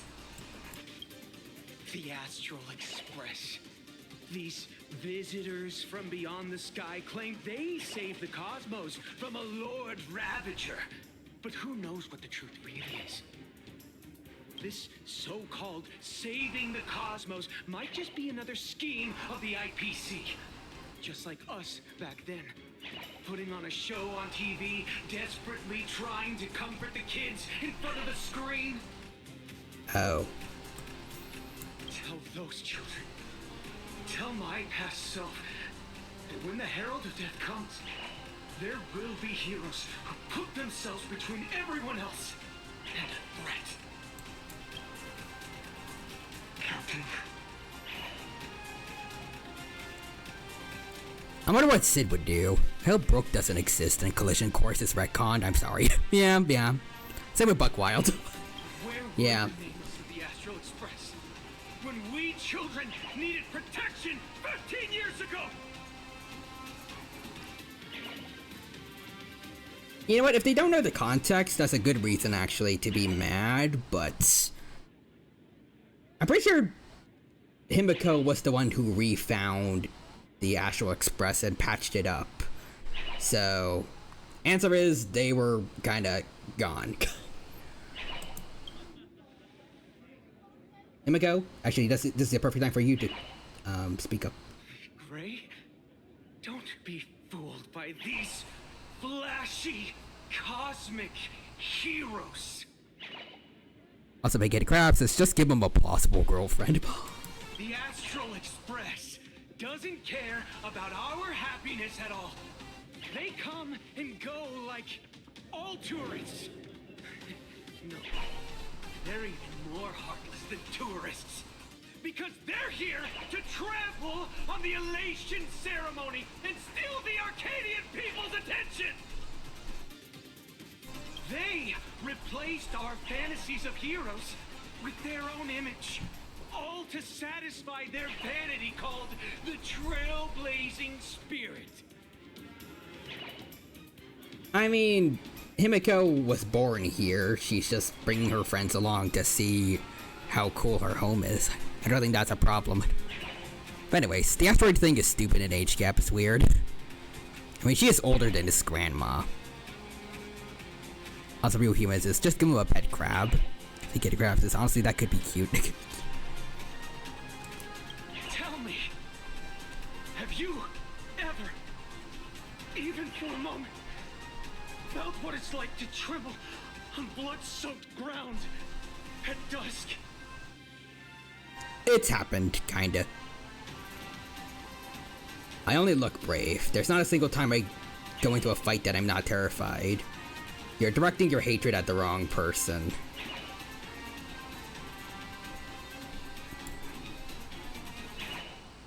You know, I think I want to be nice and, you know, show that the Trailblazer does have feelings too. I only look brave. Yeah, Doomsday Beast. I still remember that moment when I faced the Doomsday Beast on the space station. Hey, they didn't even bring up the Erda space station in this event. They went straight to Bellabog. Also, notice literally everyone that was in the audience before just kind of up and disappeared. It's not the Astral Express you hate. You're just hating yourself. That powerless child who couldn't protect everyone. But I want to tell you, being powerless was never your fault.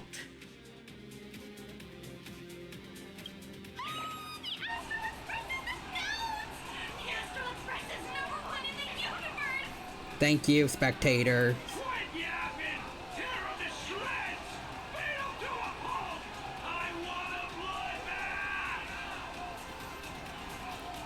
I can see Manny going, you aren't qualified to be a pet owner, and comedy coming from there. I feel like that would be a little too much of a retrend of Ice Age 3, but I mean, there's different avenues you can go when it comes to being a pet owner.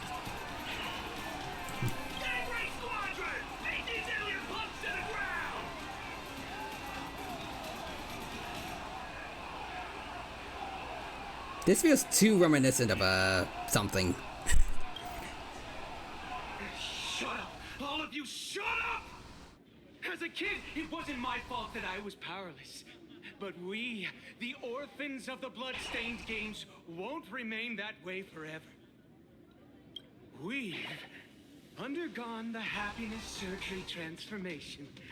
We've overcome our weak former selves and become daybreak warriors. We've grown stronger. You know, the surgery didn't really work that well because Everyone else that we saw get affected by it, they're like somehow incapable of feeling pain and like they're just always happy. They're numb to all other feelings, but clearly that's not the case with these guys. They were clearly angry before.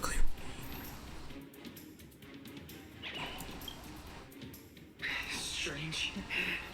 Even though our suffering was erased. Yeah, that's weird. So scared just now. And why were there tears? Yeah, either they didn't get the right happiness surgery or something's different with them. Anyways. I just don't want Sid to be wasted in that film. The Eldritch says, go, Blaze Weavers. Go, Daylight Squadrons. Also, they Kid Crabs, the same with Diego, but to a higher extent. Brother, that's only because this pain has been here all along. It's time to overcome it. It's time to use the power of happiness to defeat it once and for all. Well said. Then let's finish what needs to be done. Also, please no Orson, Velociraptor Thieves, and Thigh Rats. Yeah, all of Buck Wild's just pave it. Let's reclaim from these outsiders the image of heroes that the people of Ahatopia hold dear. What about you, Magnus? Sorry, Mr. Ashvale, but a hero never betrays his companions.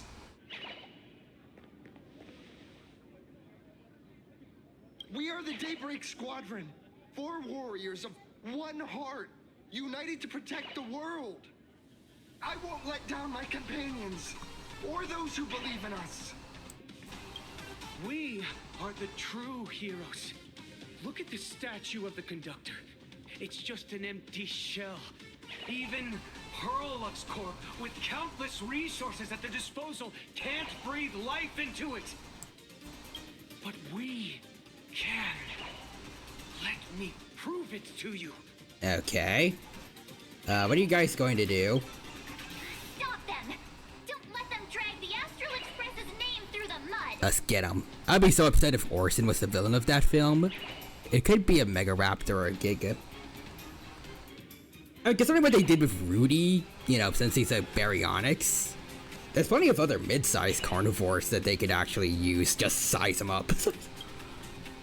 I shall provide the wish power to awaken it. Oh? I shall become its skeleton and allow it to stand! Oh, they're gonna turn Pom Pom into a Megazord? Oh god. Carnotaurus? It's gonna be Disney's second time.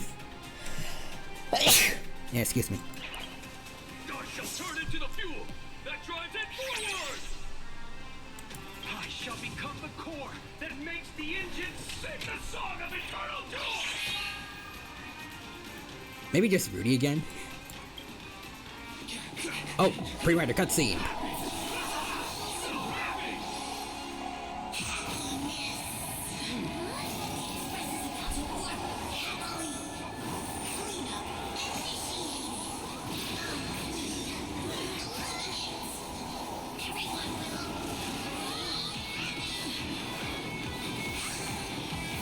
Whoa. Thank you, March. Okay, this looks pretty neat. Why is Asheville ore farming in the middle of this? Oh, okay, here we go. Now we're... But like, I don't know if anyone else saw, but like, Asheville was doing like the Michael Jackson leaning forward thing. Okay. After alloying Mechatron, King Pom Pom uses high temperature sterilization mode. It gains several stacks of lasting anti-back, reducing damage taken by it. Okay. Gaining a certain amount of punchline. Well, that's great. We have the Elation team. Allows the ally Alloy Pommy to gain an extra turn and enhanced basic attack. Enhanced basic attack, remove 1 stack of lasting anti-back from alloy. Let's see. When all lasting anti-back effects are removed from King Pom Pom, it takes massive damage.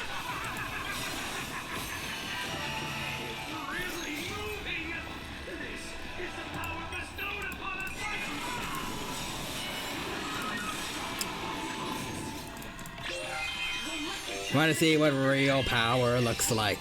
I'll show it to ya. But yeah, you're definitely not, as Trailblazer said, you're not gonna ruin Pom Pom's image like this. Bam. I got an E2 Sparksy here, folks.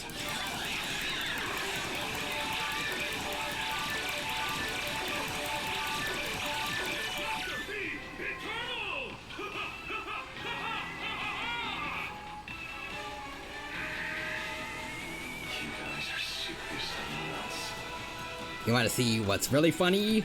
This. The Astral Express is nothing but the IBC's laptop. Yeah, nah.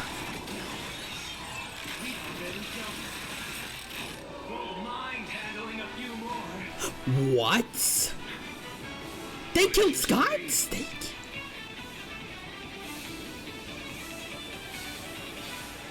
They said they handled one of them before. That's... Oh, wow.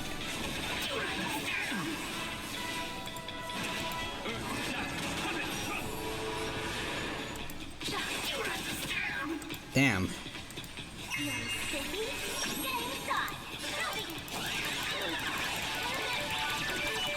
I didn't expect this from you, Cinderborn. Come on, man. Alright, and...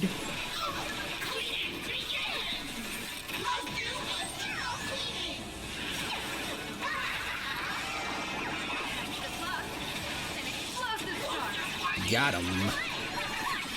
Got him. Alright, let's see. Hold on. Eldritch's dramatic pose. Yeah. Honestly, the Dino Birds weren't that terrible. Their motivation was just whack. Probably just saying that since their league's better than Orson and the Raptors. I don't hate their designs that much. It's kind of mid, but I mean, it's better than... Definitely better than Buck Wild.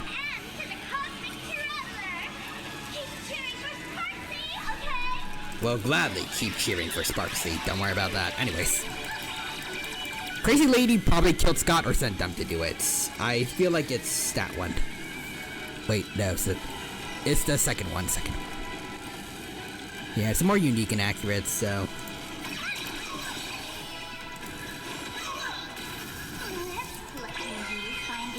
You're not gonna get a chance to get another hit in.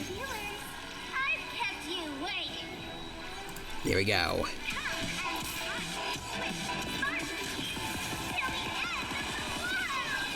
What? Dang it.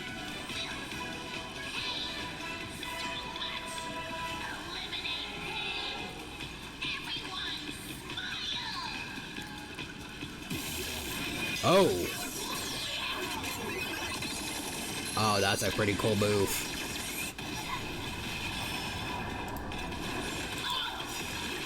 Dragons, open calamity, soaring above the land. This is permanent.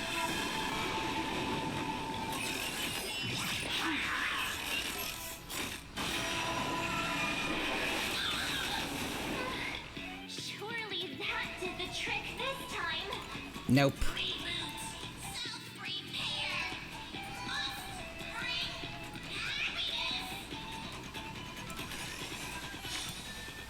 Oh. Pre-rendered. Alright, here we go.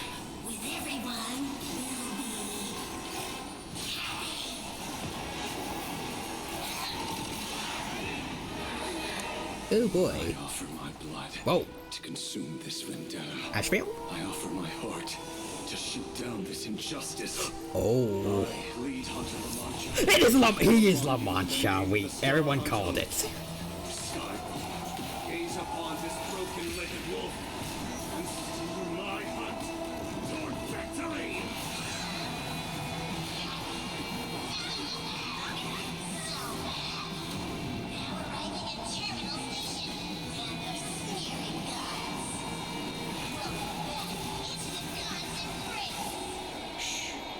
Quiet now.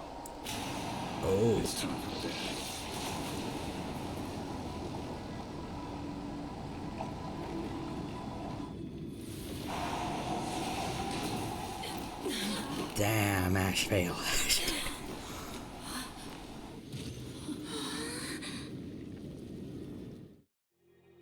What the heck is all this?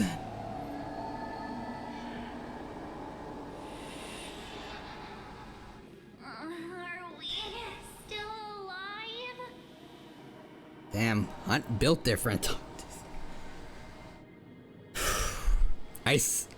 Two things. One, I love that he called himself a broken-legged wolf, because that's exactly how Sparkle referred to him. I can't word. That's how she referred to him in that little bubble as part of Amphorius' epilogue.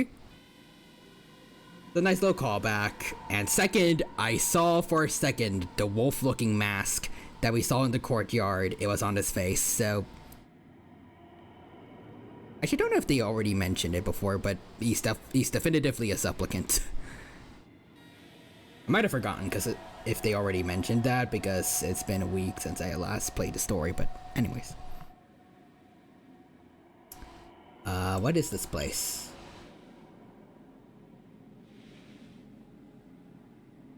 I remember the out-of-control express taking us down and through an abandoned tunnel.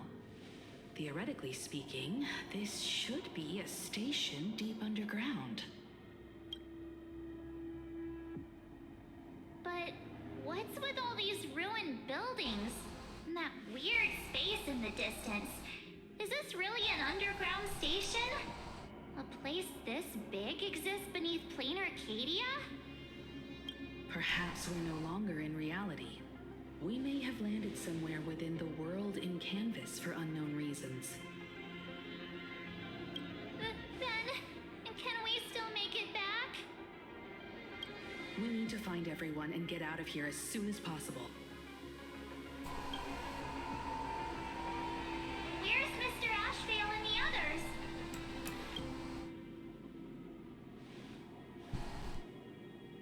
Hi. You everyone who is scattered, Oh, that's us, Oh, okay. We've been reborn. See? I knew we weren't like those Sinwish Syndicate trash. Yeah, you should not be saying that in front of Ashvale. You're right, Red. We're heroes. We are justice. We are the undying happiness. If you are justice, then forgive me for playing the necessary evil. Yep, he's getting revenge for Custide, I think. Everyone, please, this has to stop. If this goes on, you'll all... Just smile.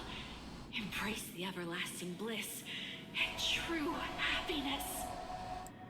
I beg you, please, listen to me. It's not too late. We can still go back to the Department of Aberration Defense with Miss Kuchiba and explain everything. It's no use. They are just creatures that can only react to joy now.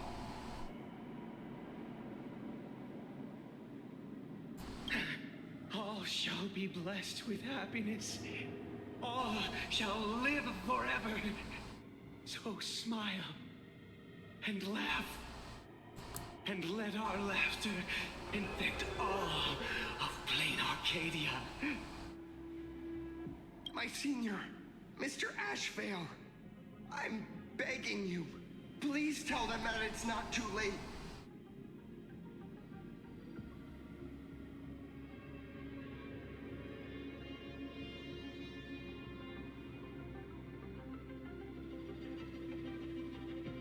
I think it is.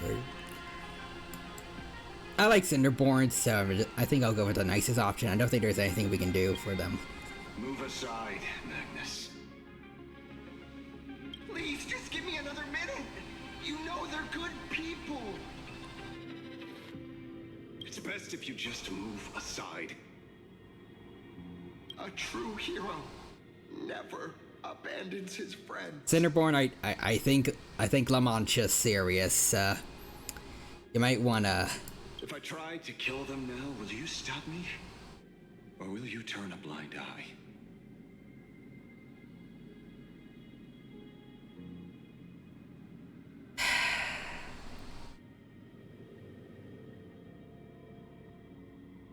I am curious if it's actually going to give us the option, but... What do we do? What do we do?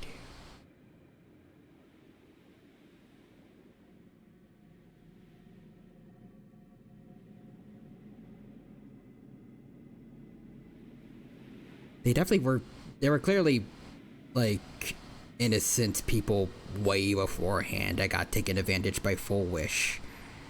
And the IPC beforehand.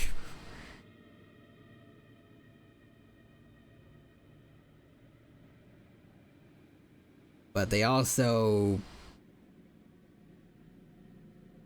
Whatever happened with them after the surgery thing, they've just kind of become subservient to Full Wish. And something's not going out right with them in the head. But that, and even the fact that they kind of slandered us, like, I don't like it, but I don't think it's worth killing them over. Although, the fact that they did kill people, that might change things, because they just revealed they killed Scott and the Sandwich Syndicate, so... I understand why Ashvale wants to kill him.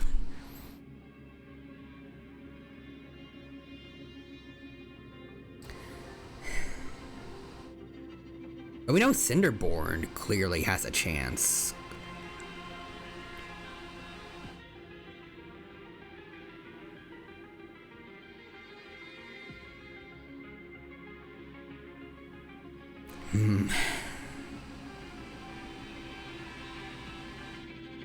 We've definitely dealt with stronger people, and I mean, if anything happens, Ashvale, he could do this to them again, so...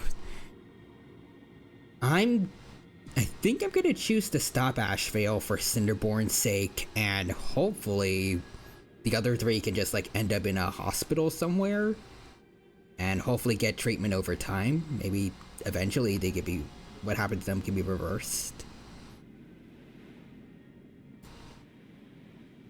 I like you, Ashvale, but I think this once I'll have to stop you with this.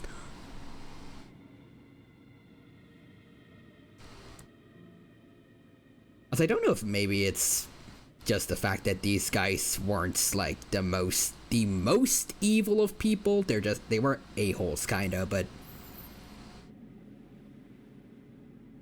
It feels interesting that I'm not, like, out for blood like I am with, like, P5 villains.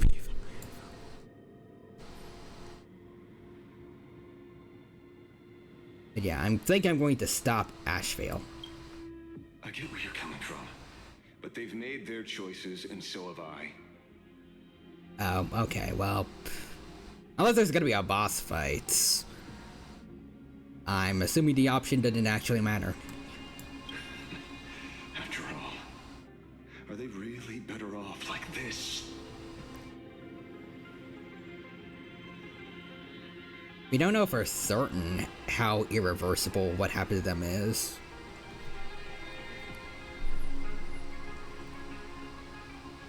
I mean, granted, we don't even know at all what's going on, what happened with the happiness surgery, but, like...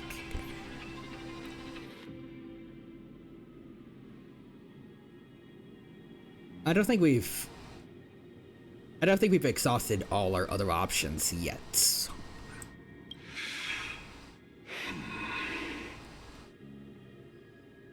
But still, they did kill a close friend of his, Klaus Sight, I think, so... I can understand... Tribute of life unto death, and a debt paid in blood. The Sinwish Syndicate, a gang that once ruled the streets of Dubbrook. They sparked massive turf wars that left many with grievous injuries and racked up charges for robbery, extortion, and a whole laundry list of other crimes. Pullwave and Koss died. They were far from saints. Any good deeds they did in their lifetimes were just like a few pretty soap bubbles floating up from a stagnant pool of filth. That's why we brought them down. They and this whole world have now become happier. They should probably still have some remorse for killing people, though. Yes, they may have had sins to atone for, but that doesn't justify you murdering them as if they were just toys. Yeah. Thank you for your aid. I am the Blaze Weaver Warrior, captain of the Daybreak Squadron. May I? Hey, where are you going? What's going on here? Play? We're not playing. Everyone's just laughing along happily. Mr. Detective, do you know about the Galaxy Rangers? I heard they are a group of righteous heroes roaming the universe. In that sense, are we the city's rangers? Ah! Mr. Ashford! Could you do us a favor? Oh dear.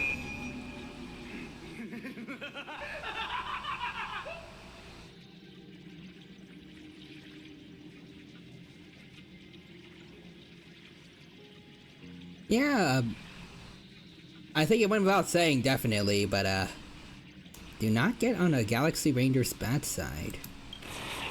Oh! This familiar scent.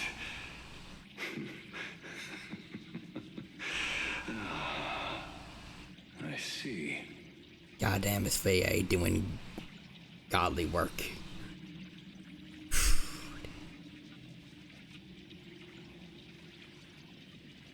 At least he kept Cinderborn. What have you done?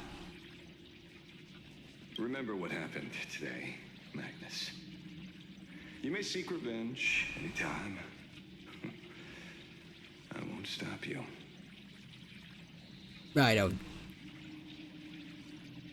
don't think it's gonna be about stopping him. That's gonna be the issue. I think it's more what you're gonna do in retaliation. Anyway, shadows withdraw beneath Asheville's feet like a receding tide, leaving Cinderborn standing alone in the wake of darkness. As the gloom dispersed, it utterly subsumed his three companions, along with the shadows that tethered them to it, vanishing them without a trace. Actually, I feel like this is probably even worse for us in the long run. We suddenly fought... we suddenly fought the Daylight's crew. Wait, we fought the Daylight Squadron. And then... we, presumably in the eyes of the audience, we just disappeared somewhere random. And then when we come back, there's 3 less of them. And the other one left is absolutely traumatized. That's not gonna be good for our PR. That's gonna probably lose us quite a bit of wish power. And Ash fails, so I don't know how much that matters to him, if he's really in the games to get the wish, or if this was just part of... if just being a supplicant was part of him wanting to find whoever took out the syndicate.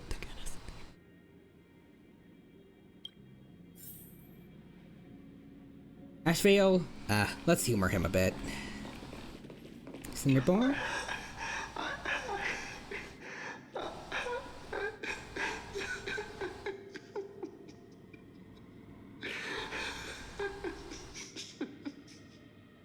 Damn, his voice actor's doing really good.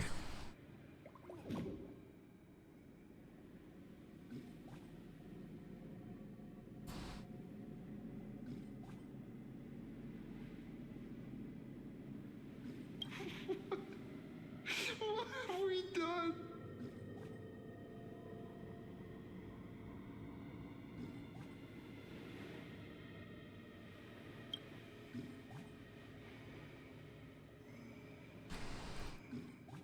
Poor guy. And so concludes the new Herald of Death case.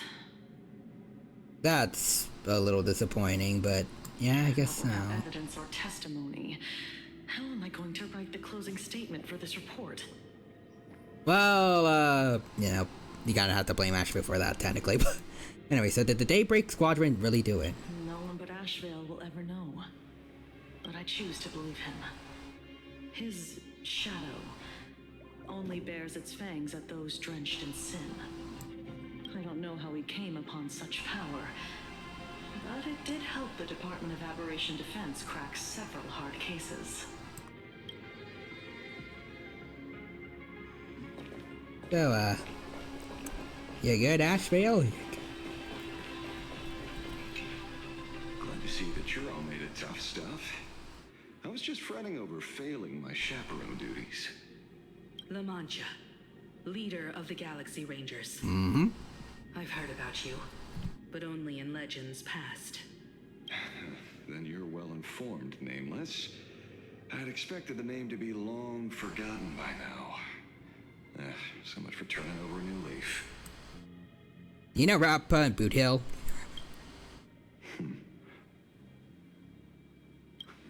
But you mean the esteemed Silver Gun Shura and dazzling ninja hero? He does know them, and it's kind of cute that he uses the nicknames that Rappa came up with. Of course not. I retired a long time ago. Out of the Rangers I know who are still alive, one sees me as a traitor. The other is prey. I mean, he knows the nicknames, so he technically knows them, or at least he knows of them. Maybe the same isn't true for the others. Especially since Boot Hill thought he was lost a while ago. Just so we're clear, I want you all to forget the name you just heard. Right here and now, in this world called Plain Arcadia, I am just Detective Ashevale. Instead of obsessing over my identity, or pitying the 3 dead criminals, I advise you to work on a way out of this place first. I've long heard rumors about unsavory things hidden deep beneath the Arcadia. It's strange how the people here can sleep so soundly. The train broadcast called this place the land of sneering gods. I don't think I've ever seen this station on a map.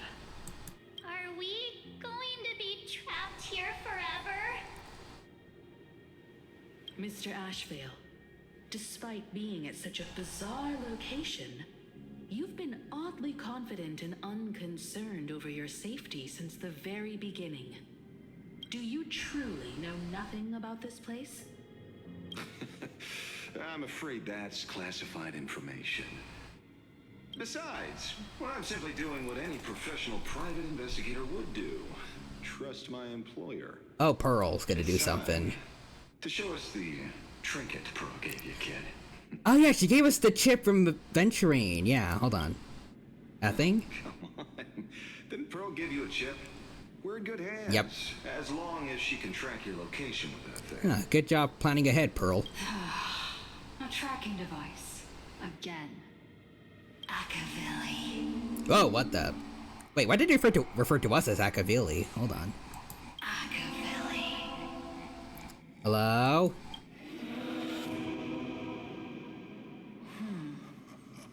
Come this way. Come slowly. Ah. Yes. At the end of this path. Come. I beckon you. There's someone calling for me from someplace deeper. Return to her, him, her, and him. Follow the voice within and come before all. You, me, him, her, them, and it. I gotta go for the optional one. Let's see what happens.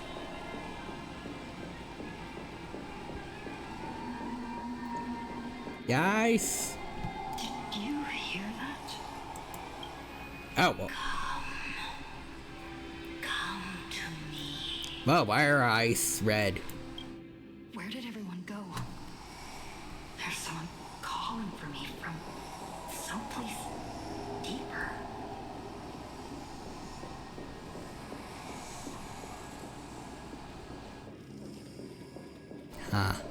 I guess there's only one way to go then. Okay.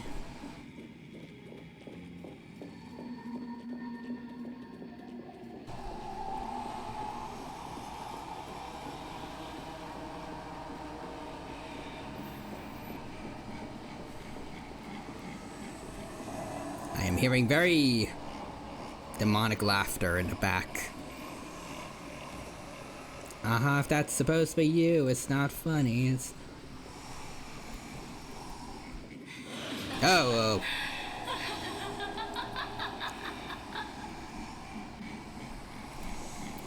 oh dear. Oh. Okay, this is extra creepy. I literally can't change my direction, even... Any direction I try to walk into, it just leads forward. Okay. Calling me Akavili. Embrace this wondrous world. Come to my side. Want to go further, deeper. Become one with me. The joy, the positive feedback. Me? Sweet synaptic flickers from the cortex. Gentle, wonderful.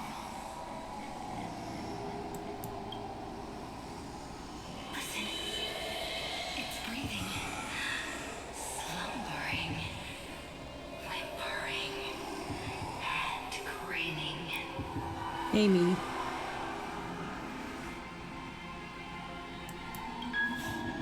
Oh. Gentle,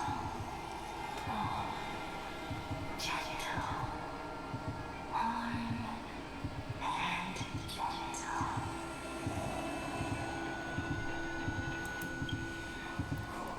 I am you, and you are me.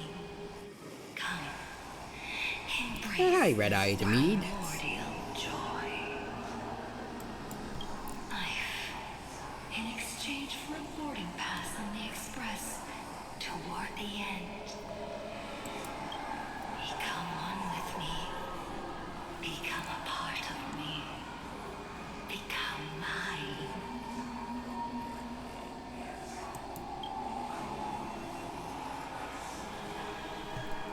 Let's go deeper. I want to go over there. Oh, I don't know if you want to do that.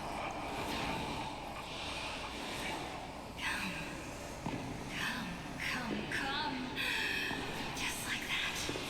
Step forward. Okay, this is creepy. Oh god, the smile on the red-eyed me is creepy. I guess we can literally only step forward. That's far enough, kid. Thank you, Ashvale. My golden principle while working on cases in this world is to keep my curiosity in check and not get involved with matters beyond the case itself, especially things that already look considerably dangerous. However, the thing that slumbers in the deep here does look awfully familiar.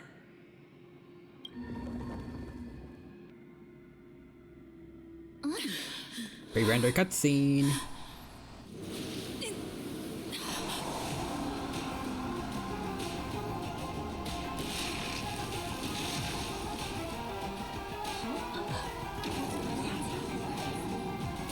Whoa.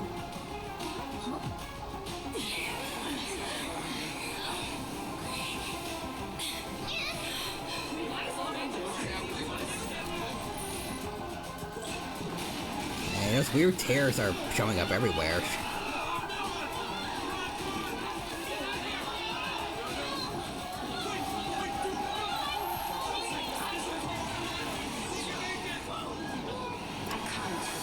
Oh, Pearl? I come to analyze. I come to rescue. I weave the cosmos into brocade, free soul into paper. Oh, okay. Let the kings of heaven rise She's fixing it all. all for the emperor.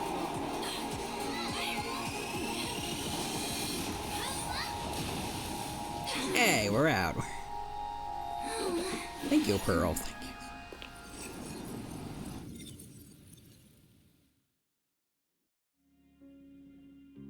we meet again, everyone. I wonder if that was her Cornerstone's ability.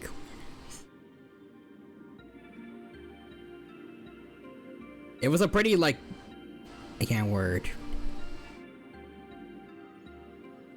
It sounded like an incantation, and she ended it with "All for the Amber Lord," which I think is also how Jade's chant ended when she summoned the Preservation Aeon in the new story, the new ending for Penacony.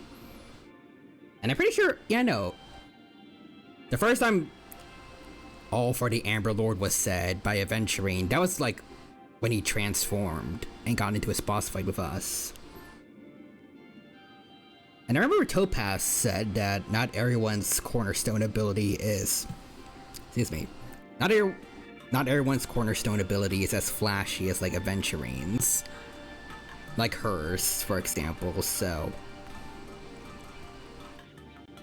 maybe Pearl's was just that, which was still pretty cool though. But like, I'm assuming like maybe she doesn't have like a transformation like Aventurine had. Fortunately, her lucky chip helped me locate you. Thank you, Pearl. Please accept my sincerest apologies for not intervening in time and putting all of you in danger. Yeah, you could have probably done it like 15 minutes earlier, maybe. Thanks, but please don't gift me any more tracking devices. Actually, she put one in my pocket too, but I auctioned it online as a souvenir. Thank goodness you kept yours. Otherwise, we'd be done for. Bruh. Ashvale really just sold off the gift his wife gave him. Madame Pearl, where exactly were we just now? The place where you fell is called the Torn Scroll. It is a space that peeled from the scroll painting during Plain Arcadia's return to reality. These splintered spaces continuously rip at both reality and the world in canvas. The Department of Aberration Defense originally thought this kind of phenomenon had stabilized, but based on observation, during your encounter with the Daybreak Squadron, there was a sudden spike of disturbances from the Torn Scroll. Unfortunately, the cause, unclear. Therefore, I had to use the power of the Cornerstone to analyze the space, then mend the She fissure did use the within Cornerstone. in order to bring you out. The Department of Aberration Defense has initiated emergency protocols to reassure the public and handle the aftermath. However, I wasn't able to directly observe your situation after you've fallen into the Torn Scroll. Would you be so kind as to share what happened there? We can close the new Herald of Death case. My shadow has devoured the guilty three and tasted their sins. It is kind of a shame, though, that this part of the story ended off so quickly. But oh well. They were responsible for the Sandwich Syndicate massacre. Of that, I'm certain. Was Full Wish the mastermind? I couldn't find any solid proof of it. But it hardly matters now that the culprits have been executed. Worry not. Based on the intel provided by you and Miss Kuchiba, I have deduced the following. As a survivor of the tragedy of the Bloodstained Games, Full Wish founded the Research Society of Happy Smiles, charity organization. The organization has since been providing an unapproved medical treatment named happiness surgery to its members, which neutralizes their physiological capacity to feel pain. The procedure drew many more followers as a result. And the Daybreak Squadron, members of the Smile Society, imitated the Herald of Death's modus operandi for their crimes and challenged the Astral Express during the exhibition. From the aforementioned facts, the predicted probability of Full Wish being the mastermind is 92%. What if that 8% is going to lead to a twist reveal that she's working under someone else? If I may, Madame Pearl, Management in Plain Arcadia should be dictated by the chain of evidence rather than extrapolated probability. I understand. I will observe the human laws and customs. In any case, we have achieved our goal through Star Rail Fest, luring the supplicant with ill intent out of hiding. It's the end of the line for Full Wish. But I forgot actually, hold on. I need to look something up first. HSR supplicant masks. Let's see, so... Yeah, I found them. Okay, so there's obviously the one for Silverwolf, one for Pearl, one for Ashvale, because we just saw the wolf-looking one. We have the raccoon one. There's a Sakura-looking one. We have the one for Sunday. And a Sparkle mask. So, the 8th one that was unaccounted for, the Cthulhu-looking mask. That was probably the one that the Daylight Squadron had.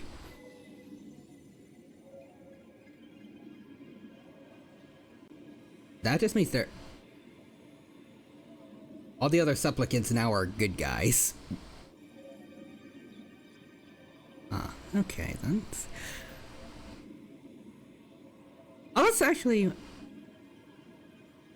I don't... It's probably dumb to say, but I don't know if the pink fox mask actually is Evidencia's, maybe?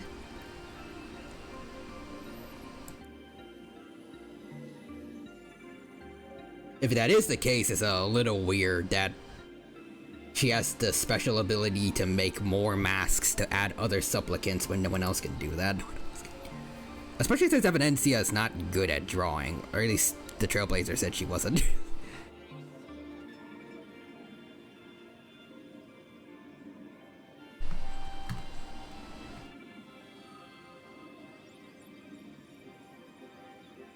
Like, I don't think she's that good enough at drawing that, like, no one else shouldn't be able to do this.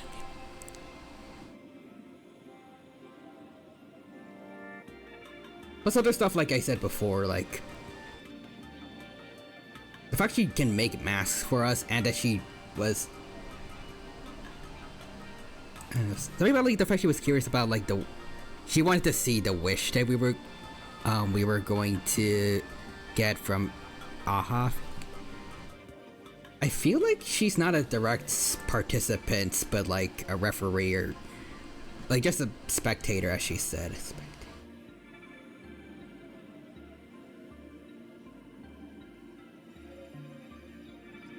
But then, like, I don't know who else that mask would belong to. But it also would be kind of weird then if, like, the only mask that doesn't belong to a playable character is just already dealt with now, thanks to the Daylight Pavilion. Well, the Daybreak Squadron.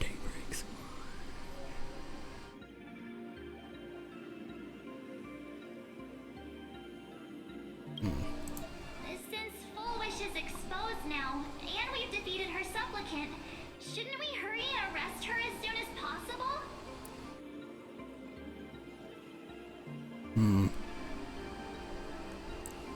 Yeah, no, there's really nothing else they can do. I was just about to say, like, if they could steal a mask, but they can't do that. Because even Evidencia said recently, like, just before she left, she said, even if she took the mask back from us, since it already bonded to our soul, she can't do anything about it now. Although, Evidencia could make more masks.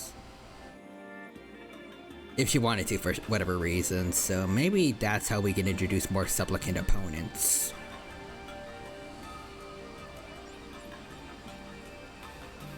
I'm ready maybe they will turn, like, Ashvale and Pearl, not really into antagonists, but like, they will be like rivals for us. But like, it does feel weird that unless they change things around for Pearl for some reason. It doesn't feel like we really have a main antagonist anymore, but I doubt that's gonna stay the same. There's no way we're not gonna have a Lygus X character who's gonna show up eventually and then take up the spotlight as the main big bad. Also, thank you for the Dino Dad jokes and Summon the Wheel redeem. Lizzie the Slime Maid, my bad. Welcome, hope you're doing well, and hope you have a good time here with us. And Nixter also redeemed the Roar, so, there you go. Are you ready for Tuesday? The anniversary? Oh, for HSR? Yeah. It's gonna be fun, but also, what do we summon the wheel for? Because normally we use it to make decisions, but... Managed for the Dino Dad joke.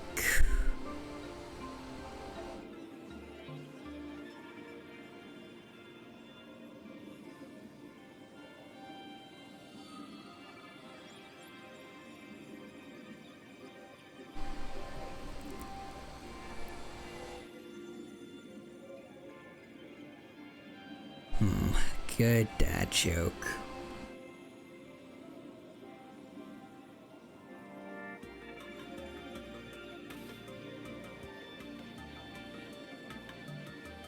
What's the most important part of a bird's clothes? The Robin Hood.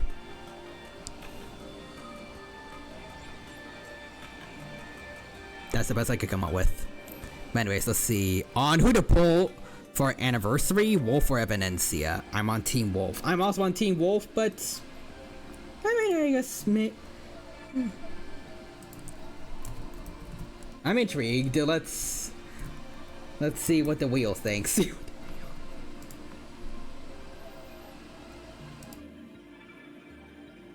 Okay, so Silver Wolf 999. Evanencia. I mean, I like both, but I feel like Silver Wolf is more from. I feel like she's a little more my taste. I like all the gamer references. Plus, I heard she has better synergy with Sparksy than Evanencia. Because I think Silver Wolf wants a lot of punchline, and Sparksy gives just that. Alright, let's go. And Real Human just make 3 dad jokes. The wheel decides which is funniest. You know what? Let's do that, sure. After this one. Let's see. I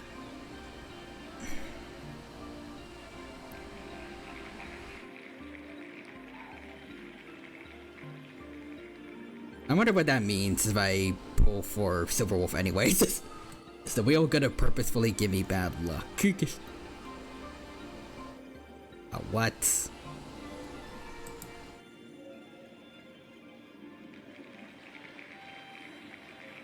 Yeah, I've met Silver Wolf's English VA. Oh, that's pretty cool.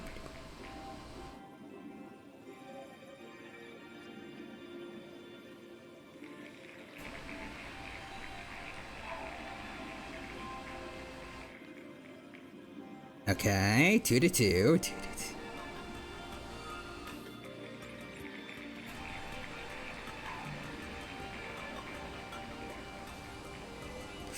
Ooh.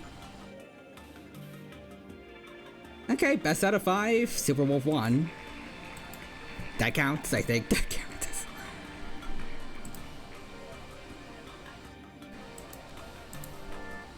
Hopefully the wheel won't be too mad about that. But anyways. It seemed like at the beginning they really wanted Evanencia. Let's see. 3 dad jokes. Let's see, Forrester is here. I'm a Lurkin. Welcome, Dr. Forrester. Thank you for stopping by. Hope you're doing well, and hope you have a good time here with us at the HSR stream. Thank you for the lurk. Appreciate it. Oh, and thank you for the tier 1 resub. Subbed for 42 months in a row on a 41-month streak. Nice.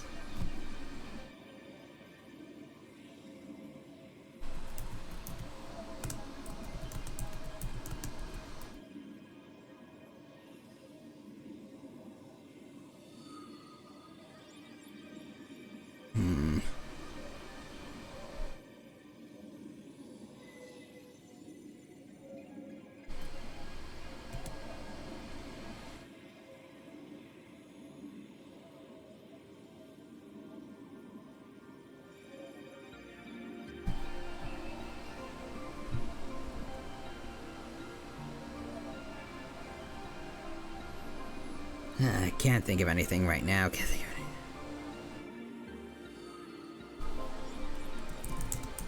There we go. Let's see.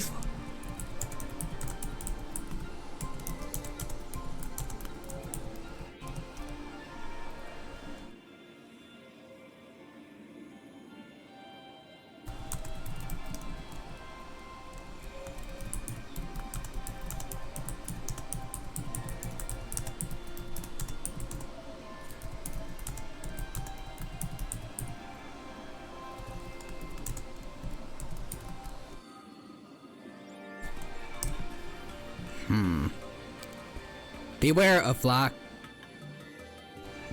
Quesadilla? Quesadilla? I don't know how to pronounce that. I'm sorry, Nixter.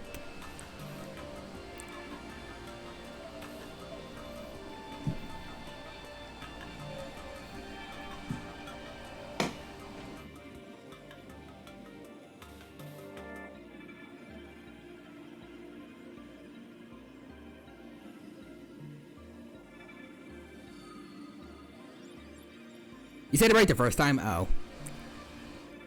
Quesadilla.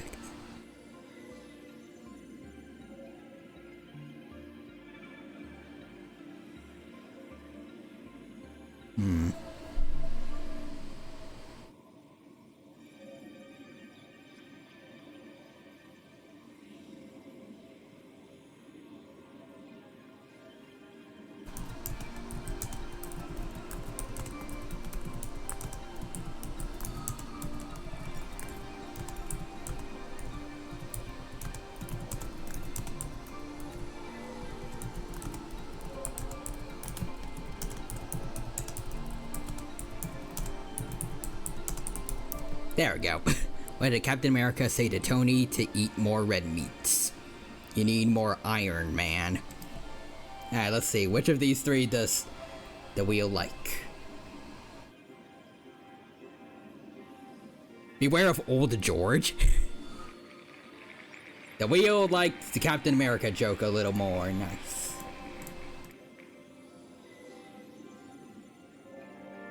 Appreciate that, wheel. Alright. Now let's get back on track. I'm afraid it's not that simple. We've defeated Fulwish's supplicant, yes. However... Oh wait, Ashvale ate the three shadows. But he didn't get like a mask out of it or anything, or maybe that mask is just lost forever, I don't know, but... Is he gonna reveal that he didn't find a mask on them, or maybe the octopus mask belongs to Fulwish? All three Daybreak warriors were supplicants. That can't be. The supplicant should be the only one who wore the mask and participated in the games with the Phantas Moon's blessing. Those devoured by my shadow can no longer lie nor deceive. All three of them had worn the mask before.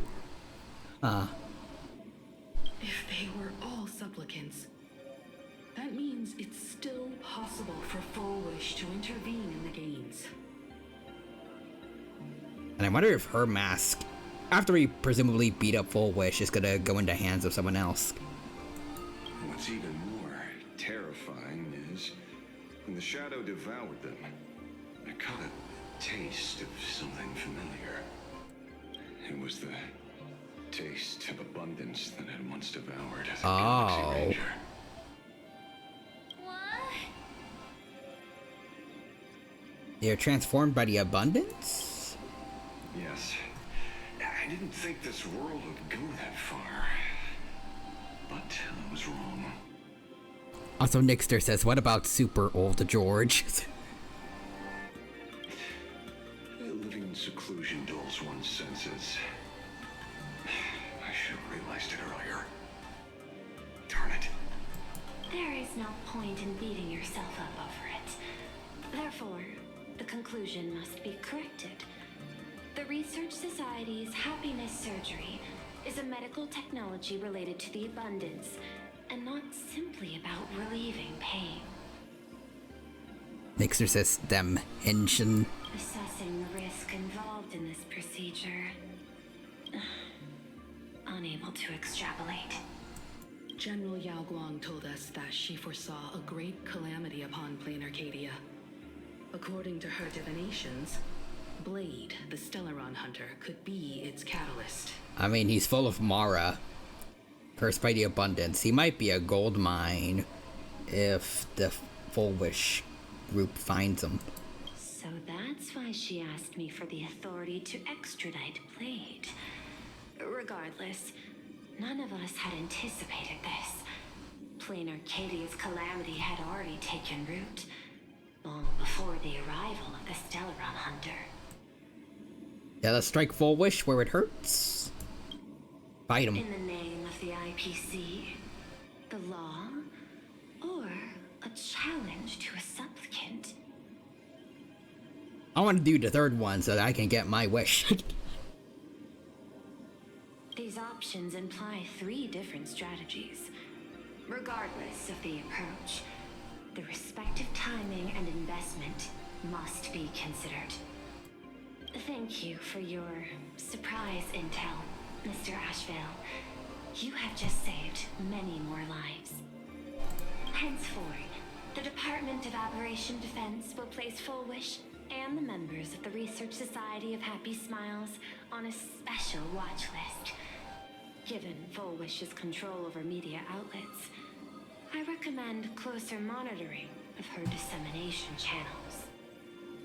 Understood. We will also implement pre-disaster measures at the calamity level standard per the safety response protocol against aberrant threats. Also, Exorcist, the Dino Son. He did. I found the Dragon Balls. Nice. Foolish is not working alone. For normal people to be able to get an abundance transformation, that implies far more sinister supporters behind the scenes. These are enemies not to be easily contended with. Therefore, as the administrator, I beseech you all, please, lend your aid and help Plain Arcadia through this crisis. Alright, sure. This has escalated beyond mere rivalry for the Eonic game. Full Wish's conspiracy has crossed the line. This situation's 100 times more dire than the Herald of Death incident 15 years ago. I have Scott's score to settle with her. I should have read the small print on this vacation. Damn. Please, Madam Pearl. This is my homeworld, and I won't allow the tragedy to repeat itself. Besides, there may be an even greater conspiracy behind all this. As a nameless, it is my duty to see it through to the end. Indeed, there are old scars and fresh wounds to settle.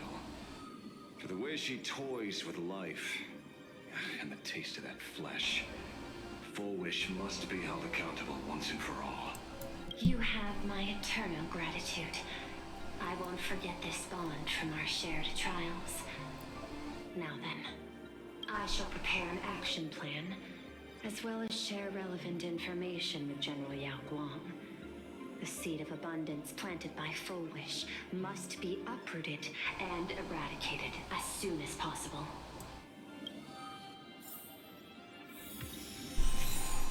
Ask everyone present what they think. What do you think, Yao? Kuchipa. Oh, leaving now. We're counting on you, hero of the Express. Thank you, Kuchipa. How will you deal with Cinderborn? I did want to know that. Is he gonna be okay, or...? Maybe interrogate him for a few days.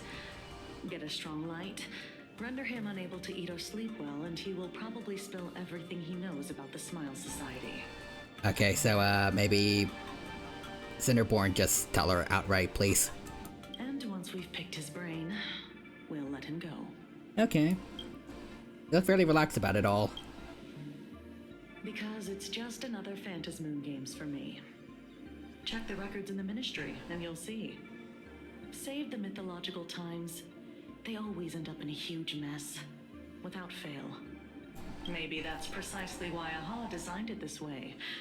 so they can watch humanity stumble over arbitrary obstacles we impose on ourselves and others. Otherwise, they'd probably die from the boredom of an orderly universe. Yeah, sounds about right. It's almost time. I should get back to work too. Cinderborn. So it's true. The captain and the rest really did kill all those people from the Sinwish Syndicate. And this Full Wish is also plotting something terrible. This is absurd. It's been 15 years since my life turned into a montage of nightmarish amalgams. And it's still going. This poor kid. You need to rest, buddy. Thank you. Mr. Ashvale is right. This is not the same as playing the hero on a stage. In the end, I'm just an actor.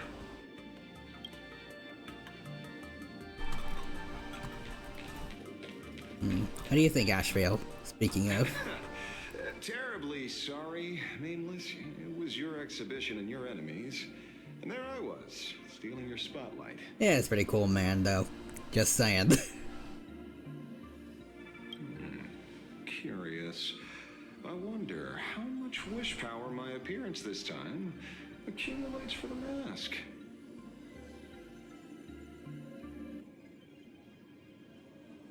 Fine, you can have this one for free. Oh, don't be like that. You can tell them that I'm Welt. We already look similar enough. Who knows? Maybe that'll redirect some wish power toward your account instead? I mean, you're really just both old people with canes. That's it. Exceptionally powerful old people with canes, but still. Welt doesn't even have a hat. Alright, but anyways, have you had dealings with the Cienjo before? We fought side by side in the past, and well, I know a few faces. But, as they say, the honeymoon phase never lasts.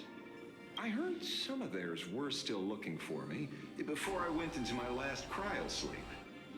I'm counting on you to keep this a secret. Fair enough. Why are you going incognito, by the way? Some people want the head on my shoulders, while others want the shadow in my arm. I'm old, and I just want some peace and quiet. That's all there is to it. Will you continue participating in the games? What? Itching to get rid of me already? You're not that hasty, are you? An even greater prey just joined the game. Sure, she could be small fry by your standards, but in terms of viciousness, she might surprise you yet. Yeah, I'm not going to expect that HSR is just going to be like, oh, everyone's gonna get jobbed because we already fought someone like Iron Tomb. They're gonna have some way of still being threatening.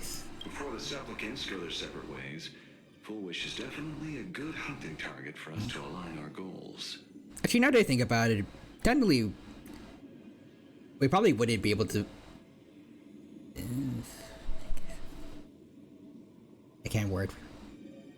We wouldn't have been able to defeat Iron Tomb on our own. It was more so everything that Finon and Cyrene built up with us as some extra supports that really helped did Iron Tomb in.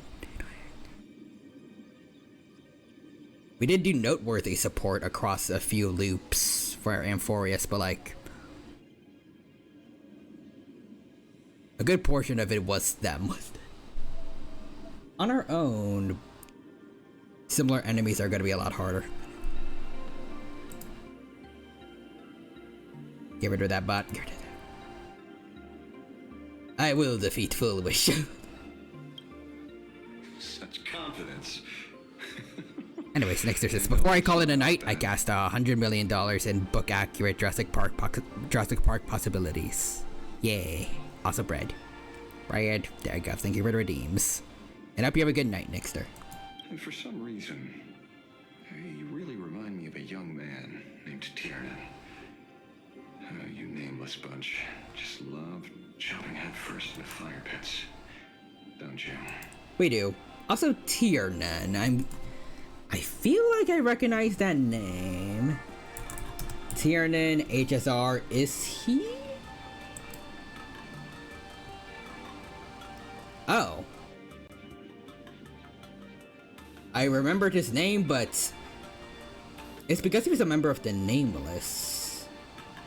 / Galaxy Rangers. Wait.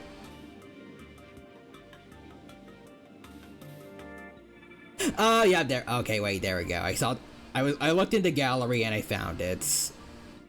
This was the guy that Acheron met, and he gave her the flare that she pretended to be a Galaxy Ranger for, so that someone could take the flare from her. And that was the one that Boot Hill used at the end of Pentaconian.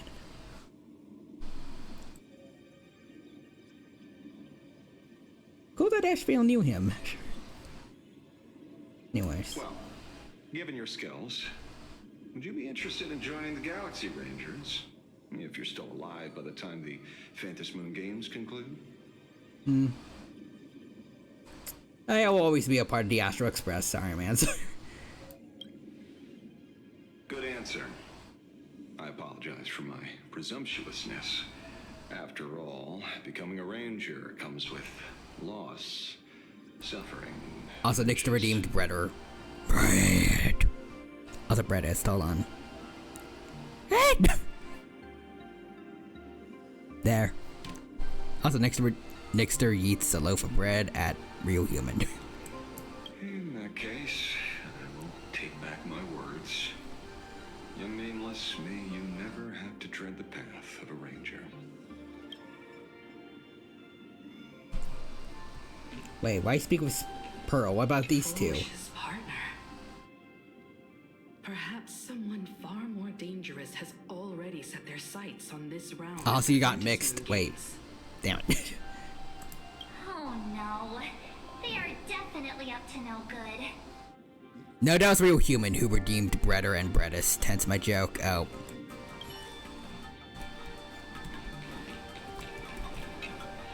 Is there something else I can help you with? Let's see. How are you unaware of what they've been doing? That's a good question. I had put them on a temporary watch list before, due to significant decreases in crime rates in certain regions. But now, we finally know how they achieved such a miracle. Personally speaking, I cannot fault the citizens who joined the society, nor do I wish to fixate on the accountability of those who governed at the time. After all, for the corporation, the Smile Society is a tool for maintaining stability, and the members are simply following the human instinct to avoid suffering. You've been to Penacony. You should know. There, the family's members lull guests to sleep with power of the harmony and soothe their pain. From a human ethics point of view, it is well within people's rights to avert pain in moderation. Yeah, but also, you must have heard about how Sunday took it too far. Humans cannot turn off their innate negative feedback like Intellitrons do. I understand and deeply sympathize with that. My assigned theme is analytical art, but at the same time, I am fortunate to be appointed governor of a world. The portrayal and sublimation of pain in human works of art shine among humanity's greatest treasures. Tragedy, elegy, and lost epics. Their soul-stirring power springs from a profound understanding of this negative feedback. This so-called happiness surgery does more than just obliterate people's perception of pain. human complexity and turns what was dynamic and brilliant into a monotonous blotch. To me, governing this world is like creating a painting. My vision is to maintain the diversity of life forms and preserve their potential for growth and change. The Research Society has disrespected my work. Thus, my duty and theme have become one and the same. I will do all that I can to cleanse the misguided strokes of the Research Society from this land. You know what? Yeah, I think I like you now, Pearl. Thank you again for lending your aid, Nameless. I will begin extrapolation of our next steps now. Alright, see you later, Madam Pearl. I hope you all get some proper rest before moving out again. She is still technically our rival for the Phantom Moon games, but I'm more trusting of her than before.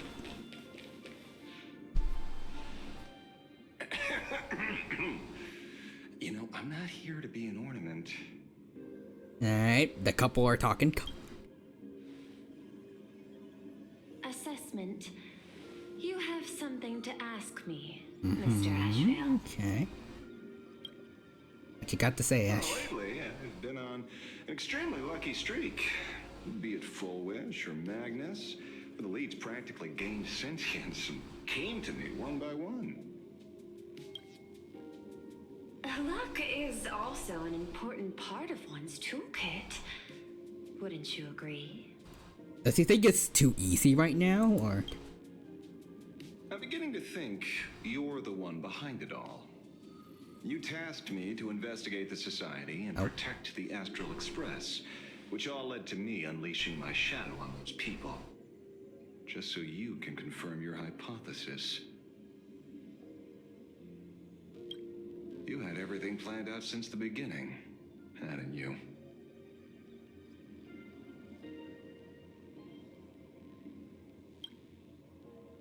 If I answer yes, would it wound your ego?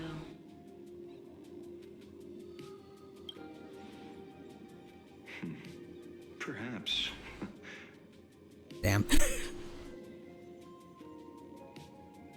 I mean, if there's any consolation, she kind of fumbled with the rescue bit at the end. Yes. I paved the way for your investigation, leading you straight to the suspects.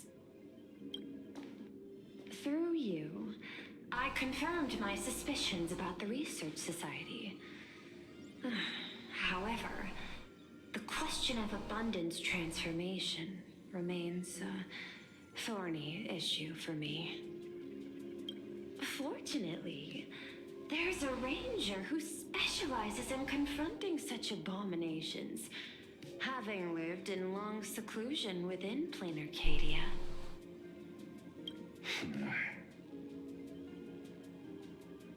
But you know, that shadow sealed inside my arm can be very dangerous. Yeah, we noticed. Simply removing the nail can cause it to stir and resonate with the fragment and fissure. Had I not kept it under control at that time, the fight would have ended with all of us buried in that bottomless abyss. Is that part of your plans too, Pearl? Humans fear the worst, but to the Intellitrons, such fears are merely irrational deterrents. Wasn't the mask of elation I gave you enough to pin down the shadow? Oh yeah, because it does enhance people's abilities. But what does he think? That gift you found through the guidance of the Express Navigator, Star Seer, I see. That very shadow that devoured the Swarm and Lord Ravager Zulu, 10 amber eras. He killed the Lord Ravager with that? Damn.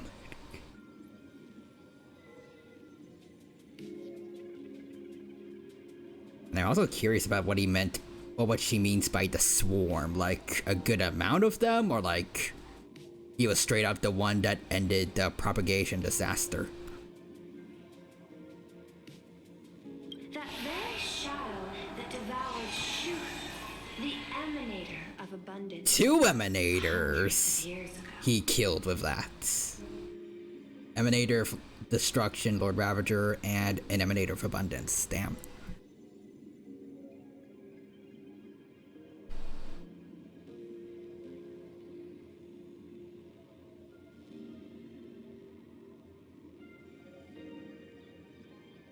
Is this really that same loser? Well, not loser, but like the same kind of weirdo guy that sleeps in a rundown apartment in a freezer. And also can't make basic deduction to save his own life. You won the bet. You sure know a lot about this.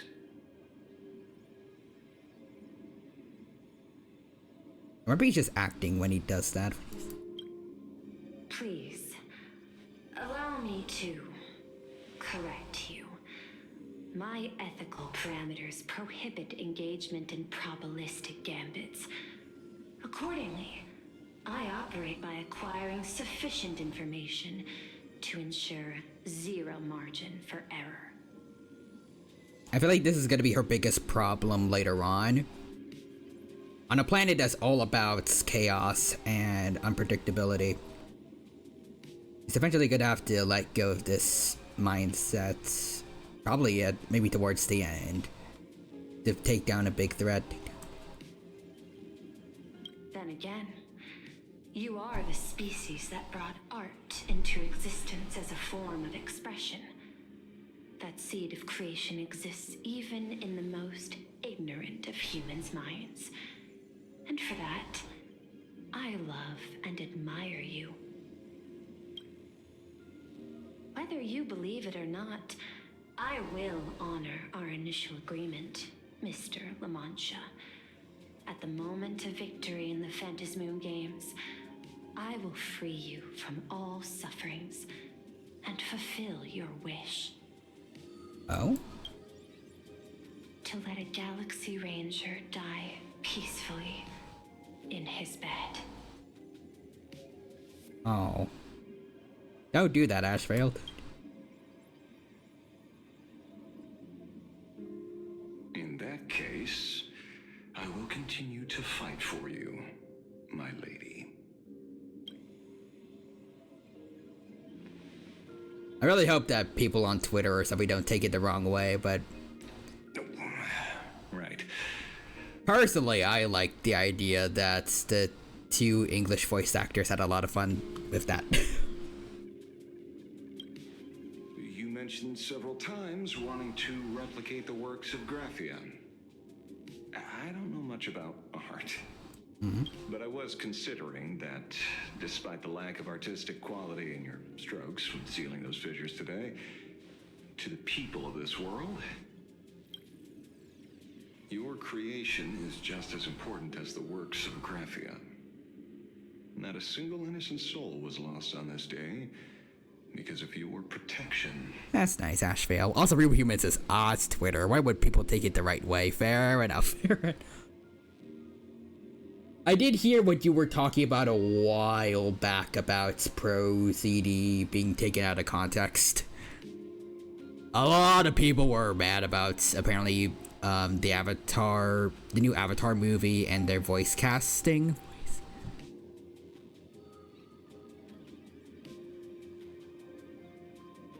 I mean, I would have also liked to see the original voice cast come back too, but at least from what little I've seen, I've only seen the one leaked clip, but the voice actors aren't too bad.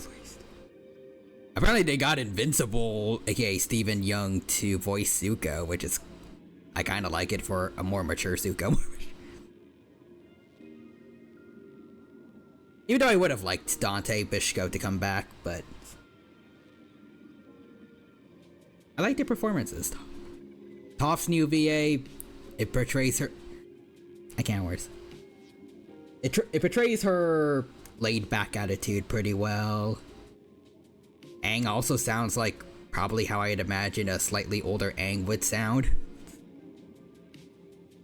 I don't doubt that the older cast could probably make slightly more mature versions of their older voices, but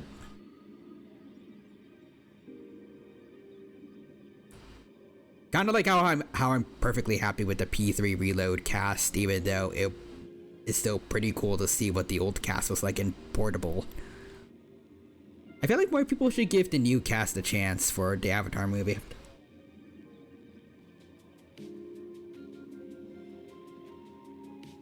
Not to mention, I'm not entirely sure how many of the older cast actually could do like a teenage voice.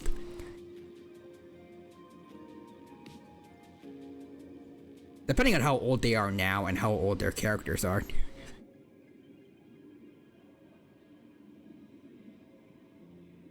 Because I don't know all of them. Anyways. Man, Zuko is kind of like Virgil for me, where he's too iconic to be voiced by anyone else. Yeah, I can get that, actually. Dante's voice in general is very iconic. Whenever he shows up, like, I think the only other show I've mainly seen him in is Camp Camp. When he shows up and talks, like, it's pretty much immediately, that's Dante Bishop. Very recognizable voice, but I like it. Use the Generator Rex, damn it. I'm out of my memory, but like, anyways. Yeah, I mean, they are still mad at him over something he never said 7 months ago. So. Yikes. But I also recalled people actually addressing Zuko's new voice as kind of like a rebuttal to that whole thing, because Dante Bishko is East Asian, I'm pretty sure, so there's not really a reason why if like wanting voices to match the ethnicity of the characters the issue. It wouldn't have been that bad still to bring back Dante for Zuko.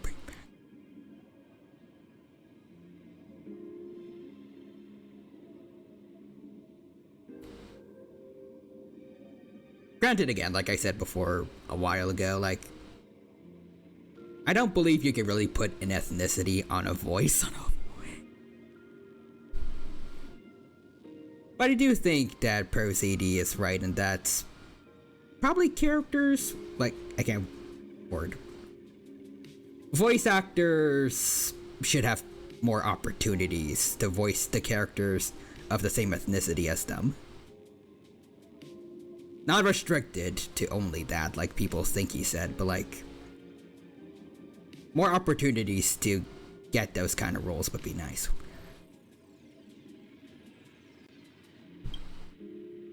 Looking back to the ancestral painter of the Sindarth Age, do you truly think she cared about the artistic value of each stroke when she created world and canvas?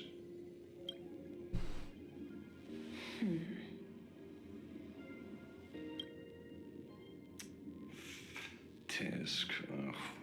But what do I know? These are just crude observations from an amateur, so pay them no mind.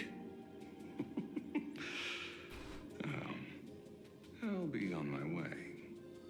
That little bit was a little weird to me, I think. Like, Tisk. they already did the But what do I at the front. These are just crude Did people? observations from an amateur. I don't know. So, Did people just say tisk? Like, I'll be on my way. I feel like it should have just been and then, but what do I know? Just saying tisk.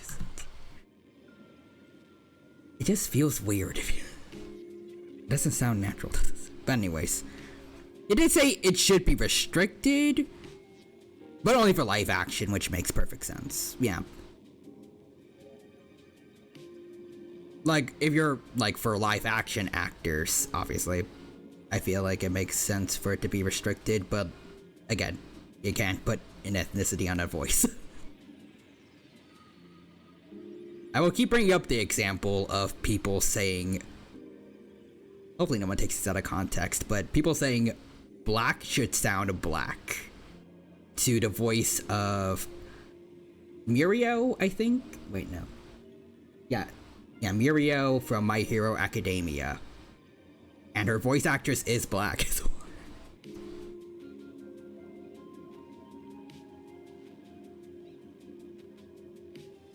So yeah, that it doesn't work like that. Doesn't work like.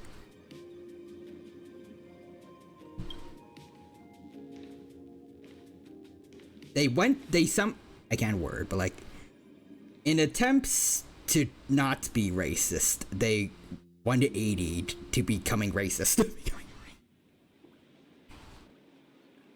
We meet again, Ashen Detective. Oh hey, Silver Wolf.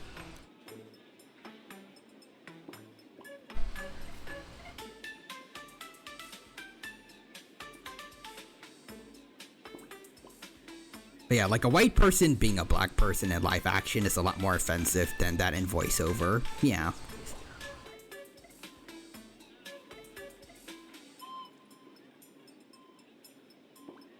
It's hard to believe that I came back for you, especially after learning that you wanted to sell me out to Pearl. I gotta thank nature's gift. The 6.1 billion credits reward has appeared again.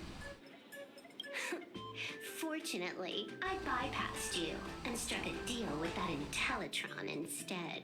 Regrettably, my current bounty stands at 0. Interesting, but also I'm kind of curious how Pearl did that. Like, yeah, Silverwolf has a deal with her, but like, considering how dangerous Silverwolf is, especially when she gets her full power back, which I'm pretty sure, or maybe she doesn't have it yet in lore. Maybe the thing in the trailer is going to be depicted later, but I do find it odd that none of the other Stonehearts noticed this happening. Or if she told them the plan. I'm not sure how many of them would agree with it.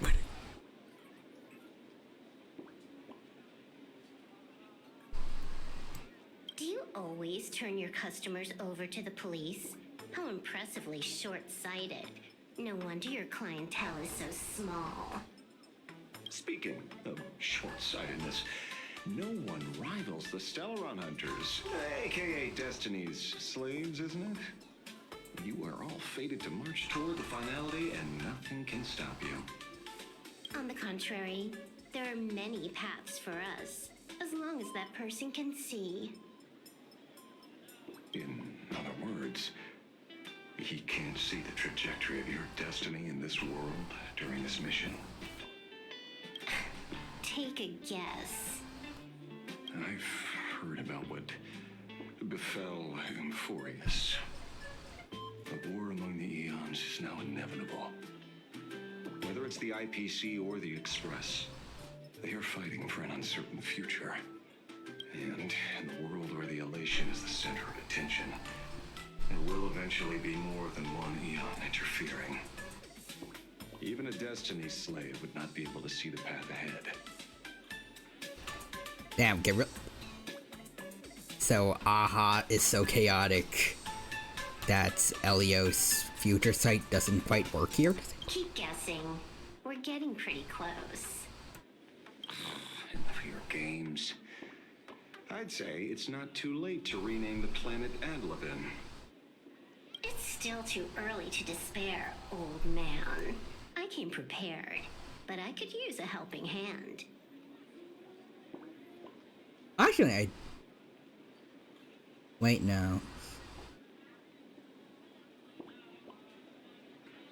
Trying to think. Silverwolf has a mask already, but is Evidencia maybe gonna make another mask for Blade? Maybe he's not gonna be a part. He's not gonna be a supplicant, but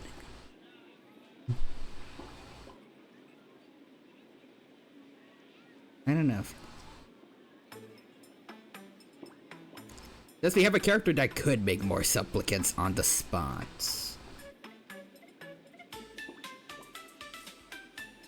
And I feel like I remember. Excuse me. I feel like I recall all the arts for a. Can't word.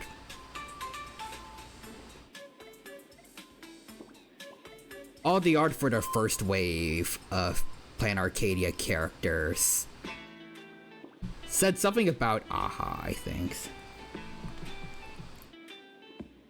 Which kind of makes me think like there's enough.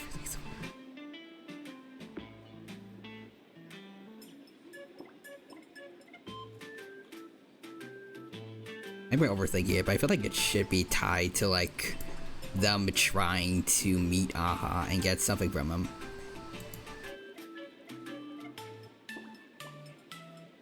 $30 million credits. Pay or die. Damn, Ash failed. I'm kind of curious.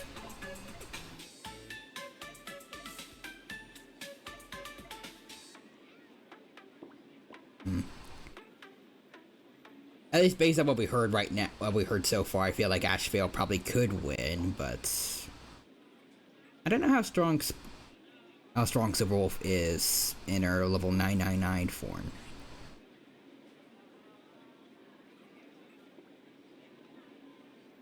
Come on, give your friend a discount, will ya? Say 0 credits? I ain't your friend. I meant him. Oh? Hey, Blady.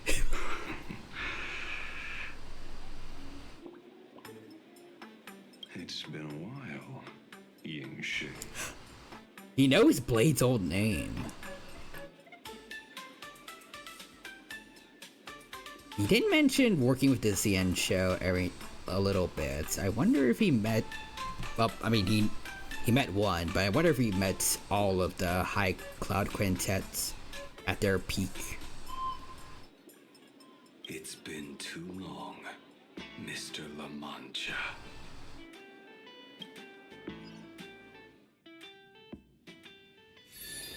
That's a cool meeting. Oh, hell yeah, Guang.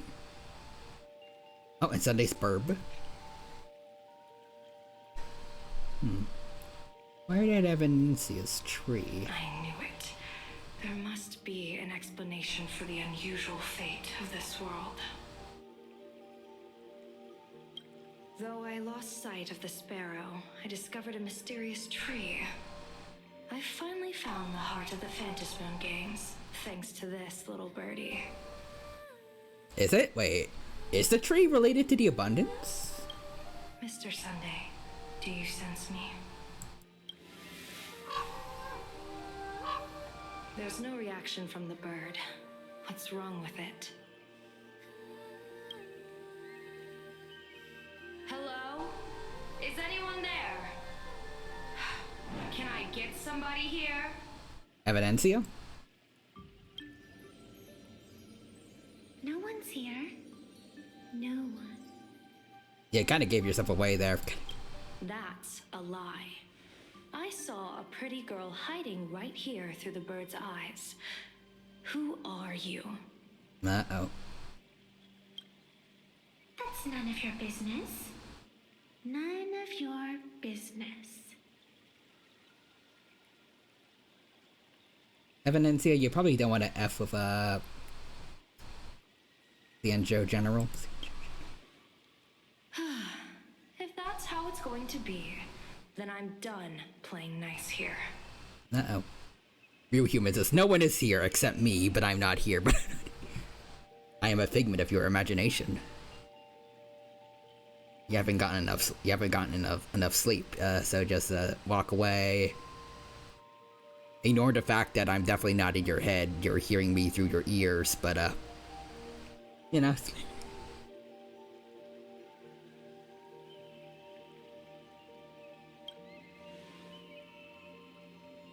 If my eyes weren't playing tricks on me, the ancient tree here must be the ambrosial arbor of abundance. Yes. Wait, that... Oh, that tree's a mini ambrosial arbor.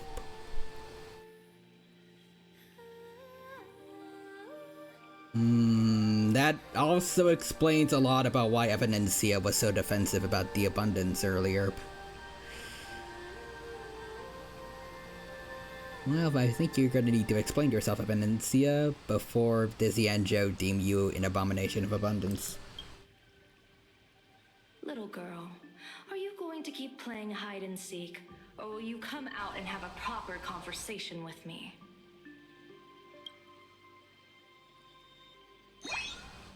Aw. Or Evanencia just popping out. The Department of Aberration Defense often comes here to record game progress. And now my movements have been exposed to complete outsiders. I suppose it's time to leave. You sound unpleasant to talk to. But since you have eyes keen enough to tell what I am at a glance, I'll have a short chat with you. I will answer 3 questions. So ask away. Once you have your answers, I'm going to show you the door.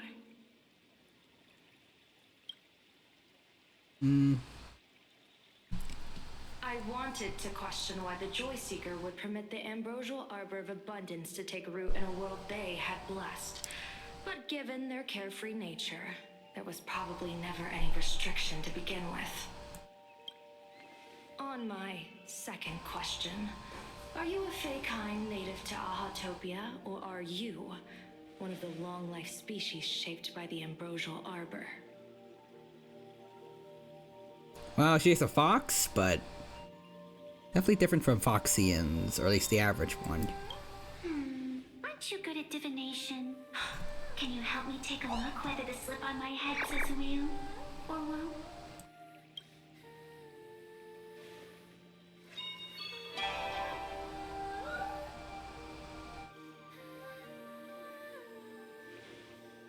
There's nothing on your head except your ears. And that itself is the answer. So... Yao Guang can't predict her future? I am the arbitrator who determines the outcome of the Phantas Moon Games. I am the raging waves of joy, and the living pulse of this world. Okay, yeah, no, just on that alone, she's definitely more than just a regular supplicant. Which would be very unfair if she did act as a regular one. So I feel like that mask has to belong to someone else.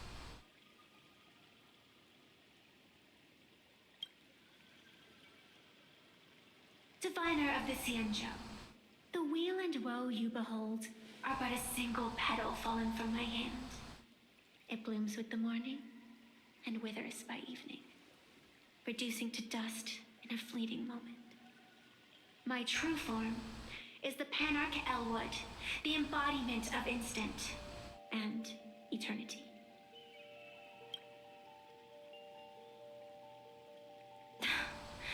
Interesting. Took you quite some time to come up with those words, huh? Is she lying? Is she... Oh. The one who created me did say most people wouldn't believe me. Turns out they were right. So she was created by I believe you. I feel the same way. For many do not trust the words of a diviner. Besides, no weal or woe has befallen you, which means your fate cannot be determined like that of ordinary mortals. You're not the first one I've met with this condition since my I think it was arrival us. You're left with one question. Since you admit to being an abomination of abundance, shouldn't you explain the fate of this world's residents? Oh boy, yep, okay. There we go. The Xianzhou is going down that route. Okay. Unless they are your doing? If your answer fails to convince me... Evidencia, answer now. We have We do not need the Aeon of friendly fire to show up here. If that's what she's going to do. It may be too late by the time I summon the Lux arrow from the sky with the rainbow. Yeah, no. She's just gonna summon land to nuke this place. Yeah, let's not play with that. Chill out. You shouldn't make jokes like this. She's not joking, Evidence, yeah. There are way too many characters that have trauma related to land just nuking everybody, friend and foe. Fei Zhao had a story about that. There was also... I just keep thinking Don Bennett's character. Yukong. And then Fu Shuang also mentioned another war where the land of friendly fire, where the Aeon of friendly fire took out a lot of people for them to win a war. And I think that was also part of the origin story of that one lady that was head of the... forgot. He was part of that abundance group.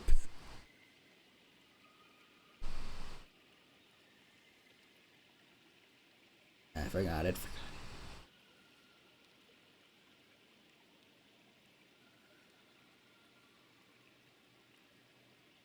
Sanctus Medicus, yeah. I'm not as skilled at divination as you are.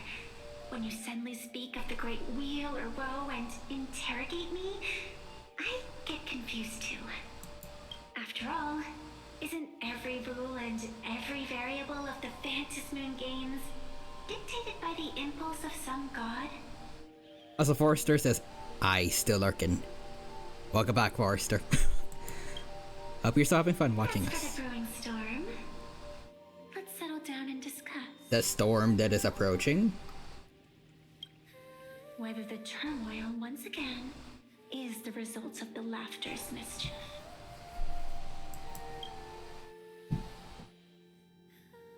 This entire day has felt unreal. We had situations lined up one after another, and a growing crisis on our hands. Yep. The Research Society is insane to meddle with the power of abundance. There's no telling how many have already undergone the happiness surgery. Foolish witnessed the tragedy caused by the Herald of Death 15 years ago. And now, she herself has assumed that dreadful mantle. I feel like she's going down the opposite route, technically. She's messing with abundance to give everyone eternal life, kind of. You know, until Mara presumably strikes, but... she's just gonna turn everyone into immortal cults.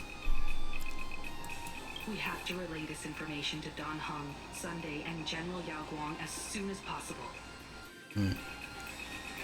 Full Wish is declaring war against this world and also Foolish is the universe. definitely aware of the enemies she's facing. That is why we must win an audience with Aha. At the very least, we need to stop Full Wish from winning the game. Yeah. The thought of the Research Society of Happy Smiles going through with their plan gives me the chills. It's been a long day, and all of you must be very tired. Take this chance to get some proper rest. I'll go meet Weld back on the Express. March? What about you? The best way to recharge is to waste time. So, I'm staying outside for some fresh air. Sounds good. I was thinking of heading to the streets for a walk. Alrighty. Take a stroll through the streets. Oh.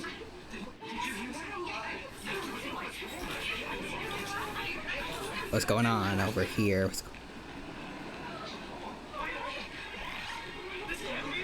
The moon was laughing?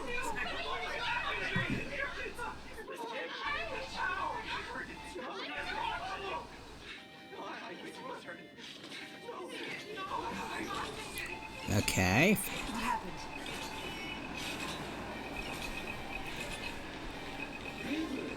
All the smarties and dummies, children and adults, fools and entertainers. We can't, Phantom Moon. What's going on with you? You're not moving your mouth when you're talking. So... Huh? Is it gonna come crashing down on us or something?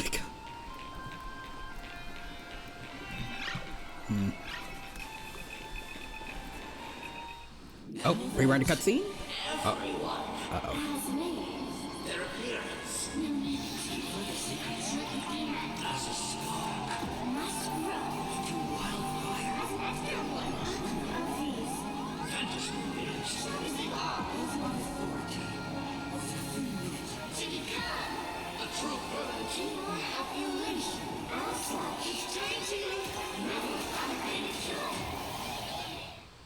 Okay, uh-huh.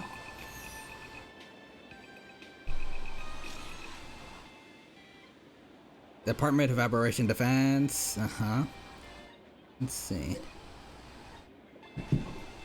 Let's see, current wish power rankings. Let's see, Sparksy's 5th. Daybreak Squadron is 4th. Pearl is 3rd, okay. After the Sparksicon incident, Sparksy's mask was temporarily taken away. Whoa, getting called out in public.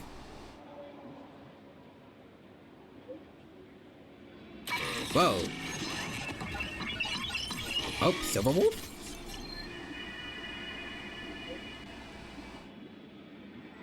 Whoa, you've been found ineligible. Your raccoon map. Whoa, what? Silverwolf, that's not funny.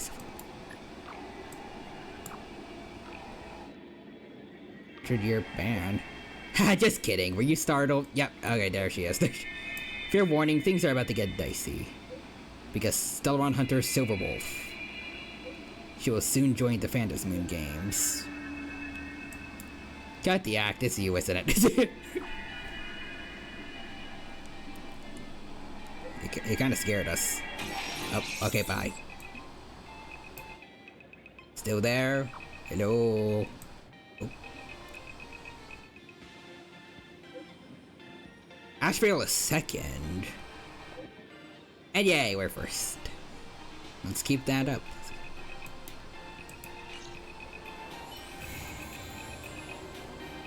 But I will say, it's kind of weird that that happened. Like, oh, Ashvale's a visitor now? Nice. Okay, but again, like, later, but why is it that people don't find it concerning that after everything that happened, after everything that happened and the Daybreak Squad just disappeared, our ratings went up? As far as the average person knows, we fought them, and then 3/4 of them are dead. Which should, you know, be a little more suspicious of them. And since Full Witch has power over all the media, like the news, I feel like she would have put in a lot of effort to make sure that other people don't hear our side of the story. Plus, I don't think they mentioned anything of, like, Pearl and Ashfield mentioned anything about, or wait, no, Kuchiba mentioned anything about, like, bringing this to the press yet. Anyway, so.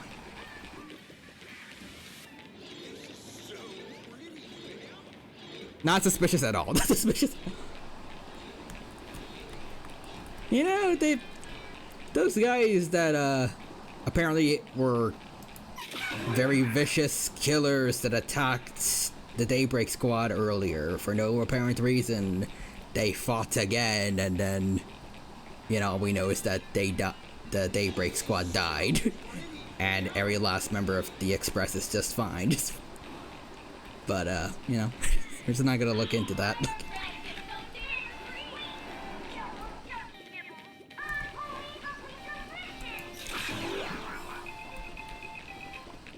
Well, in any case, we are done for now, so that leaves the 4.2 story next week when it comes out for us to play. So I guess we're gonna have pretty much the exact same schedule next week because of all the streams that I missed before. Again, sorry about that, y'all, but I'm gonna try my best to make it up to you guys, and I'm gonna try to be better this week.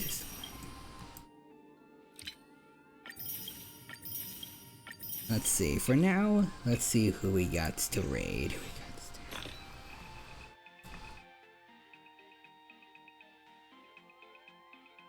The other thing, we're edging closer to 80,000 jades again.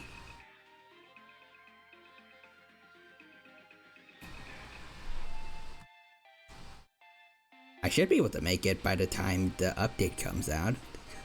But anyways, oh, we got Guide to Raid redeemed from Hoarding Bug. Alright. Who you got for us?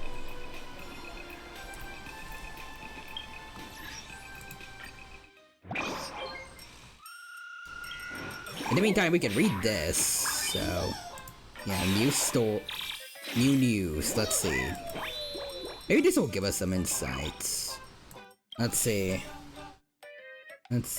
Okay. Supplicant duel between the Astral Express and the Daybreak Squadron.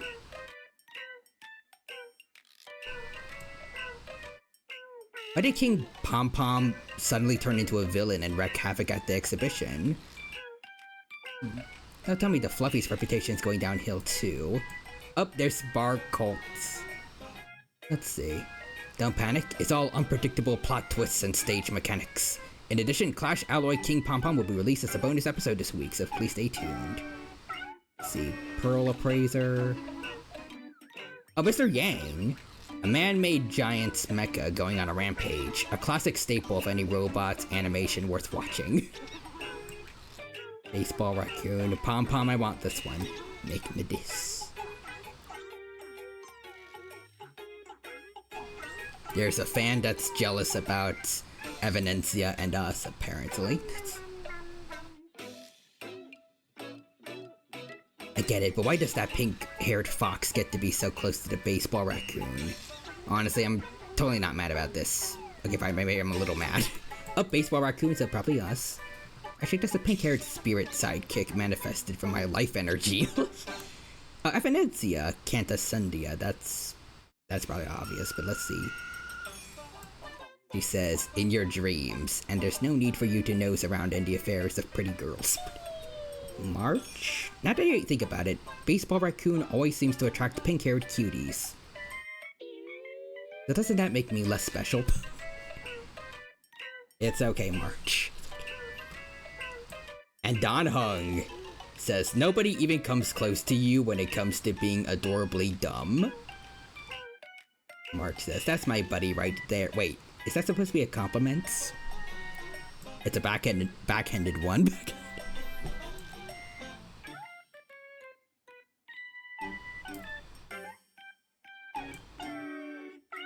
Let's see.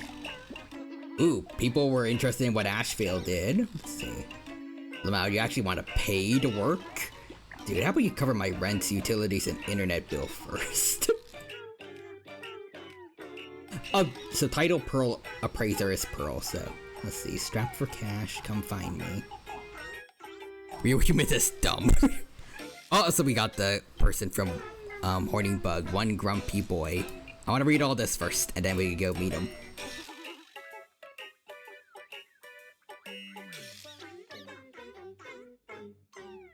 Aberrations will be arrested. That's Kuchiba. But anyways, I could smell a scammer through the screen. Seniors really gotta install anti-fraud apps. Oh. Moment of leisure. Character secrets break rooms.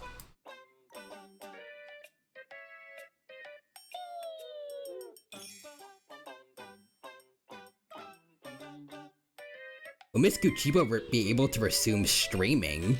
I didn't know she had a streaming career. Can't find anything to watch while I eat. Our deepest apologies. This channel's store review. I think it's kind of cool to show that she does a little something part-time. So a store review series will be suspended indefinitely due to work schedules. Truth is, she's already eaten her way through every restaurant in Dimension City. Our veteran foodie ran out of material. Oh, Sparksy! Sparksicle Unreal Banger. Chats, even though she's not streaming, you still got me. Tonight at 7 PM, I'm going live with having lawsuits. I like Sparksy going in to just self-advertise.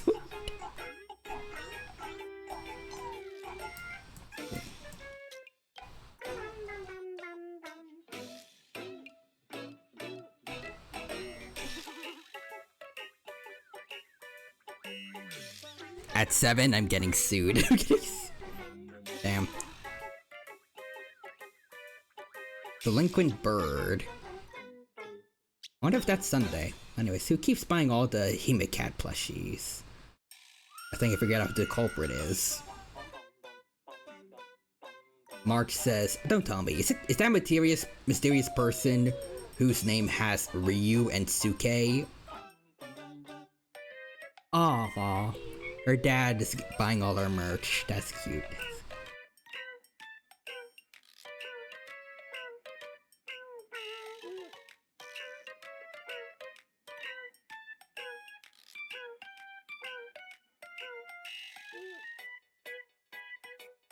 This is reference to Scott having a crush on a robot.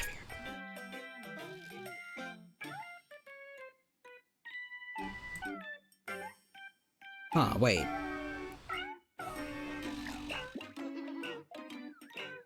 Let's see, us, La Mancha, the Finn Mask. Oh, that's Pearl. Daybreak Squadron, Sparksy. There's still the Pink Fox Mask. Silverwolf is joining soon.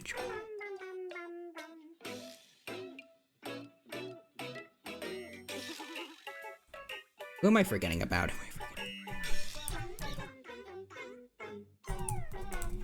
Supplicant masks.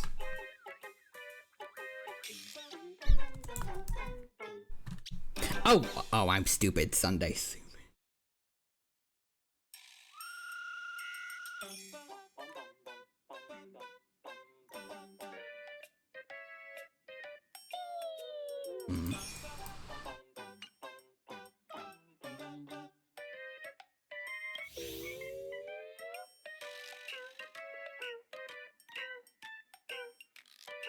Huh. I guess they do know about the fact that, it can't work.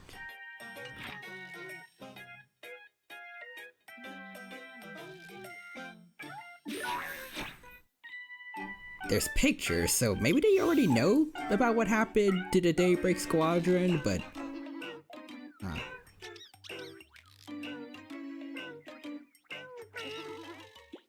Okay. I guess technically Furbicom belongs to us, so... Trollwish has no power over that. Alright, but anyways, now I think we're free to go. So let's raid one grumpy boy. There you go. But yeah, for now, thank you to everyone who stopped by today. Hope you had a good time here with us at the Honkai Star Rail stream. Let's see what else. Hope you all have a good weekend. Next week, promise gonna do better at getting you content to enjoy. Hopefully, I could finally get the Dynafact video out.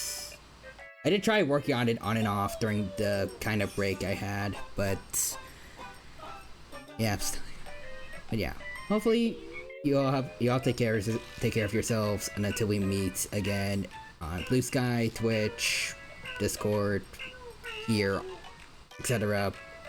See you, Dino. See you, human. Same thing to everyone else. And bye-bye for now.